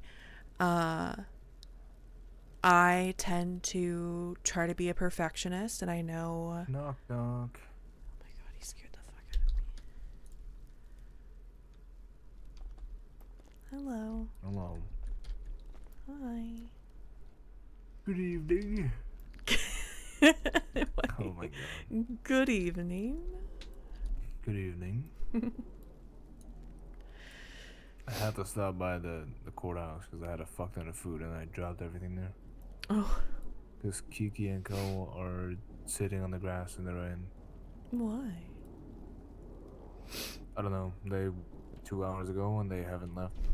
They're just hanging. Yeah. I mean, that's cozy. No, apparently Edda broke up with Beric, or well, Edda and Beric broke up. I don't know who broke up with who. Yeah, that was tea. I don't know what happened. I just know they split up. That was something. Yeah.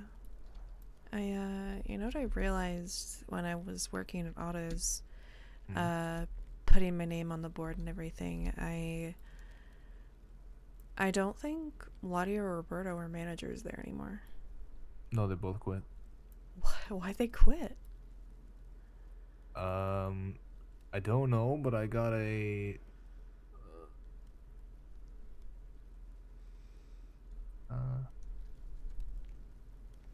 I I had a small tea morning with Louise and James at the hospital when I brought someone there, and they told me why, but I forgot. Roberto apparently his plan was to just not show up until he got fired. But he quit instead? Question mark. Or he got fired. I'm not sure. And Lottie quit. I wonder why. I told them that we needed to have a tea session one day, and they were like, "Yeah, we should." We still haven't actually planned it in though. A tea session. Get actual tea. Sit down. I hate tea. It makes me tired. Get hot chocolate. Makes me tired too. Everything except Red Bull and Coke makes me tired. Even energy drinks make me tired.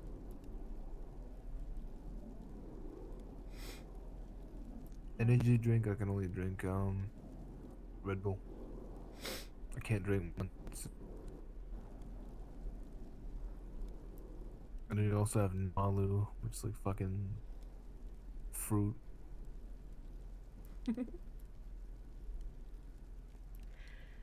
Well, a lot of changes are happening, I guess. Saw Lottie twat out a while back, and I was like, oh, okay, surprised. They were bullying Norman Adams, and then I told Adams I was his personal 78s. And then Adams twatted out. He twatted out that Charlotte was coming back, so I sent it up there with sirens on my bike. And she was running after Adams, so I tased her and put her in cuffs. Oh my god. Yeah. Oh, Charlotte. She was washed twice. Oh. I'm washed all the time. I know this about myself. I accept it. If I was on duty, I'd try, but I'm not. I'm admitting to it. You don't have to try. So how's the beginning of lawyering? Overwhelming. No. But No. I keep trying to remind myself because I didn't remind myself when I was an intern at the hospital that, you know, it makes sense that you're overwhelmed. This is a new thing. You've never done this before.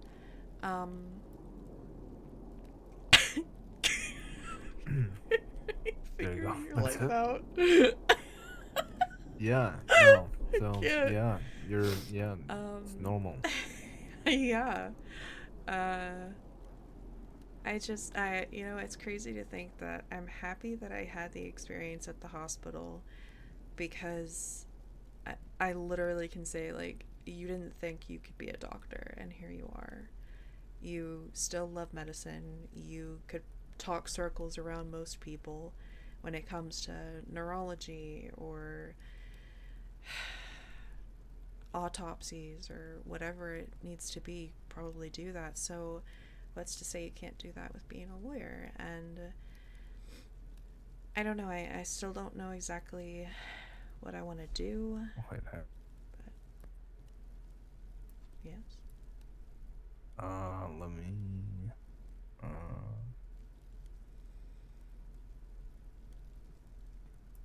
Let's just say I'm going to be studying a lot.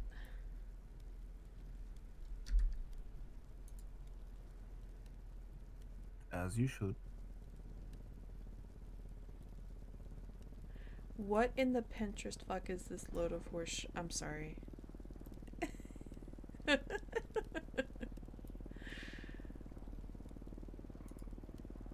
Alright, cool.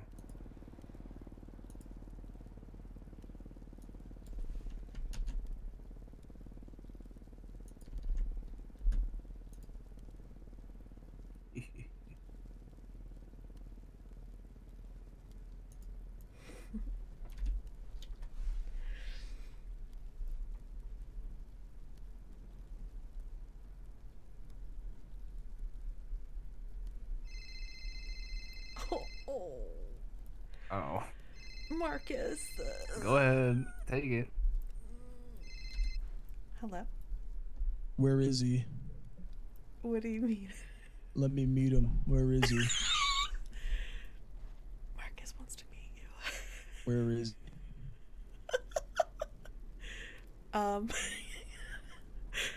At home with me? Tell him to get down here at Marcus the already met courthouse me. He literally now. talked to me in an alleyway. I'm pretty sure you have met him though. Tell him to bring his ass to the courthouse, or his ass is mine. Tell him Bring his that- ass to the courthouse or his ass is mine. Yeah, tell him to get his ass down Okay, here. At the but tell him courthouse. I'm the bike cop that literally he pulled up to in an alleyway. Okay, so he said, I'm literally the bike cop you pulled up to in the alleyway. Oh, that's it. Where do you live? Either you tell me or I go find your address in the MDW. Either way, I'm coming to your fucking house. Why do you want to come to my house? Why? Arya, you're not making this Don't make easier me on kill him. yourself. I'll do it. I'll throw away this whole mayor campaign right now. No, you're not going to throw away the entire mayor campaign. I think this I'll is a throw great away thing the for you. entire Don't do it. campaign now. That's it, Arya. I'm finding No. your address. No. I'm coming to your house. Why? Excuse me, miss. I need to find somebody's address. Why are you... What? Arya Fitzpatrick. Thank God there's only two of you here. Let's see. Beachside Avenue 5. I'm on the way. Wait. You have access to that? What the fuck? Of course I do. I know what cars you drive, where you live. Why where do you work, know everything? And all your priors. I don't have any priors. Maybe a Me ticket? either. Oh, did you get expunged? Because I'm running for mayor. Yeah, I saw Hold that. on. I have to now find out where Beachside Avenue 5 is. I think he's even though actually I trying think to it's find just where I there. live. Oh, I'm not trying to find where you live. I will come to your house. I mean, if he shows up, I'm just arresting him. So I mean, Why? Okay, what is your intention with coming here, Marcus? Beachside Avenue. I have a panic button on me. Don't make me press it. 5.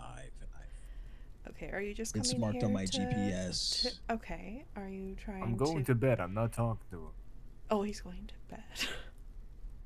Oh, You he could've thinks talked to he's me going to literally 2 hours. bed. We're both trying to go to bed, Marcus. Oh, you guys are trying to go to bed together. Yes. Yes, That's we it. are. I'm getting a band back together. Hey, you guys on the radio? Trying to go to your bed. Okay, Guy Jones, Peanut, Pilbus, Sam, bed is my bed, Salim, not mine. That's John not funny. Mancini, Peaches, So all of Crackhead. Mila, They're all showing up. fucking, and even Alan Mhm. and Dougie. We're gonna go kill a cop again. No. We're gonna, Arya, I'm coming to your home Marcus. with an RPG. Marcus. I have one of those now. Marcus. Arya, I love him. Why are you doing that? you don't know love. I didn't. Oh my god, he hung up. He said you don't know love and hung up. Is the house locked? It's locked. I'm gonna twat out something that's gonna make him angry.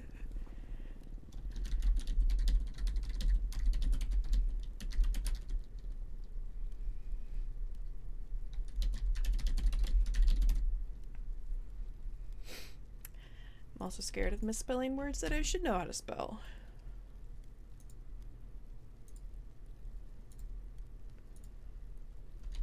I really wanted to come to my house and I'm pressing it.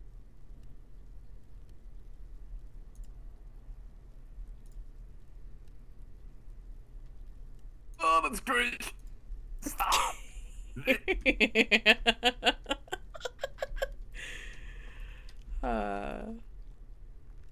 Well, I do love that for me. Shut up.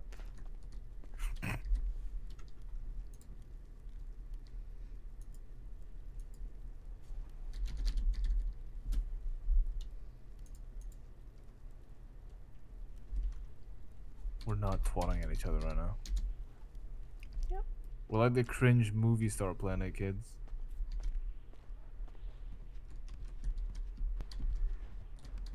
God, I hate that. I think somebody's actually here, but I'm not going to the door. Huh? I think somebody's actually outside, but I'm not going to the door. I'll actually shoot him. No. No, I will. I feel like Marcus is like a protective older brother. I don't care. If they show up to my house like that and they threaten to kill me, I will shoot. He's being dramatic. I can be too. I'm very trigger happy. I know.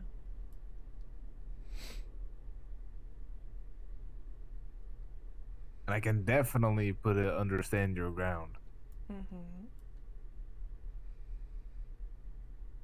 Yes, you can. Minerva said congrats, just saw it on Twitter.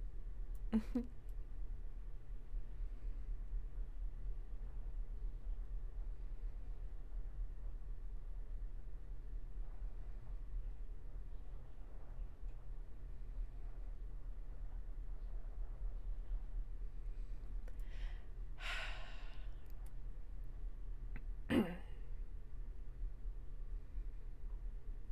it's still true. I love you, and I'm very happy. I keep staring at this ring, and it's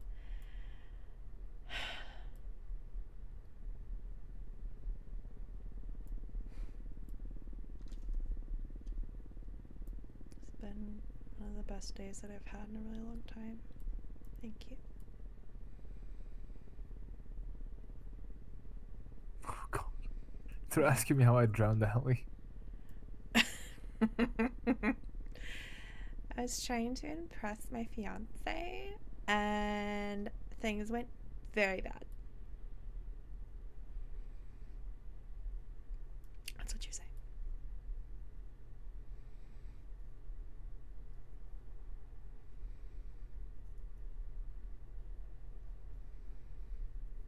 Alright, I am getting pretty tired, but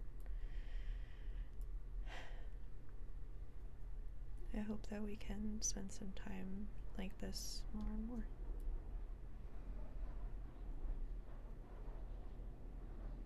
Even if it's just after work, we just sit for a bit. I like it.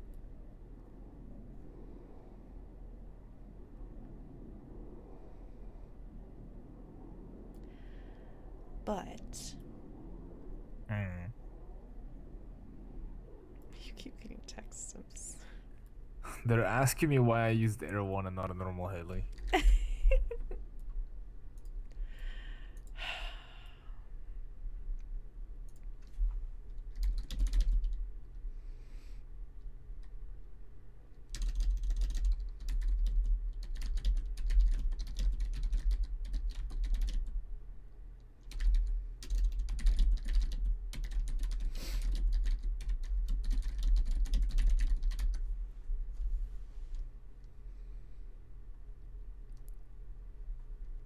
I almost texted you this, but fuck it, I'll just tell you.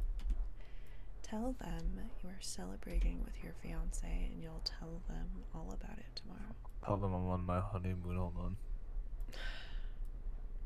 They're gonna be like, wait, you got married? Yeah, we did both. We could've. I don't think we could have. I don't think that's how that works. The city works in mysterious ways.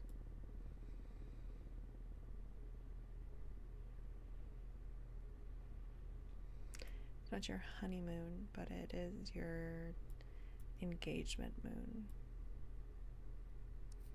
What? Just make it a thing. It's fine. Just make it a thing. Okay.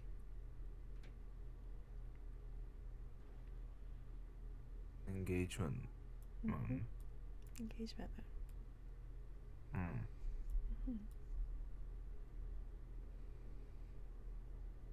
Oh my god, hold on.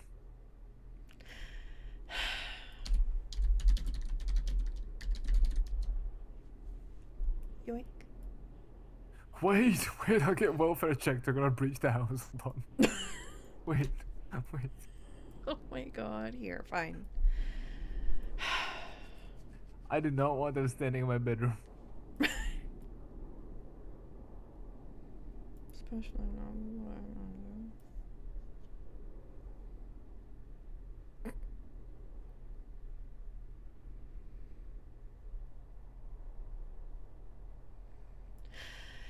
Okay, we're good. Okay. Phone.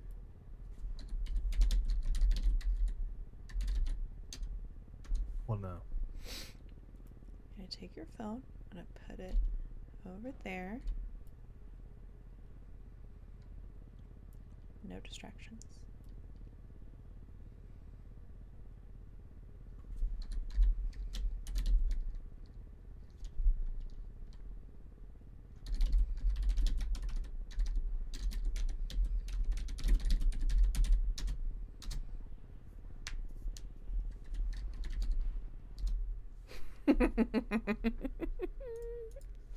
Hate myself. Anyways, that is gonna do it for me today.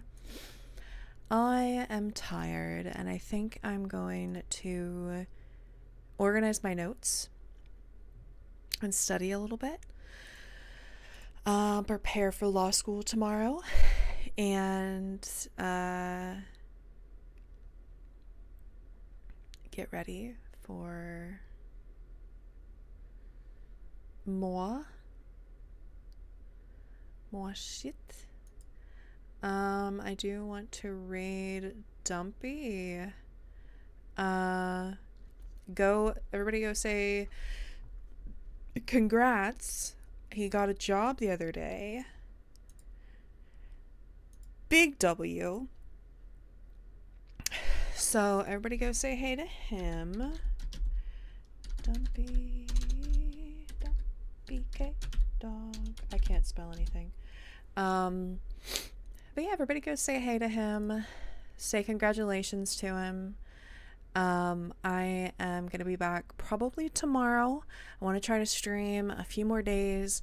And then on the 1st of December, I'm going to be taking a few days off to prepare for the full month of streams that I've got planned. So everybody go say hi to him and give him lots of love. And I will see you most likely tomorrow. If not tomorrow, definitely the day after. We'll sit down in law school and keep learning. We're doing this shit.